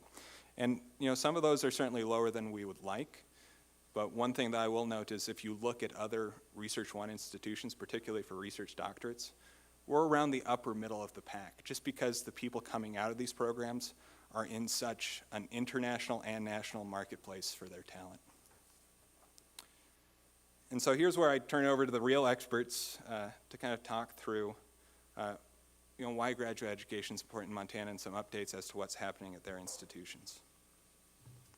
All right, thanks, Joe. My name is Craig Ogilvie, and I serve as Graduate Dean at Montana State Bozeman. It is a pleasure to be here presenting to you this afternoon. I'm biased, I will admit. I think graduate students are amongst the very best students in our system, and I'm very honored to be being able to be part of this team with Ashby, my colleague at University of Montana. So to give you some indication of the excellence our graduate students are, they're really doing the research that is often talked about. All right? So the graduate students are the ones in the field on the research benches doing a lot of the research. And as a numerical value, we have about 700 of our graduate students who have an appointment, a research assistantship, to do that work, coming largely from grants that have been written by faculty. The students come from all over the world.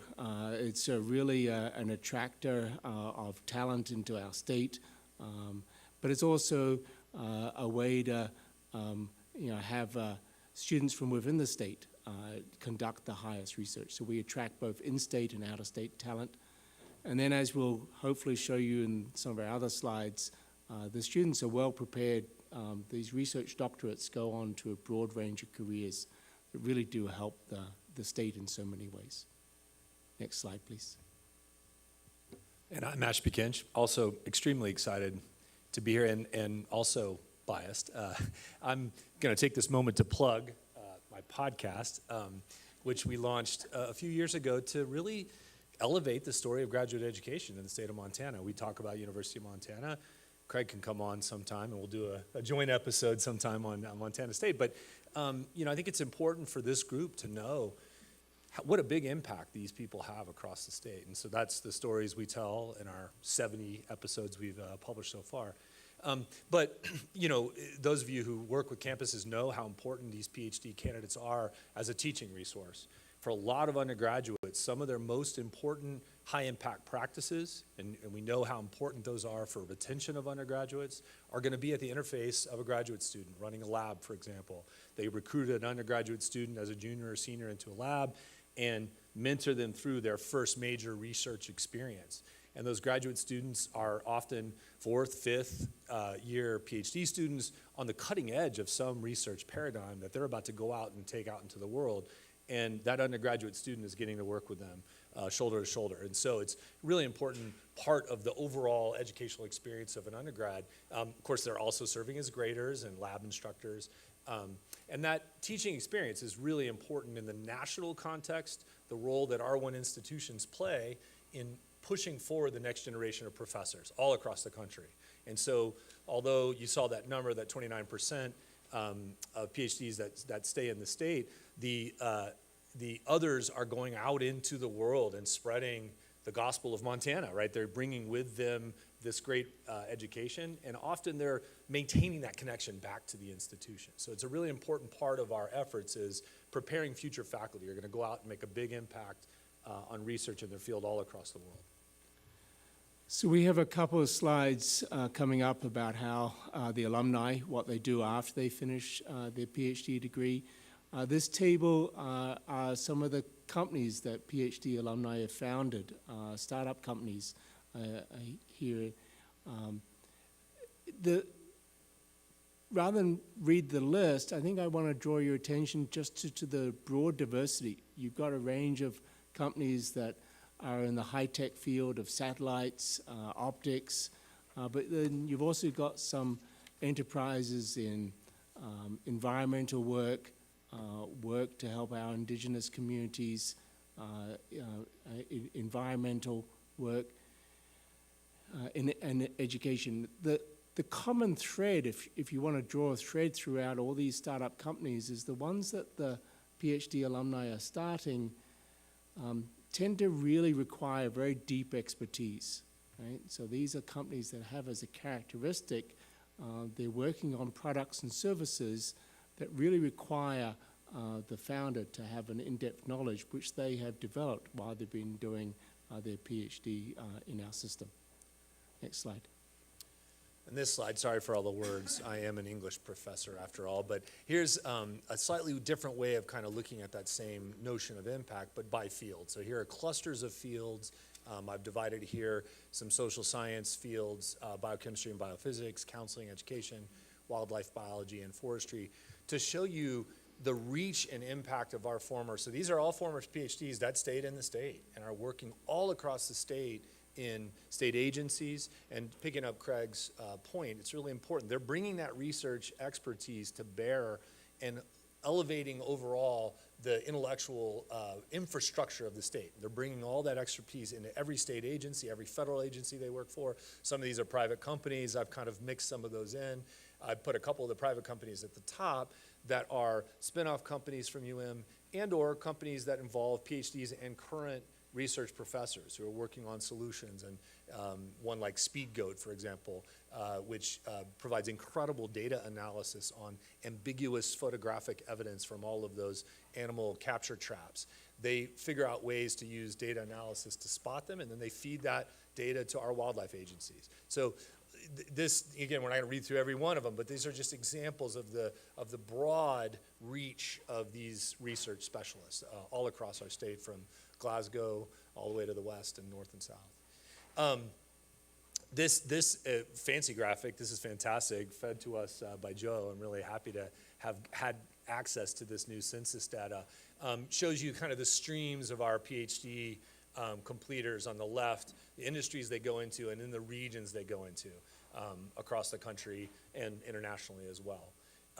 It's kind of hard to read, so I won't put a lot of pressure on it, but it's a really new, good analytical tool we have at our disposal to kind of think about where people are heading when they're done. And then here's just a couple of case study spotlights, you know, and both Craig and I could have come up with, dozens more.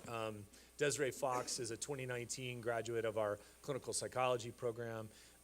After completing her degree, which focused on preventative health resources in Native communities, she went and worked for the VA in Puget Sound. And a lot of our clinical psychologists actually do VA work here in the state. We have former graduates in 3 different VA offices in the state.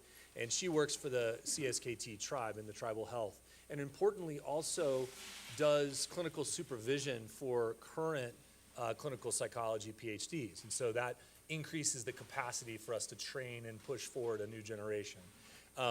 Nick DeCesar is a research biologist with Montana Fish, Wildlife, and Parks. He has actually done some of that work on with SpeedGoat on ambiguous camera images. And these new tools and techniques for wildlife monitoring are having a direct impact on important agency decisions. He's helpful in, for example, tracking mule deer habitat selection. It's one of his special areas, and moose habitat selection. So all that data kind of feeds into the SAGE system and helps inform wildlife management decisions. So here's the diagram from Montana State PhD alumni. I'd like to perhaps draw your attention to the mathematical sciences, just as an example, which is the orange color on the left. And what I want to convey is that our students, our alumni in this area, go into a wide range of industries. They certainly work in the education area, but they're moving into careers and professional and scientific roles, healthcare, manufacturing, public administration. So the skills people develop in what might be from the outside look as a sort of an academic area like mathematical sciences are highly valued in a wide range of industries. And then the other, if you look at the right, if you look at the Montana at the very top, about half of that bar is certainly in the education space, but the rest of the bar is coming from all sorts of disciplines, all sorts of industries are staying and working in Montana. So if you go to the next slide, the two student spotlights, Dr. Sarah Lukes finished her PhD in mechanical engineering and took that knowledge and really applied it with a lot of work in optics to sort of automatically do focusing. And that is critical in various quality controls and manufacturing processes and testing. And then Dr. Jill Falcon-Ramacher did a PhD in history, and she now serves as both the director of the Buffalo Nation's Food Systems Initiative as well as an assistant professor at Montana State Bozeman. And she's really taking the lead on building capacity for indigenous food sovereignty, which is so important for many of our communities. So we started this presentation really talking about the importance of these graduate research PhD students for our research enterprise and how they're driving that enterprise, how they're driving some of the national recognition that we have, and how a focused emphasis on those are going to be important if we're going to leadership roles in government agencies, in our education system. And so it's something that we want to focus on more as a team and also with you as the board. And as part of that, we've been working through some suggested goals to both elevate MUS graduate education and also to try and make some progress in terms of growing this pipeline of graduate students, commensurate with some of our research activities. So Craig and Ashby, do you like to run through these? Yeah, we're gonna tag team this. It's the pattern.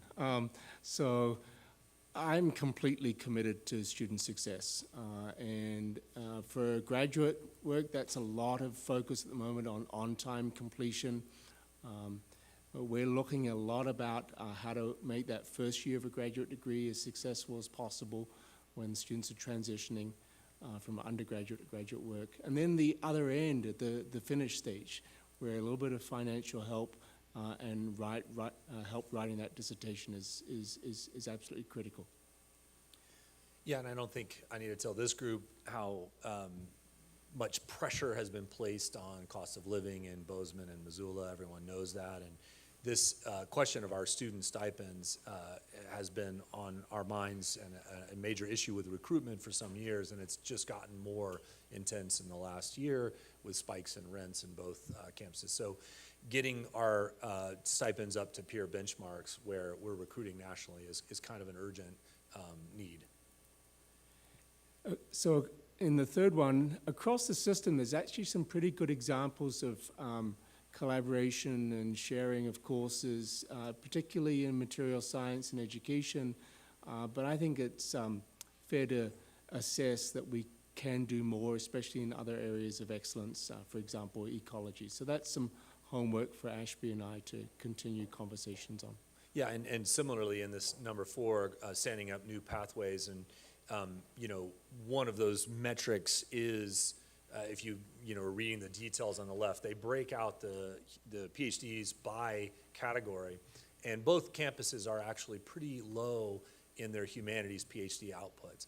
And so we are working on our campus, and I know they are as well, at various ways to kind of capture the talent, both in the student body and in the faculty, to create new pathways and interdisciplinary programs that allow those degrees to come to fruition and for ours to bump up a little bit in that metric. But I think more importantly, build in some areas where we have strength, including arts and the humanities. Both Bozeman and Missoula are strong in those areas. So hopefully you've seen in this presentation, we have some good benchmarks already, in particular degree completion, how many degrees we award, and then outcomes. I think we need to do a better job in the intermediate, what are our time degrees, what are our retention rates, what are our first year retention rates. So we'll be certainly working with OCHI across the campuses to develop those sort of in-progress type metrics. Excellent.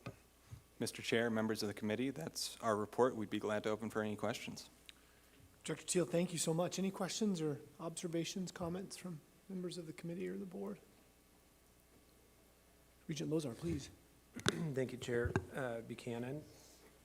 Thank you for the great presentation. Certainly exciting to have our two R1 institutions in the state of Montana. So a lot of work goes into getting that credential. So kudos to everyone who's contributed over the past several years to get there.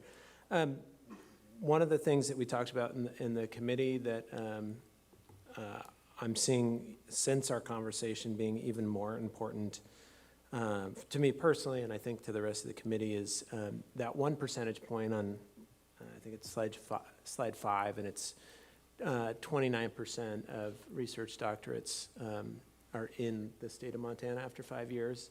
And just reflecting on M-Ready and sort of the follow-on economic impacts to the state of Montana and how we sort of built up the messaging around that is, if we can do this research in the state, there's all of these net advantages for our economies, for job opportunities, et cetera. And 29% to me seems extraordinarily low.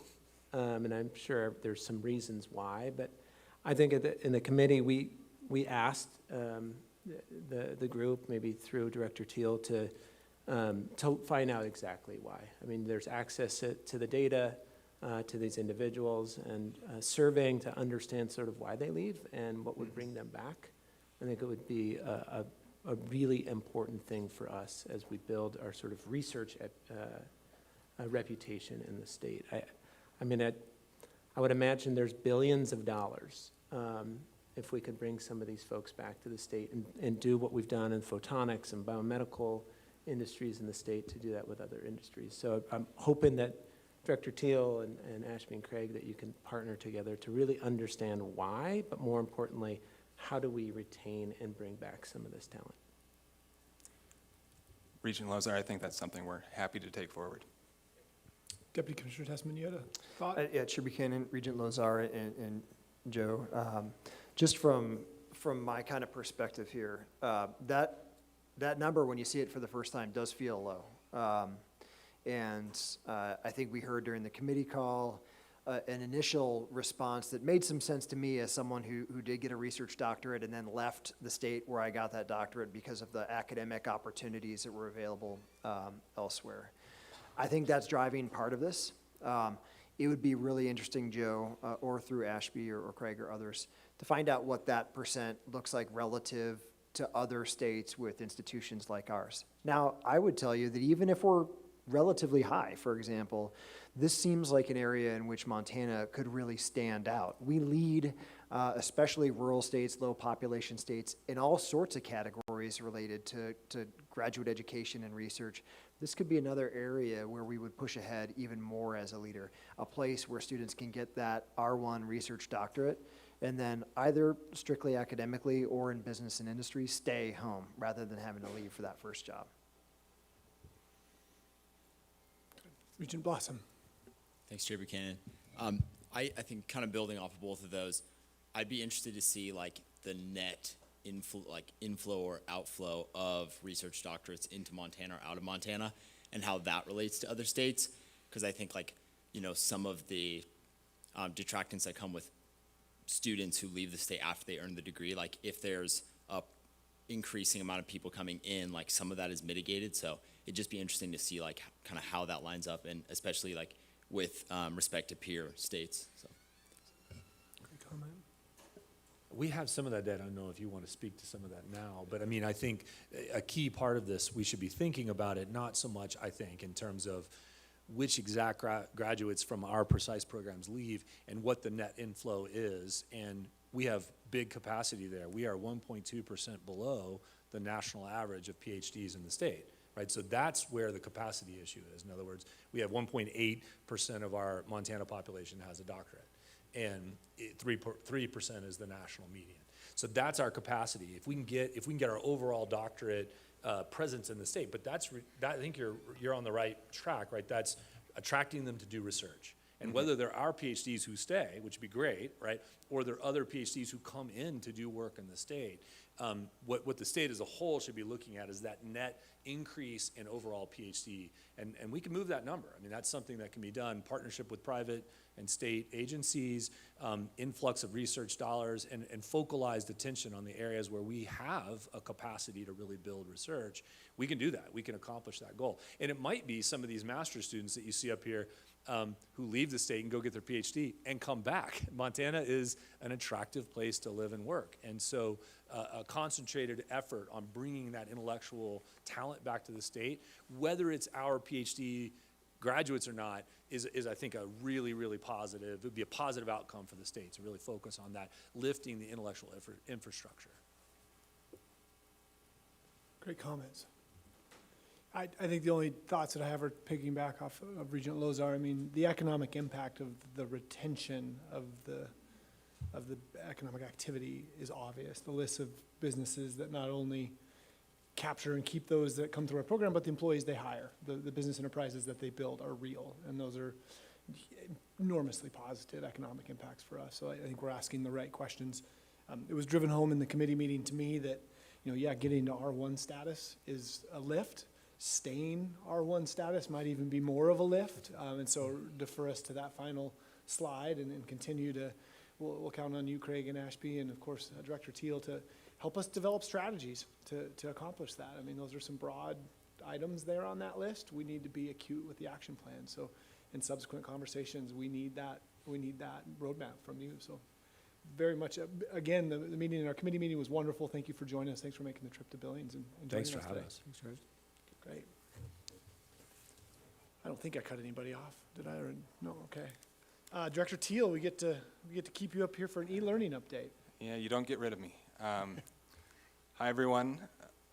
The e-learning update, the goal here really is to give you a broad strategic overview of what's happened since the pandemic. We had this sudden shift where all sorts of students and faculty and campus staff had sometimes a first and often an imperfect experience using online or distance modalities. And there's been a question of, coming out of the pandemic, what's that going to mean? Are students, faculty, campuses going to want to do more with online? Have we learned new ways so that can be useful? Or are folks going to be fatigued? And what we're seeing so far is some sense that nationally there's an expectation that it's the former, that there's going to be a greater demand for online options, for flexible options, oftentimes for not a fully online program, but the flexibility to have a program that's hybrid or has some in-person and some online experiences. And that's what this chart is showing. It's just a survey nationally of campus online officers and administrators in terms of where they expect their online enrollment to go in the next 5 years. And to some degree, that's continuing a trend that we've seen. So this is a chart that always catches my attention. It's showing in the blue Montana students who are enrolling at out-of-state institutions online. So about 6,600 students in fall 2020 enrolling out-of-state online versus an inflow of about 2,000 students into online programs in Montana from out-of-state. So clearly some demand. And as we've looked into that demand, where are Montana students going out of state, we've also seen a concentration. We've seen a concentration in some of the big online players who have established large teams, large marketing efforts, flexibilities that are designed to appeal to specific student groups, military students, adult students, often working graduate students. And those institutions have grown hugely in terms of their Montana enrollment over the past 5 years, as they have nationally. There's been a huge consolidation in these same institutions in terms of the overall national marketplace for online education. So kind of to summarize from the very high level where the national market seems to be going, it's growing.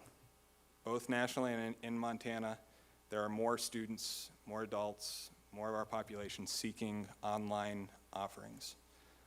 Increasingly, that growth is concentrated in just a few of these larger universities that specialize in providing flexibilities or marketing that appeal to adult students, military students, graduate students. And that the early signs, both in the data and what we're hearing from national leaders, is that demand for online education is going to continue to grow. In terms of Montana, we certainly saw a huge uptick during the pandemic in terms of the modality students were taking, a lot more taking courses in an online or blended modality. We always expected that would come down. What we didn't know is if we'd continue our trend of growth, and we seem to be continuing our trend of growth, with around a third of our resident students attending in a fully online or blended modality in a given term, and a pretty significant proportion of non-resident students. And that's, again, a trend that we've seen, but a trend that it's interesting is continuing.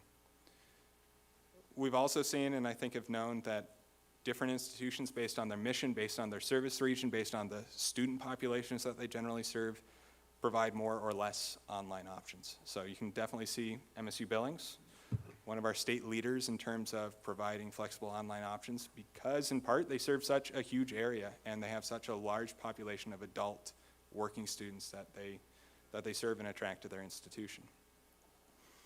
I think all of this leads to some questions as to what our strategy as a system for online is. To some degree, we're not going to start up a new Southern New Hampshire University in Montana. We're not going to go up against these institutions with 100,000 students and try and capture large out-of-state online marketplaces. What we are seeing our campuses do instead is leverage the fact that we have partnerships in state, that we have physical locations where students can get in-person experiences that those larger institutions lack. And you see that kind of develop in these ways, where, for instance, Great Falls College, near an Air Force base, has military students that want to have an in-person experience, but also want to know that should they move, should they be repositioned, they or their spouse have the flexibility to finish that degree online. Second, what we're calling low residency programs, programs where people want to be remote, but they also want to be able to build a cohort, but perhaps in shorter blocks that fit with their life and fit with their schedule. We have seen some success with unique graduate offerings where there isn't a high-quality branded graduate program that's available on that national stage, where the University of Montana, for example, has stepped in and said, we have a great Masters of Social Work program that can work in this space and can be a first mover on the national scale. And I think the area that we're continuing, particularly in our two-year campuses, to look at and move into is finding ways that we can work with each other, because we have these facilities around the state, to provide in-person and online experiences that expand the places around Montana where you can access in-demand programs. And to do all that, some of our system strategy, the strategy that our online learning leads and your e-learning advisory council discuss, is how we invest in experts, how we stand up professional development opportunities. We, for the first time in a long time, had a statewide conference called the Extended Learning Institute that gave more than 100 participants the chance to get together, share best practices, meet each other,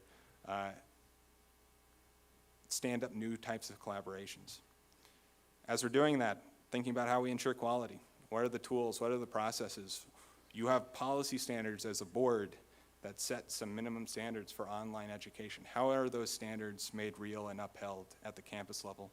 What tools are we giving campuses, provost offices, e-learning leads to make that happen? Third, modern and unified tools. Some of our conversation around the learning management system. Recent effort to unify and have a single contract for a video capture system that's saving campuses around $50,000 a year now. How are we making sure that leveraging a system, we have the most up-to-date technology for our campuses? And then finally, expanding some of the technologies for collaboration. We've been scaling both at the program level, but also at the course level, tools that make it easier for students to access courses from other campuses so that we can collaborate in new ways, and setting up the right framework, the right incentives so that we can scale that to more institutions. Online education has been a big part of our system. It's a growing part of our system. We're trying to be really strategic and stand up support so that campuses can pursue these opportunities in ways that make sense and that serve new populations of students that perhaps we haven't served as well as we'd like in the past. And so I'd be glad to open up if the board has any questions. Durable innovations, right? What did we onboard during COVID that we knew students could use in different environments? Great report. Any other comments or thoughts or questions for Director Teal? I heard 3 or 4 strategic priorities in your summary, the learning management systems and the leveraging of our system approach. Keep it up, Director Teal. These are great reports, and look forward to further reports down the road. Appreciate it much. Thank you. And Chair Buchanan? Yes. I would just Chair love to Rogers. reiterate, I thought it was a really thoughtful presentation. I really appreciate those examples where it's appropriate for us to grow, and also just appreciate the general approach of let's do it in a targeted fashion that's value add instead of trying to become something we're not. Thank you. Thank you, Chair Rogers. Great, Director Teal. Thank you. Do I understand we get to hear from Director Miller this We afternoon? do, yeah. We'll have Christine Miller give a Montana 10 update, and Joe, thanks for both of those presentations. Thanks to Ashby and Craig as well. These are examples of Montana finding its kind of competitive niche nationally, and if you pay attention to the national discussion, you'll know that Joe's work and our campus work on program collaboration through the Quotely platform is gaining a lot of national attention. That's one area where we're not catching up to anybody. We're not catching up to Southern New Hampshire or any of these other systems. We're actually out in the lead. And Joe and Chair Rogers, you're exactly right. What we're doing is, again, thinking about the specific challenges Montana students face. To me, a lot of that is that either-or question. You can either pursue the education you want or stay in the community in which you live, keep the job that you have, and Joe's work, the e-learning group's work, is eliminating that question of either-or. So really promising stuff, that's for sure. Christine, I know you have some exciting updates on Montana 10. You'll have maybe an even more substantial update at our next board meeting, but really excited to see what you have to say today. Thank you. Great. Good afternoon, everybody. Chair Rogers, Regents, nice to see all of you. I am going to provide an update on Montana 10 today, and I'm very excited, even though I'll be pretty brief this time, and you can expect a little bit more thorough update in November. So every time I talk about Montana 10, I probably show this slide. This is not a surprise to anybody. People have seen this a lot of times. But I'm showing it again because I want to remind us of the motivation for Montana 10 and why we're doing this, where we started and where we are now. So on the left there in the light gray, you'll see on-time completion rates for MUS students. This is broken down by Pell students and all other students, so Pell students are low income.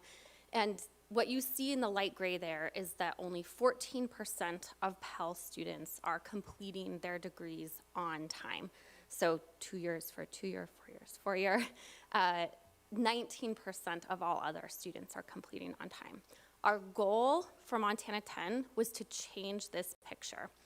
And this has been a project many years in the making, and for the very first time this fall, we have data to show and understand if we are in fact doing this.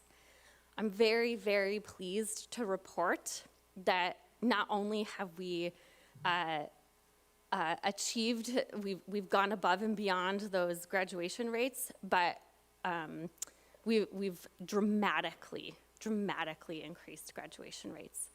Our on-time completion rate for our two-year students, so those students who entered Montana 10 as a Helena College student or a Missoula College student in fall of 2020, 25% of them have completed on time. What that means for these students is that they now have their degrees. There's more of them that have degrees. It costs them less, and it costs our state less to produce the exact same degree. We know that we're making gains here because of Montana 10 when we compare this across all different kinds of data points. This chart shows some of the on-time completion rates for, I'll start on the left there and go towards the Montana 10 cohort. 17% is the national completion rate for two-year students across all public two-year institutions in the United States. 13%, the 10-year average for Montana University System two-year students. The 2019 cohort, so those that would have graduated last year, 17%. Our Montana 10 cohort that started in fall 2020, 25%. So we don't have Census Day data for all of our campuses yet. Census Day hasn't happened. Even here at MSU Billings hasn't happened yet. So we'll have a really good comparison of all other freshmen who entered in fall 2020 at that time. But every single sign that we see now is pointing to some pretty dramatic outcomes for our Montana 10 students. These are important results, and I think pretty motivating to continue our expansion and continue growing. What I think is even more important for us to look at right now is on-time completion and what that means, especially for these students very early in their career at 100% of time, 150% of time, 200% of time. This chart shows all in the blue there, all students in the US who enter two-year public institutions. So those students going part-time, full-time, whatever their enrollment is, every student who enters public two-year institutions. After 8 years, only 28% of them graduate, okay? So this is a challenge, and it's not because those students aren't capable, it's not because we are all are not working our tails off, it's because they're a really challenging student population to serve. Montana 10 students have, like I said, 25% on-time completion within just 2 years. So the gains we're making in Montana 10, and thanks to the colleges and campuses that are doing this hard work, we really are seeing dramatic results, and I think that this chart shows just how important these early outcomes are. This is all happening because of our evidence-based comprehensive framework. I show this every time because I think it is important to remember that it's not just one silver bullet that's making Montana 10 work. It's really comprehensive wraparound evidence-based supports that are being put into place by some pretty amazing teams now at 5 campuses across our system. Just by quick way of update on our expansion plans for Montana 10, as a reminder, we started with a pilot in fall of 2020. We had about 200 students across 3 institutions, University of Montana, Missoula College, Helena College. In the last 2 years, we've expanded Montana 10. We've added 2 new institutions, MSU Billings and City College right here. We have partnered with some national partners. We've received grants. We're receiving evaluation support from our partners at MDRC. We are currently in the process of seeking funding support for a randomized controlled trial evaluation, both to demonstrate our outcomes, also to demonstrate a cost-benefit analysis. And I do want to highlight some of what those national partnerships mean. They don't just mean money, they also mean some validity in terms of other people outside of the people in this room think that Montana 10 has promise and is working and is worth investing in. This summer, all of our campuses, our 7 campuses that are currently either participating or going to participate next year in Montana 10, we're part of the Montana 10 Academy, a 12-week-long series of workshops and capacity building to bring the framework to campuses, to bring expertise, and to kind of collaborate across the system. As you remember, one of our challenges when we decided to expand was whether we could maintain fidelity to that model right here that I just showed you. So the Montana 10 Academy was intended to do exactly that. We are wrapping that up with our very last session on October 6th. I'm very excited to bring those campus teams back.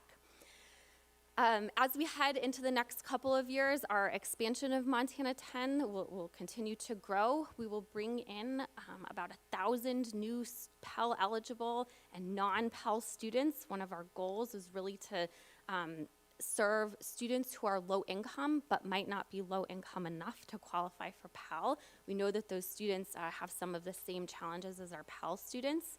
We'll launch those cohorts in fall of 23 and 24. We will partner with MDRC to do a randomized control trial evaluation, again, to support those outcomes and do a cost analysis. We are adding Montana Tech and UM-Western next year, and I'm very excited to just leave you with this little photo of some of our MSU Billings students right here at this campus who are now part of the Montana 10 cohort. Thank you so much, Chancellor, for hosting these students and the team that's made this possible here at your institution. So with that, I'll wrap up and happy to stand for questions. Thank you, Director Miller. Any questions or thoughts from members of the committee? Members of the board? I have a question. You talked a little bit about completion rates. What are we seeing with just general retention rates for the 4-year cohorts and other cohorts? Regent Buchanan, this is a very good question. I wish I had this number right off the top of my head. We actually don't have our exact retention rates yet. We'll have that when we get our census day data, and I'm happy to report that. Our fall to fall first year retention rates for Montana 10 was 91%. We saw about a 23 percentage point gain in our fall to fall for that first incoming cohort. I expect that, we'll be a little bit lower in terms of our retention now 2+ years on, but we still, even last spring, we're seeing gains over the other Pell students, all other freshmen, all across the 3 cohorts at our 3 original institutions. So. And those are the groups that reference that 23% gap that you mentioned? Yep. Excellent. Thank you. Deputy Commissioner Tessman. Yeah, Chair Buchanan, a few thoughts on this since it's of great interest, I think, across our entire office for the entire board and I hope for the system. First, a gigantic thank you to all the campuses and Christine, to the teams you lead across the campuses. A major lift, that's for sure, especially as it scales out. Commissioner Christian stepped out for a second, so I have the opportunity to say this. He made a joke a little bit earlier today about the accelerated degree program and how he's pushing, and we are hustling on that. But sometimes I'll say, look, when we try these new things, first out of respect for the campuses who dedicate time and resources to the initiatives. But second, because we need to get it right, we've got to take it at an intentional and kind of strategic pace. And Christine, I think you and the participating campuses have shown that there's great benefit in scaling up methodically. We've got really good results to show. We've been able to track significant funding, major national kind of evaluation support. And so I think, Chair Buchanan, with the sprint degree, I don't think it'll be 2-3 years, but the same principle should hold. If we're going to try something big, yes, let's be all right with failure if that's where we end up, but let's do everything we can to make sure that that pilot's a success. So kudos on the timing. Second, just to hammer this point home, the spirit of Montana 10, from the sort of coldest, most calculating perspective, and there's lots of other perspectives to really love this program from, but from that perspective, it's that with some additional support from the state, and I mean some, you can produce seismic shifts in retention, persistence, and completion so that if we're thinking about the investment that is required to produce a degree, a skilled, trained graduate and worker in Montana's economy, it's actually cheaper for the state to work through the Montana 10 system than it is to not do it. Because when you don't do it, you have more students who are leaving our campuses without the credential they need in order to make the most out of their career. So that is the underlying cold calculus behind what is also a really, really wonderful student support program. So really excited to see how this continues to grow over time, and thank you again for what you've done to get us to this point. Thank you. Thanks, Director Miller, and thanks, Deputy Commissioner Tessman. Absolutely right. Kind of rethinking our return on investment. If we're in the habit of funding for 6 years to complete and getting 50% versus retention rates above 75 and completion rates much quicker. Thank you for that point. Couple policy items, and again, I point out what we talked about before with that off ramp earlier. I mean, how can we change language in existing policies so that a student isn't feeling as penalized when circumstances arise? So pass it to you, Deputy Commissioner Tessman, to introduce these two items. Thanks, Chair Buchanan and members of the board. What you have in front of you, it's an information item, actually items. They have to do with the Board of Regents' approach to academic probation and suspension. If you'll remember right, in May, you actually voted on a policy change that shifted language around how we treat conditional admission in the MUS. And in some subtle ways, but important ways, moved from kind of a punitive framework, how we kind of treat students who come in with still some academic readiness needs, to more of a student support-oriented framework. The two things that you're about to see really fall within that same effort. And I'm going to talk about what I see as the highlights. Certainly, we can all engage in a discussion afterward. I want to give credit to the campuses.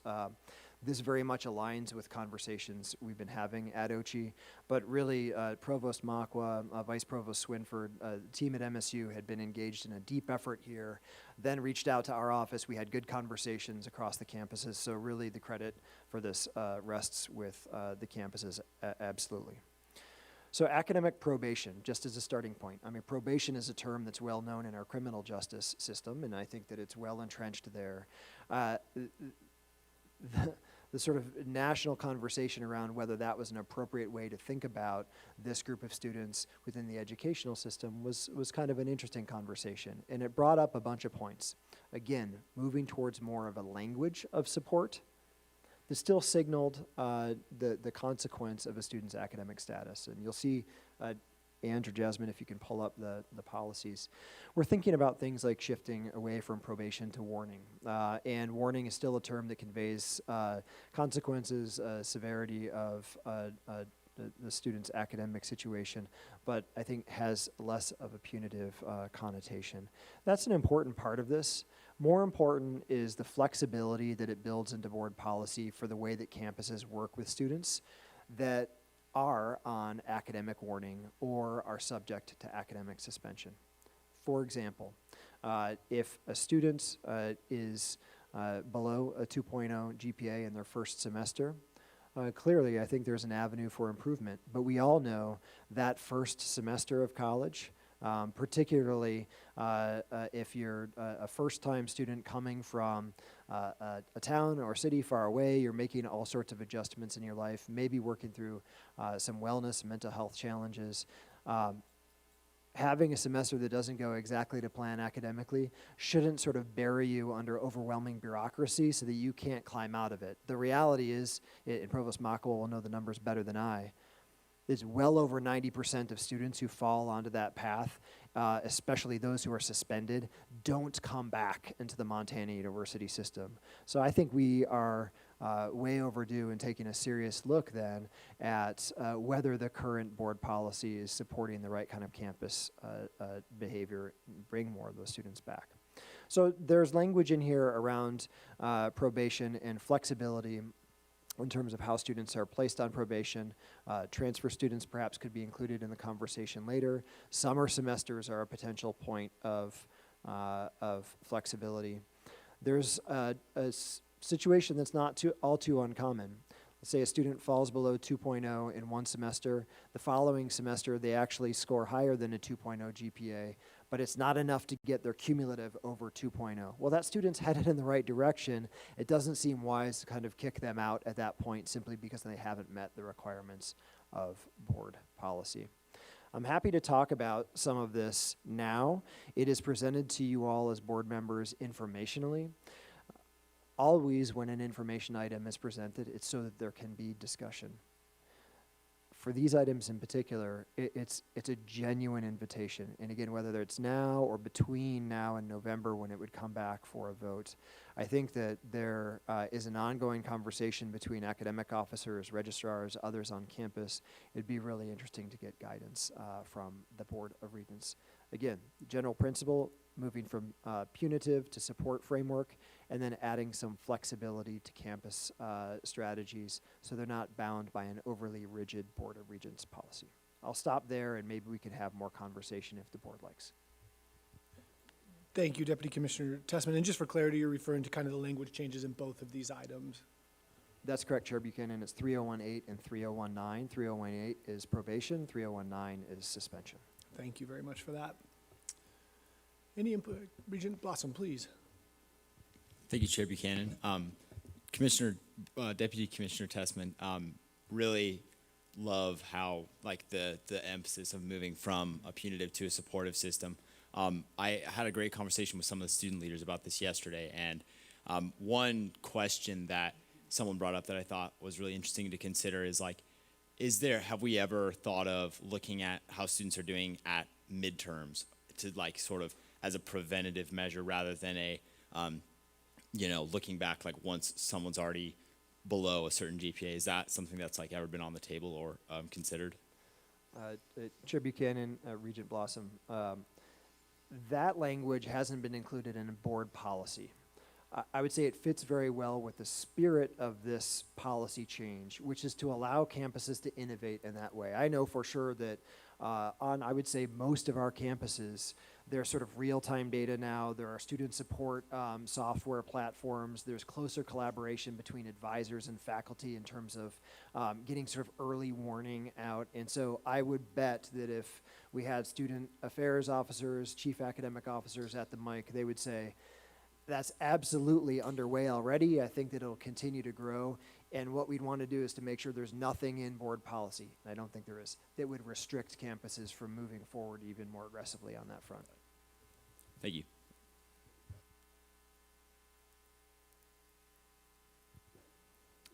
Regent Lozar, thank you. Thank you, Chair Buchanan.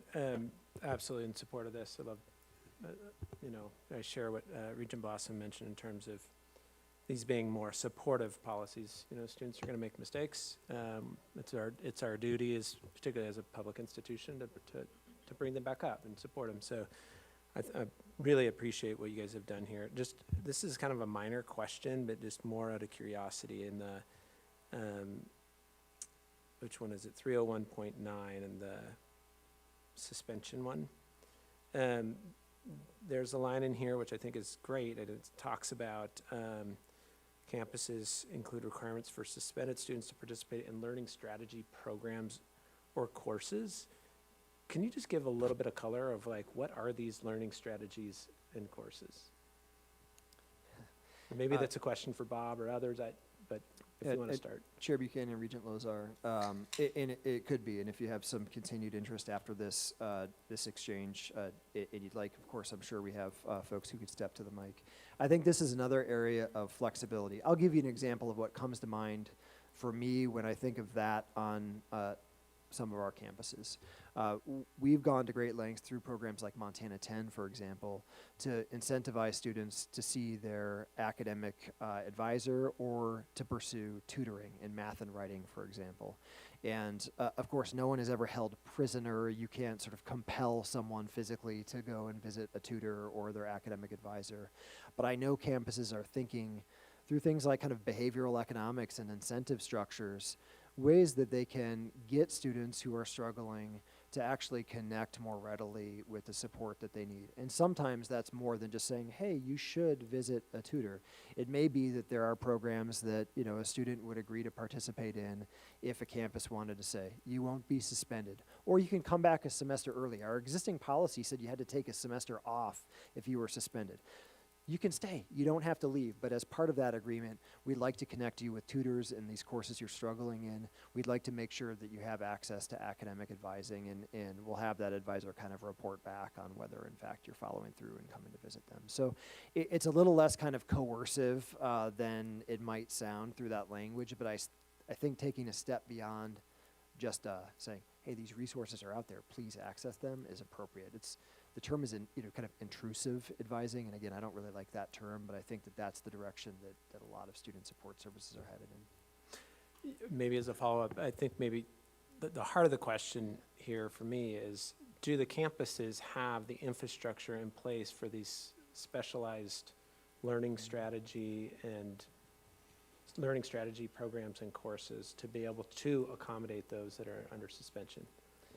Or is there more capacity that needs to be built to be able to accommodate these? Chair Buchanan, Regent Lozar, I would, on one hand, I'd leave that to the campuses. They'll know best. But I think if you look at the retention numbers that Chancellor Hickswaw mentioned, I think if you look at the numbers that we see from Montana 10 and participating campuses, if you look at great programs at MSU, the Hillman Scholars Program, the Sophomore Surge Program, I would argue that our campuses are doing pretty well in this area and would be hungry for more resources if they were available. So I would leave it to the campuses, but I'd say there's good work happening right now that meets the spirit of this policy language.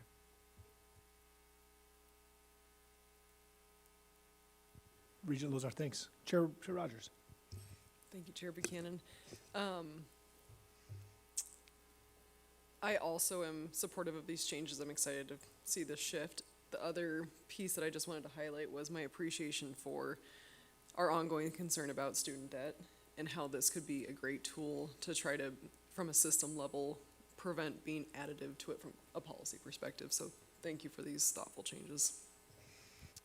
Chair Buchanan, Chair Rogers, excellent point. Now, your first cut at this, if you were trying to be critical, you'd say, well, you know what? Something we don't want to do is to kind of continue to grab onto students. If they really aren't going to succeed, you don't want to have them stick around and continue to take on debt and then still leave without their credential.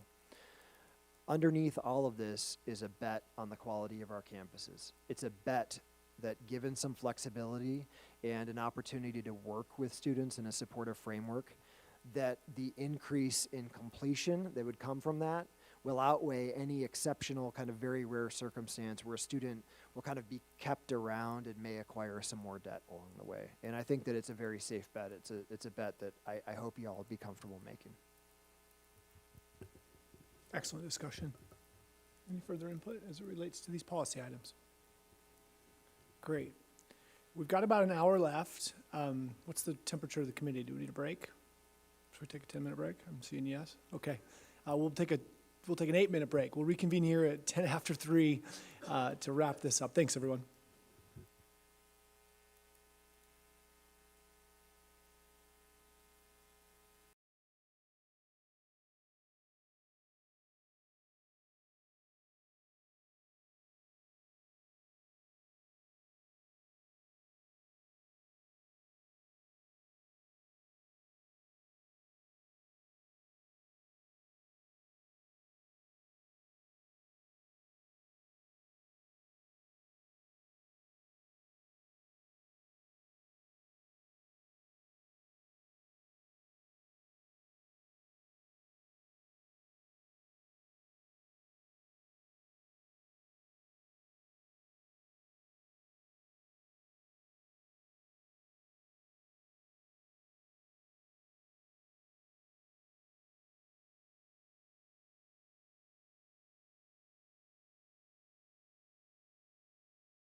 let's call the Academic Research and Student Affairs Committee back to session. Thank you very much. So, Deputy Commissioner Tessman, as we look at what's remaining on the agenda, I know we have a panel that we've got some invited guests that we want to be conscientious to, so they'll still end up at the end of the meeting if I've got my notes right. That's right. Excellent. So stepping into academic review items, please introduce these for us, Brock. Thank you. Thanks, Chair Buchanan. And you're right, we do have, I think, an opportunity to finish with a flourish, finish with something really important today. So I won't keep our panelists waiting too long. I won't keep you all waiting too long. The 3 items here, they're all somewhat connected. In the fact that I'll move through these items fairly quickly does not suggest that they are unimportant. The notion of quality has been introduced on a few occasions today, and all of these items have to do with the quality of the academic programming that exists in the Montana University system. For 3 years now, after we implemented some changes to the planning, approval, and review process, we've asked campuses to submit their academic priorities and planning for the coming year or so. They're not restricted to the upcoming year. It can sometimes be 18 months or even 2 years if they like. And what this is meant to do is to help us, but really help the board, further understand the internal processes that exist on each campus for making sure that the requests to plan, the new academic proposals you end up seeing, have gone through a thorough, rigorous, or directional imperative from the campus community. The second reason that these are important is that it helps us explain where there are overlaps or potential duplications between programming on our campuses. Sometimes this is warranted. Sometimes we try to work around duplication either through program sharing or by saying, no, Campus X, this might not be the right time for you to add a program in that area. And then lastly, I think that it's helpful for you to just identify patterns and themes that are sprinkled throughout the different academic plans that our campuses have. And all of the documents are available for you to peruse. Each campus has submitted its own statement. I do want to commend in particular Dean Stephanie Erdman at Great Falls College. I think that she was personally engaged in this process and produced a really compelling, kind of clear explanation of the upcoming proposals you'll see from Great Falls College in their document. So well done, Stephanie. Thank you very much. And also right here in Billings, Provost Eskandari, your team, I know there is a lot of change afoot, both in the way you support students with retention and completion initiatives, but also in your program alignment, and that shows through in your document. So interesting read for the board. I don't need to recap each campus's plan here for you. 3 areas I did want to highlight. So as you read through, look for especially with our 2-year campuses, direct attention to the return on investment that students should realize should they pursue some of these certificates, Associates of Applied Science type degrees. A lot of plans to offer more in the health professions, in technology, and areas where we know there's tremendous workforce demand. And so I think what you see is that our 2-year system is really stepping up and saying we need to provide students really quick on-ramps into opportunities in these areas. A second thing that you should notice is in the area of dual enrollment. Of course, we have really high levels of dual enrollment. We have had them for some time. We're at record levels now. You'll hear a bit more about that tomorrow. But it's through some innovative practices. There are dual enrollment academies that sort of produce a more coherent early college experience for students. Again, I think a notable one occurring up in Great Falls. There are 2+2 programs or grow your own programs that allow students to get started early with college credit when they know they're on a career pathway. And I think a great example is up in Havre with the Grow Your Own Educator program. That's really seen some promising early results there. And then lastly, and I guess, kind of home field advantage, Chancellor Hicks, while we're here in Billings, but I do, again, want to commend your campus and everyone here because you're doing two really tough things at once. You are doing the hard ground level work around student retention, persistence, and completion, and I think you would note that that's probably been an area for improvement at MSUB, and you're achieving pretty rapid results. That takes kind of eyes on the ground and an ability to implement and execute. But we also see you welcoming a new cohort of Montana 10 scholars. We've seen your campus be active in these preliminary discussions around the sprint degrees, and I think there are lots more examples. It's incredible that you're balancing that level of innovation and kind of eyes on the horizon. At the same time, you're really achieving some positive outcomes today. And so commendations there. I'd encourage the board to look at your planning statements for clues of what's to come next.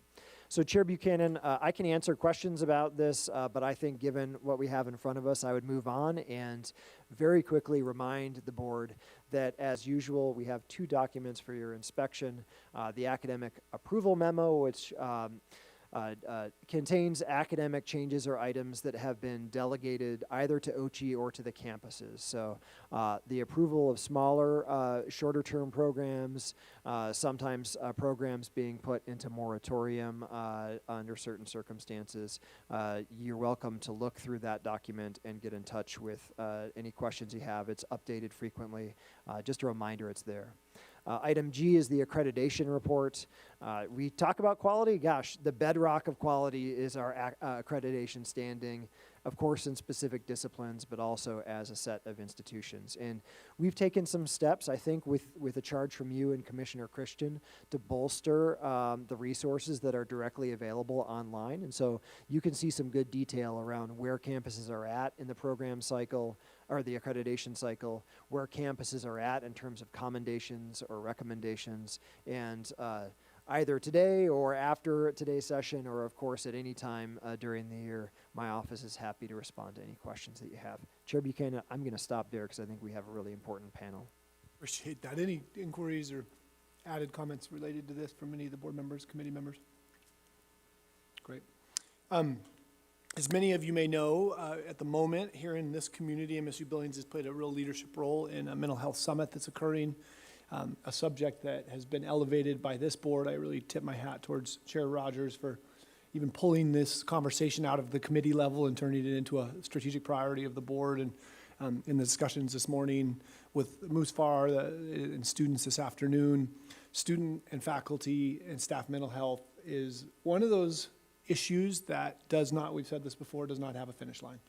We not only need to manage all of the current best practices, but I'm really excited for this panel. As I understand, we're going to be hearing about how do we look at the horizon to build strategies that are going to be helping us adapt to the challenges that, as we know, are adapting in real-time manner. So with that, Director Miller, excited to meet our panelists. Thank you so much. Please take over the committee meeting. Thanks, Chair Buchanan. Good afternoon. Nice to see everybody.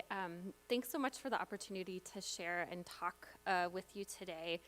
I'm very pleased that we have a couple of wonderful panelists here to talk about student mental health and well-being in the Montana University system.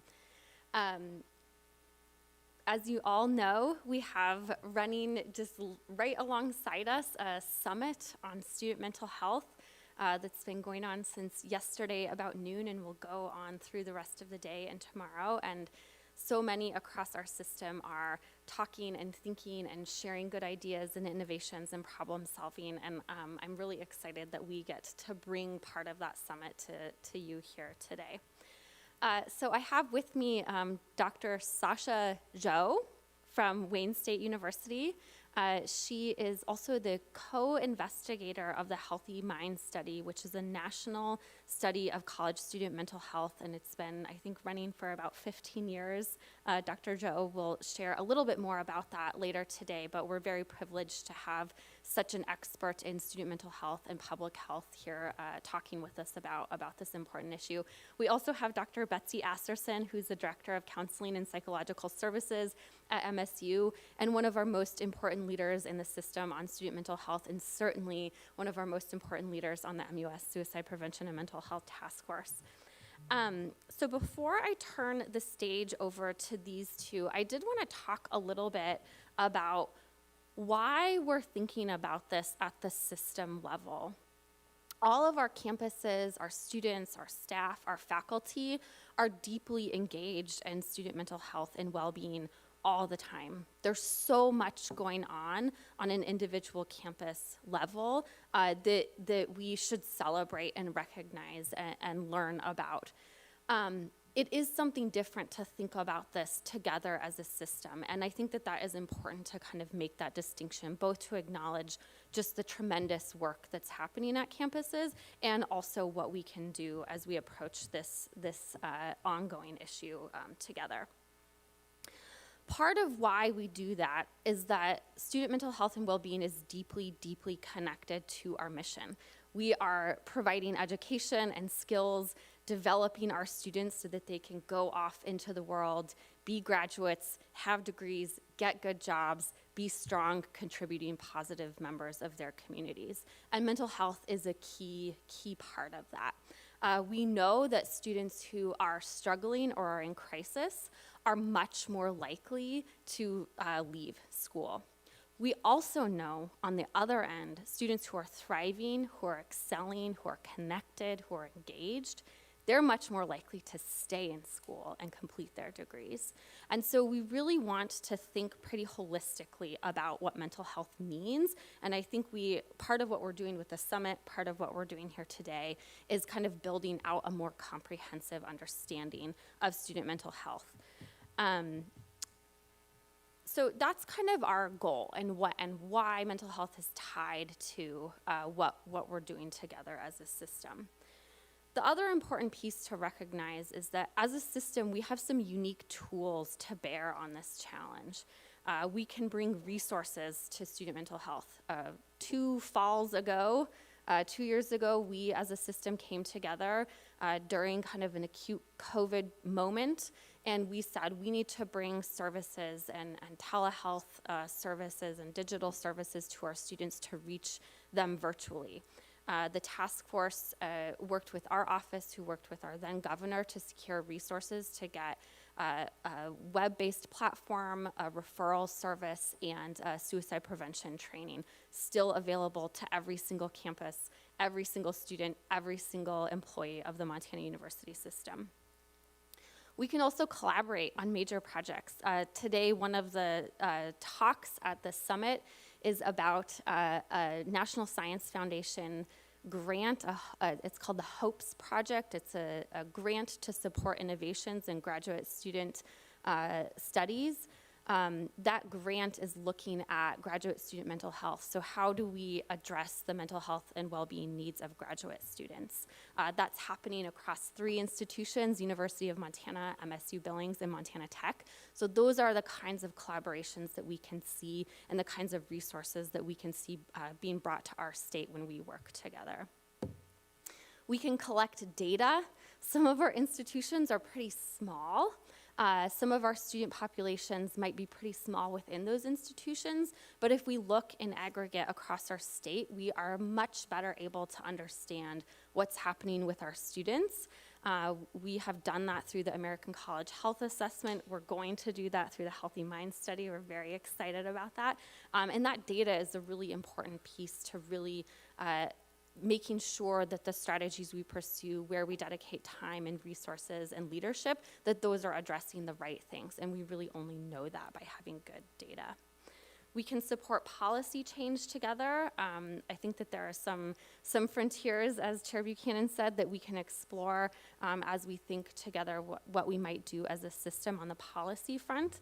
And really importantly, we can provide thought leadership, and especially our regions can provide some of that leadership. And part of why we're here today is to help inform your thinking and our collective thinking around what student mental health is and how we can best think of student mental health in ways that can help us make good decisions to further advance the goals we have around student mental health.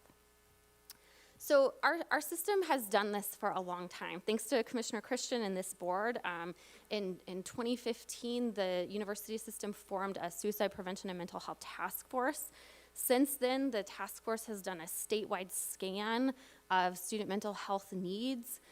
They developed a set of recommendations that are still very strong and in place today, and kind of our system's cornerstone and foundation of how we address student mental health. This is a very brief little wheel showing some of those recommendations, but we can dive into those more if you'd like. MSU Bozeman held the very first statewide summit on student mental health in 2016. The task force also was very active during the COVID pandemic. They came together, they brought those resources that I mentioned, they put together a toolkit for administrators, for students, for faculty and staff, for providers. We had a kind of community of practice with our task force as we were transitioning to telehealth services and sharing resources and ideas so that all of our campuses were on the same page and understanding from each other in that. It's hard to remember what that environment was like, but a truly moment-to-moment environment where all of these changes were happening rapidly. That was a really strong group to be able to share those ideas and practices and be able to reach the students who really, really needed it in those moments. The task force has done all sorts of things, but I'm going to fast forward to today when we are hosting our second Suicide Prevention and Mental Health Summit. It's called Enriching Community Mental Health and Wellbeing, and this summit is really focused on a few important things. The primary goal of the summit is to frame student mental health and well-being as a public health issue. You'll hear more about that from Dr. Joe. Part of the goal of the summit is to really develop out our understanding of what mental health is, from mental health is a challenge that we face, to thinking about, we all experience every moment, every day, we experience mental health, and we might be somewhere on this mental health continuum that is in different places, even in one day or a week or over time, and that's what our students are experiencing too. So we really want to address this whole continuum. Our third goal of the summit is to better understand the relationship between mental health and well-being and the academic mission of our institution. So what really constitutes that relationship? What are the impacts on retention? What are the impacts on graduation and academic performance? We'll hear a little bit more about that.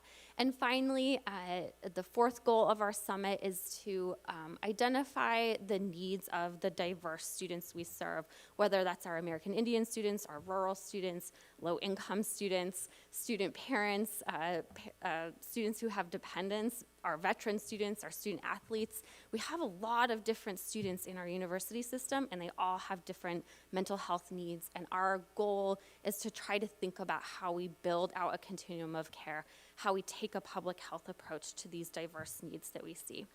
So I'll be happy to report back on the summit to all of you in November. Our task force will meet tomorrow morning to start kind of a summation and some findings or recommendations that we'll be able to share with the board as the task force moves its work forward. But for now, I will hand it over to our wonderful guest, Dr. Joe, please.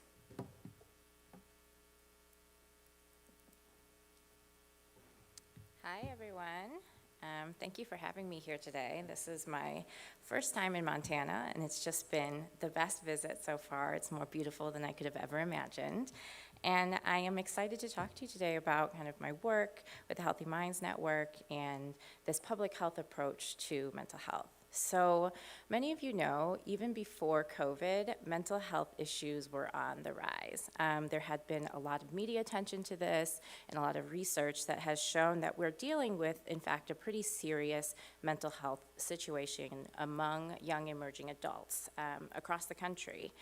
And I think you probably have a sense by now that expanding counseling centers is not the one-size-fits-all kind of solution to this crisis. So I'm part of the Healthy Minds Network, which is this research to practice network that centers on collecting data to find ways to best and most efficiently invest in mental health and well-being of student populations. And we use a public health approach, which means that we're investigating mental health and evaluating programs and policies from a population level. One of our partners is JED Foundation, which is now a national organization, but started by parents who lost their child to suicide during their first year of college. And JED partners with colleges and high schools across the country to strengthen their mental health and suicide prevention programs and systems. And so this diagram that I have up here is the public health approach as borrowed from JED and some of their work with the U.S. Air Force Suicide Program, and really captures this comprehensive framework in promoting public health, in promoting mental health. So this framework is based on what we've known about kind of decreasing risk factors and increasing protective factors with respect to mental health. And there's these kind of 7 main facets, which include addressing basic needs, developing life skills, social and emotional skills, and developing resilience, identifying and limiting access to dangerous means that could lead to suicide, ensuring the right policies and protocols are in place to manage crises, fostering connectedness and belongingness, creating opportunities and systems to notice someone who might be struggling, reducing shame, secrecy, and stigma so people will actually reach out to help, and then of course ensuring high quality, accessible services. And I wanted to just give you this to provide a context of how we approach and assess our research efforts in the Healthy Minds Network. So the main tool of Healthy Minds is the Healthy Minds Study. It's an annual online survey of mental health service utilization, help seeking, and related issues among both undergraduate and graduate students. It is currently the largest and most comprehensive survey of mental health on campus. And right now we have over 600 colleges and universities and over 500,000 student respondents in our sample. And there's also almost every type of institution in our sample. So we have large schools and small schools, religiously affiliated institutions, minority serving institutions, and more. And we typically collect data through the academic year. So our survey also uses clinically validated mental health screening tools. So instead of asking students to self-report whether they're feeling depressed or anxious, we actually use some of the same screening tools in our survey that would be administered in a healthcare setting for formal diagnoses. So this would include like the PHQ-9 for depression, the GAD-7 for anxiety, as well as the SCOFF-5 questionnaire to assess the presence of eating disorders. So the next few slides I'm going to be presenting, it was taken from data from our Healthy Minds study, and it's giving you a sense of what we've seen in the past decade or so. So this graph is showing the prevalence of students who reported suicidal ideation in the past year, and you can see in 2007, about 6% of students reported seriously considering suicide, and this jumps in academic year 2020-2021 to 14% of students who have seriously considered suicide. And then in parallel with increasing rates of suicidal ideation, we see here that in 2013, about 17% of students met the criteria for clinically significant anxiety, and this doubles in the spring of 2021, where 34% of students report clinically significant anxiety symptoms.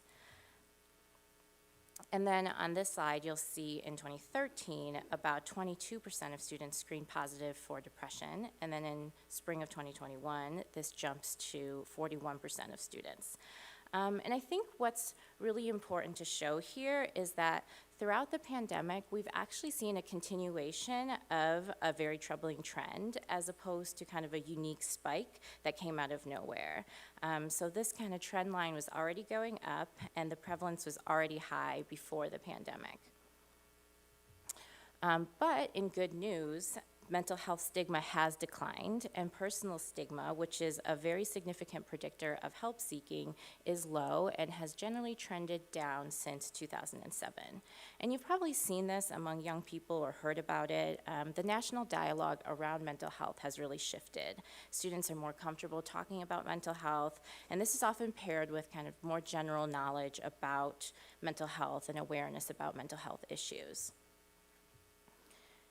And then we see also that with increasing rates of mental health symptoms and decreasing stigma, students have also significantly increased their use of treatment services. And then in treatment use, as defined here, would be therapy, counseling, and psychotropic medication.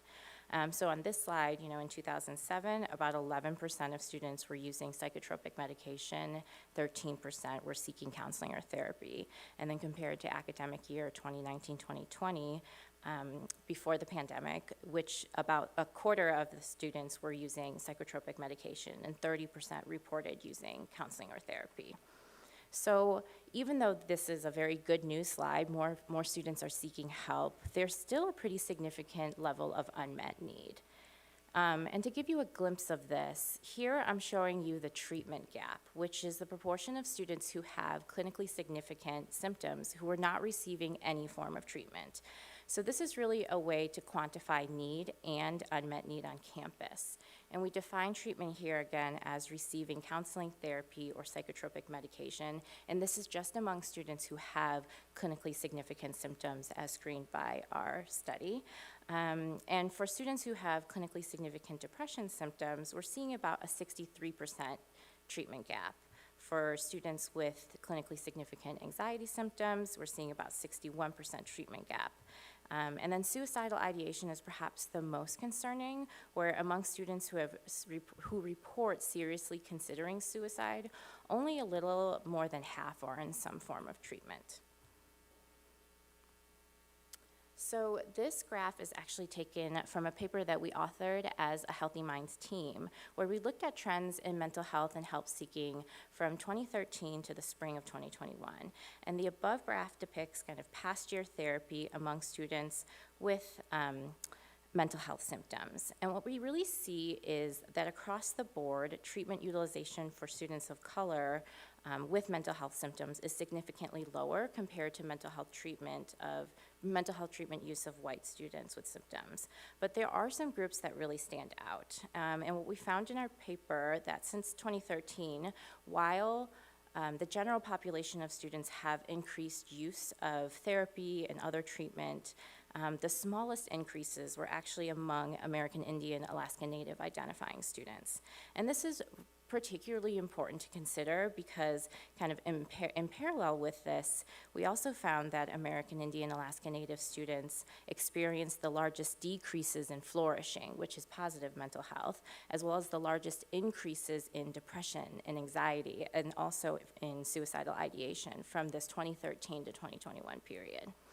So kind of looking at these two trends together really underscores kind of the unique disparities that American Indian and Alaska Native students face. And I want to point out that there's also a dearth of research in this area. There's just not a lot of work that's looking at kind of the unique factors that shape the well-being of American Indian, Alaska Native youth and emerging adults, which just shows how important it is to continue collecting data on these populations. And so while we're on this topic of disparities, I also wanted to address the mental health needs of rural students. So while Montana does look a little different than the other institutions that have participated in Healthy Minds, we typically get a lot of schools on the coast. It also shares some characteristics with campuses that have previously fielded our survey that have grappled with some of the same challenges in serving students in rural areas. And again, there's definitely a gap of research in this area. And what we do know is that significant mental health disparities exist. So according to CDC data, looking at suicide rates for youth, most rural areas experience nearly double the number of suicides compared to their urban counterparts. And this statistic really points to kind of the known challenges of mental health access in rural areas, as well as the behavioral workforce shortages, and also more stigma in these areas, and highlights the need to really better understand and address student mental health and well-being in these settings. So what I want to emphasize here in this slide is that most students now with untreated mental health symptoms do have low personal stigma and positive attitudes and beliefs towards mental health services. As a faculty member, I hear my students talk very openly about their mental health struggles and challenges. But there is just this lack of urgency in needing to seek help. And there's kind of this inertia around seeking help where many people feel like their problems are just not significant enough for formal support. And that's just all to say that from our research, we've really found that most students who do seek help, they only do so when they're in crises. So this inertia around seeking help and this disparities and the treatment gap that I talked about brings up another challenge on campus related to campus mental health, which is under-resourced campus counseling centers, if there is even a counseling center on your campus. And so even if we can get students in the door, there's really not enough staff to serve them. So it draws attention to the need to really consider other ways that we can support student mental health. And from a public health standpoint, this would be addressing risk factors for prevention and kind of expanding the ways that we've typically thought about treatment and support. So one opportunity that we've explored more as a Healthy Minds research team is addressing some of these student mental health issues and thinking about how faculty and staff can be involved. So faculty really play an enormous role in shaping student success. We know from higher ed literature that a personal connection with a faculty member results in higher student satisfaction, a higher sense of belonging. Having a supportive professor or advisor also results in higher retention. And faculty are really on the front lines of being able to identify students in distress and refer them to help. So we conducted a survey in the spring of 2021 focused on the role of faculty and student mental health. And this is a pilot study with about 1,700 faculty members across 12 college campuses in the US. We collected data on faculty characteristics, as well as knowledge and attitudes towards student mental health and related experiences, and also collected info on faculty's own mental health and well-being. And this work was made possible by partnerships with the Mary Christie Institute, the Betty Ford Foundation, and my colleague, Dr. Sarah Lipson at Boston University School of Public Health. And to really summarize the findings, we found that faculty are indeed having lots of conversations with students regarding mental health, but they have relatively low confidence in serving as gatekeepers, and very few have been trained in any way. But many faculty, in fact, most faculty, are welcoming of more resources. And I want to reiterate here that particularly in a place like Montana, where there are these unique challenges in assessing mental health care due to fewer mental health specialists per capita in rural regions, it's really not realistic to just rely on counseling centers or referrals to counseling centers. So faculty and staff and other gatekeepers that exist on campus really provide an opportunity for more human resources to support the mental health across the continuum. So the data that I presented so far and what our Healthy Mind study has shown since really its inauguration drives home the need for a public health approach in considering mental health in higher education. So colleges around the nation have really struggled to keep up with the demand for counseling services. And it's more important than ever to really conceptualize mental health across the continuum. So from like wellness promotion, prevention, early intervention, all the way up to crisis resources.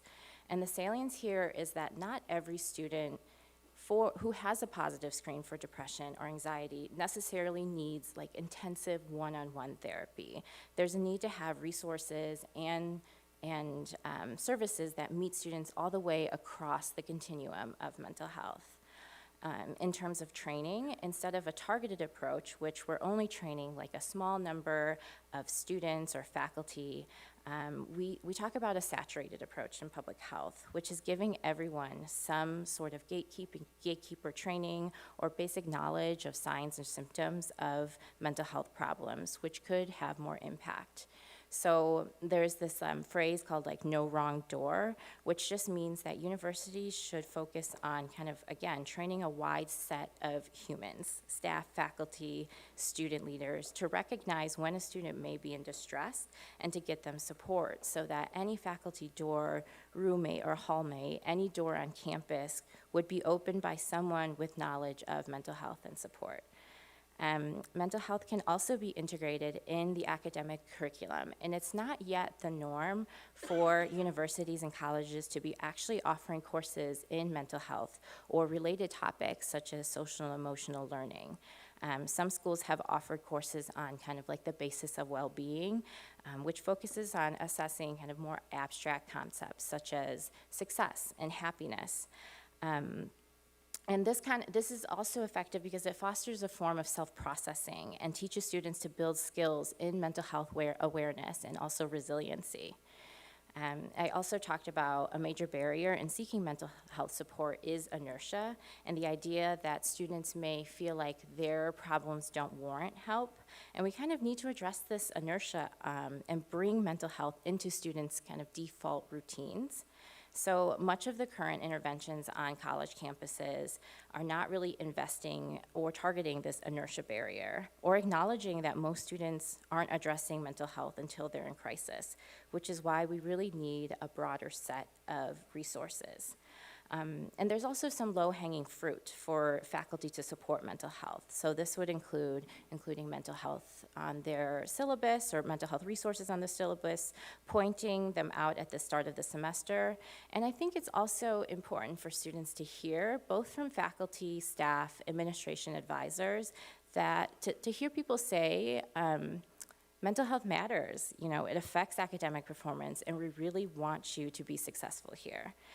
Another kind of public health approach is this idea of collaborative care models, which could be leveraged at many schools by finding natural allies within campus. So this would involve kind of reducing the physical barriers by embedding mental health providers and mental health support in structures that are frequented by students, such as departments or residential halls or academic advising.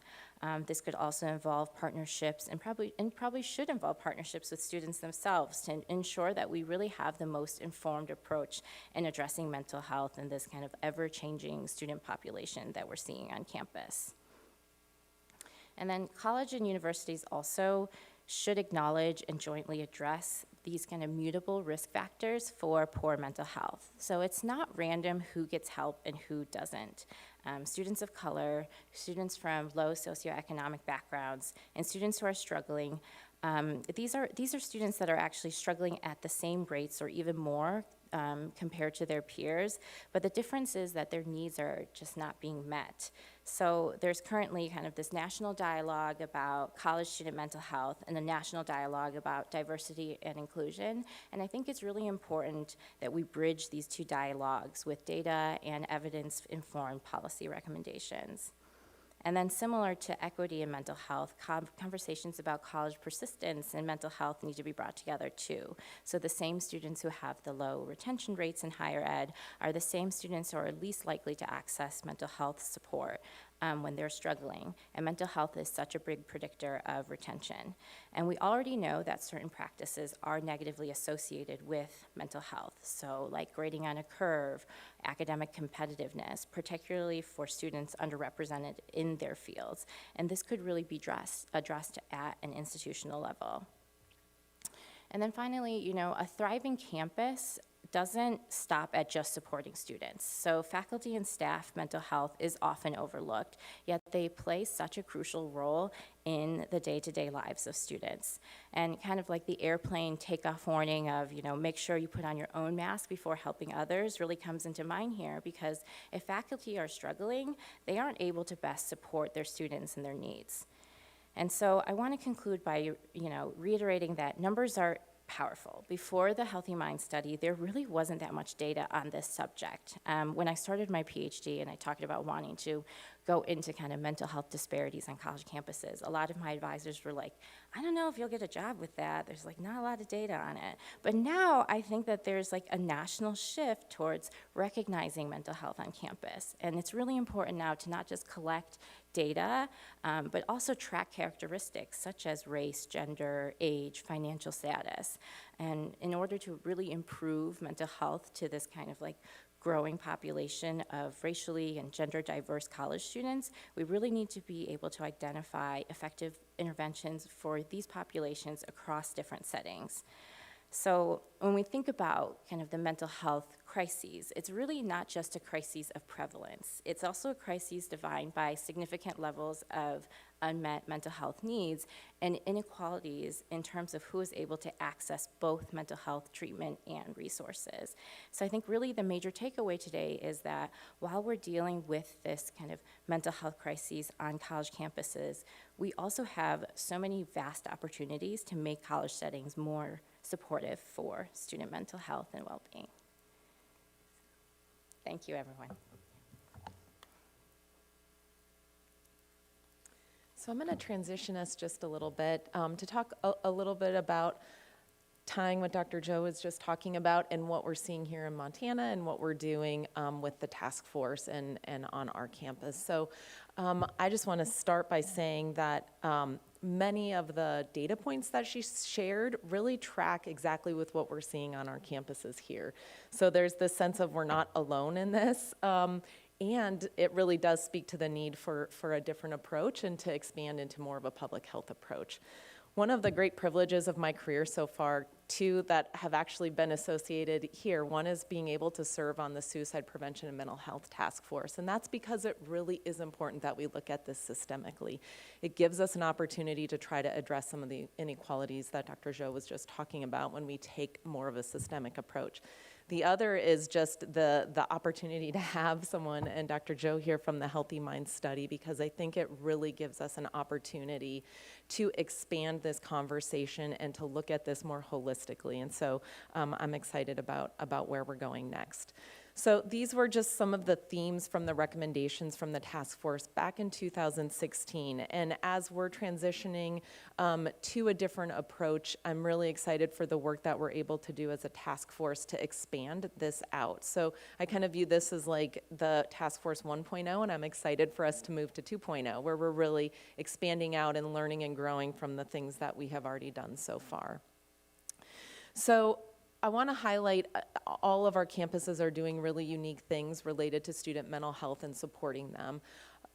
Connected to that public health approach, I think some key factors that we have experienced on our campus at MSU are critical for how we might translate this into the system level. So certainly on our campus, our integration with medical services in 2017 was important to taking more of a holistic integrative approach.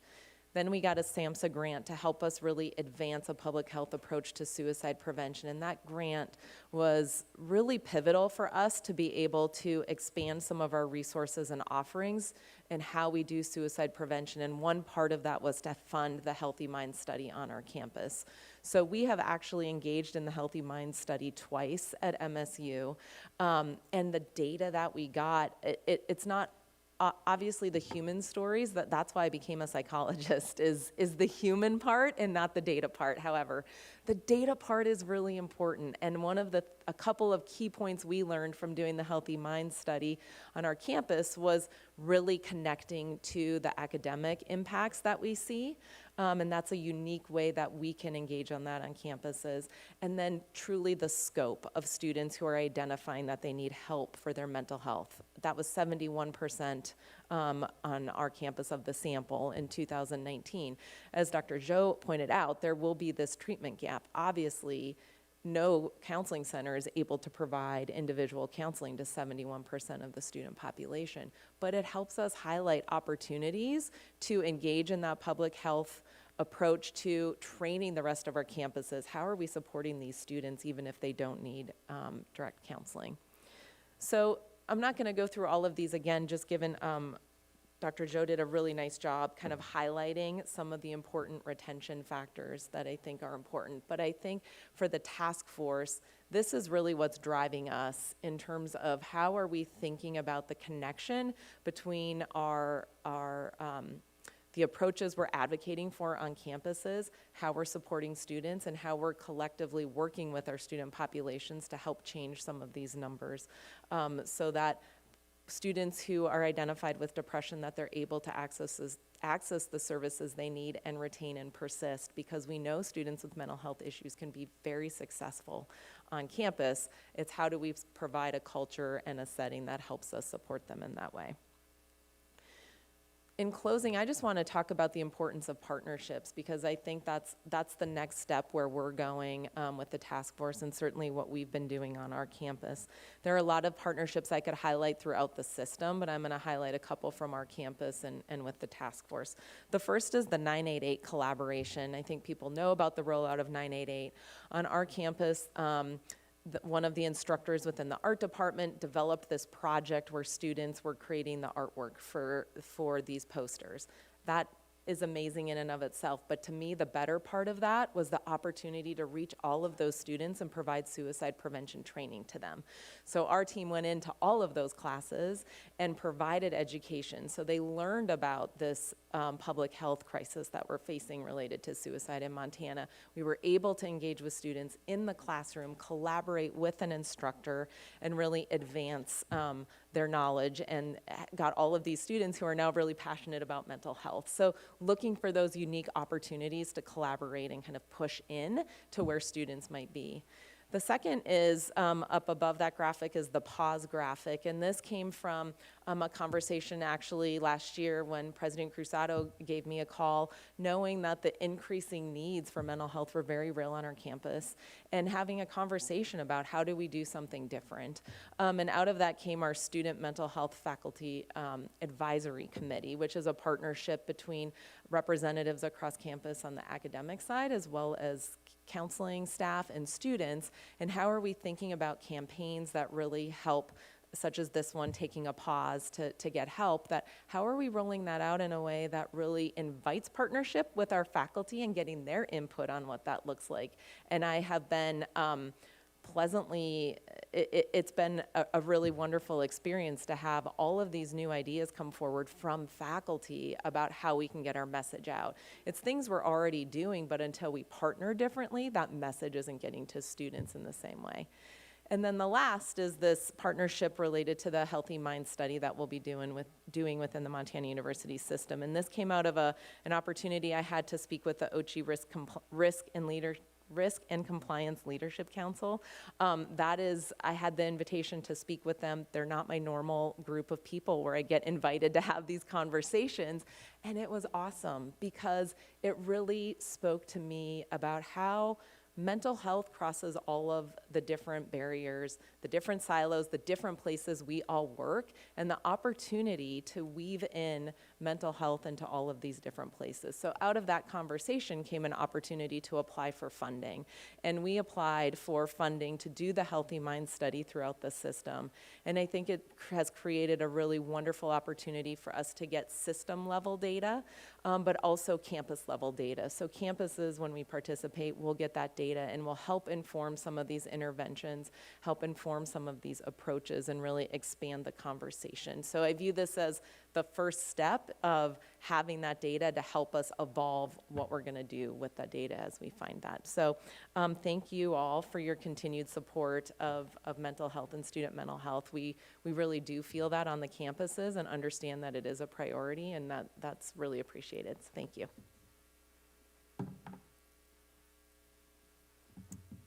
Chair Buchanan, Dr. Joe, Dr. Asterson, thank you so much for your time and bringing your energy and thought and expertise to our system and sharing with us today. I think we'll stand for questions. Yeah, thank you, Director Miller, and I echo that. Dr. Joe, Dr. Asherson, thank you so much for normalizing a conversation that sometimes is so intimidating. And so I hope that the same penetration of message is as effective across the way here with the summit that's going on. We're a little bit late, but I certainly want to not run over opportunity for questions that folks might have as it relates to this presentation.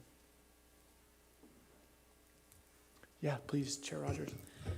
Thank you both so much for the great presentation. It was sort of a perfect cap to my day. I got to start the day with Dr. Lynn and Dr. Thompson telling us about, as a faculty member, their experience with students' needs in the mental health sphere. It was something that, of course, makes total logical sense, but it just really hadn't risen to my awareness. So on top of teaching and research and advising, thinking about all those demands on faculty members, it was helpful to hear this in all the data that you're also finding on other campuses. The other thing that really stuck out to me was the no wrong door concept. In Gallatin County, we talk about it a lot from larger systemic pieces like the emergency department and law enforcement and private practice and primary care providers, but I love the concept where it's the same thing on a campus with an RA or a faculty member or an administrator. And I'm really inspired by the potential for system resources to support gatekeeper training, to just ensure, and Dr. Thompson this morning was speaking towards how some of that has already been occurring on Montana State University's campus with helping faculty members to have some of that scripting to just start the conversation, which I think is a really good place to start. So more a comment than a question, but thank you so much for this information. I can't wait to get our hands on that data and just really appreciate your expertise. And Dr. Asserson, thank you for leading the task force group and bringing these recommendations forward so that we can see them and help to understand how the system can do a better job of supporting our entire campus community. Great comments. Regent Lozar, thank you. Thank you, Chair Buchanan. One comment and one question. The first comment is probably more of an observation going back to sort of the creation of the task force several years ago and just how far the system and the task force has come in terms of just understanding the complexities and understanding the different interventions that that we're currently using or that we could be using. It's just a bit of a night and day. I vividly remember the long conversation about, and I was really pushing on it actually, it was the counselor to student ratio, and that we spent like 80% of the task force presentation just on that. Obviously it's gone much further. So really big kudos to everyone in the system and the task force for really moving us along.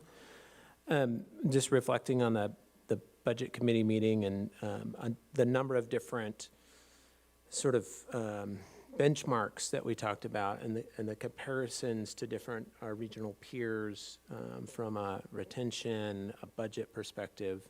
I think those are really helpful for us as regions to really understand where we're at. And I'm curious, my question maybe to you, Dr. Zhou, is are there services, are there tools out there that evaluate campuses in terms of across the different, their sort of mental health infrastructure that they have in place that give campuses a sense of sort of where they're at compared to their peers as a starting place to really look at where some best practices are and to like help build individual campus plans, knowing that maybe they're way ahead or way behind other campuses? That's a great question. So actually, as part of the Healthy Minds team, we're building one. It's our best practices initiative. So right now, that tool doesn't exist, and it's such a gap in what we really need right now, because there are so many campuses across the country trying different things in both prevention and also kind of expanding what their support system looks like. I think Harvard has done a pretty, it sounds like very successful, like a peer counseling, peer therapy program recently in the last academic year. And that's I feel like only got media attention because it's Harvard. And I think there's so many schools that are doing things that other schools are just don't know about. So as part of Healthy Minds, we're actually collecting this data. We're starting to, we've done it in kind of the greater Michigan, but we have to expand out. And I know that this database does exist for alcohol use. I don't know, I forgot I can't think of the name off the top of my head, but it is it's an online resource where you can look at what schools are doing for kind of alcohol use substance prevention programs. And we really want to create something like that for mental health and what schools are doing for mental health. So I guess the answer to it is to stay tuned. Maybe in a couple years, we'll have good news for you. Yeah. Excellent. Thank you so much for joining us and for your work on this important topic. We certainly appreciate you being here today. Chair Buchanan, could I make one more? Yes, please. Thank you. Comment? So I know that it might be difficult for everybody to attend because we have public comment here in just a moment, but Dr. Zhou is about to give her keynote presentation and is going to dive quite a bit deeper into some of the data on national trends and public health framing. So if you are able to hop over to Petro Theater and come to that keynote, I welcome you to do so. Thank you so much for your time. Excellent. Any other business within the committee before we wrap this up and move into the next agenda item? Great, thanks for the substantive discussions. Chair Rogers, the meeting's yours. Thank you, Chair Buchanan. So now it's time for public comment. Because this is a public meeting, I'll now call for public comment on any matter under the jurisdiction of the Board of Regents. Written public comment may also be sent to Jasmine Casanovas at jcasanovas@montana.edu. To allow us to give everyone a chance to comment, we ask that you limit your comments to 3 minutes. Is there any public comment?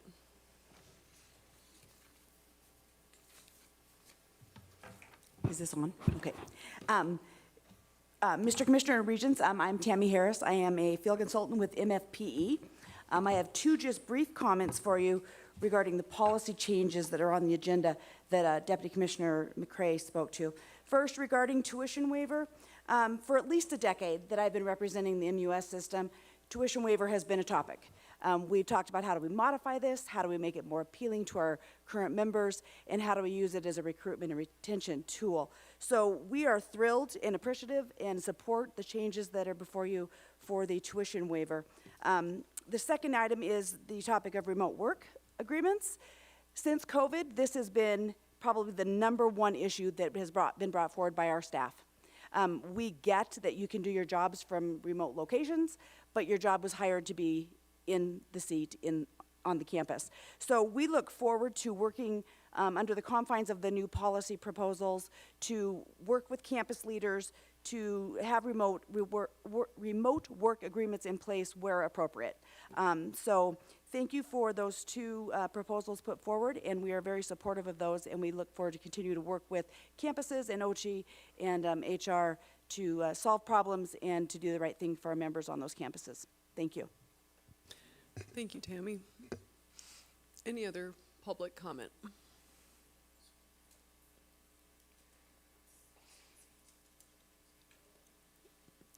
Any other public comment? Do we have any online, Jasmine? None online. Yep, just written. Wonderful. Well, seeing no further comment, we're about to transition into an executive session, but before we do, I'll turn it over to Chancellor Hickswaw to share more information about tonight's reception. Thank you, Chair Rogers, Commissioner Christian, members of the board. Following your executive session, you will be able to proceed to the reception if you would like. For everyone else, it is ready to go. So there will be tours of campus offered, tours of the new science building offered, and you can just make yourself at home and walk around the facility. Faculty will be there to talk about their research.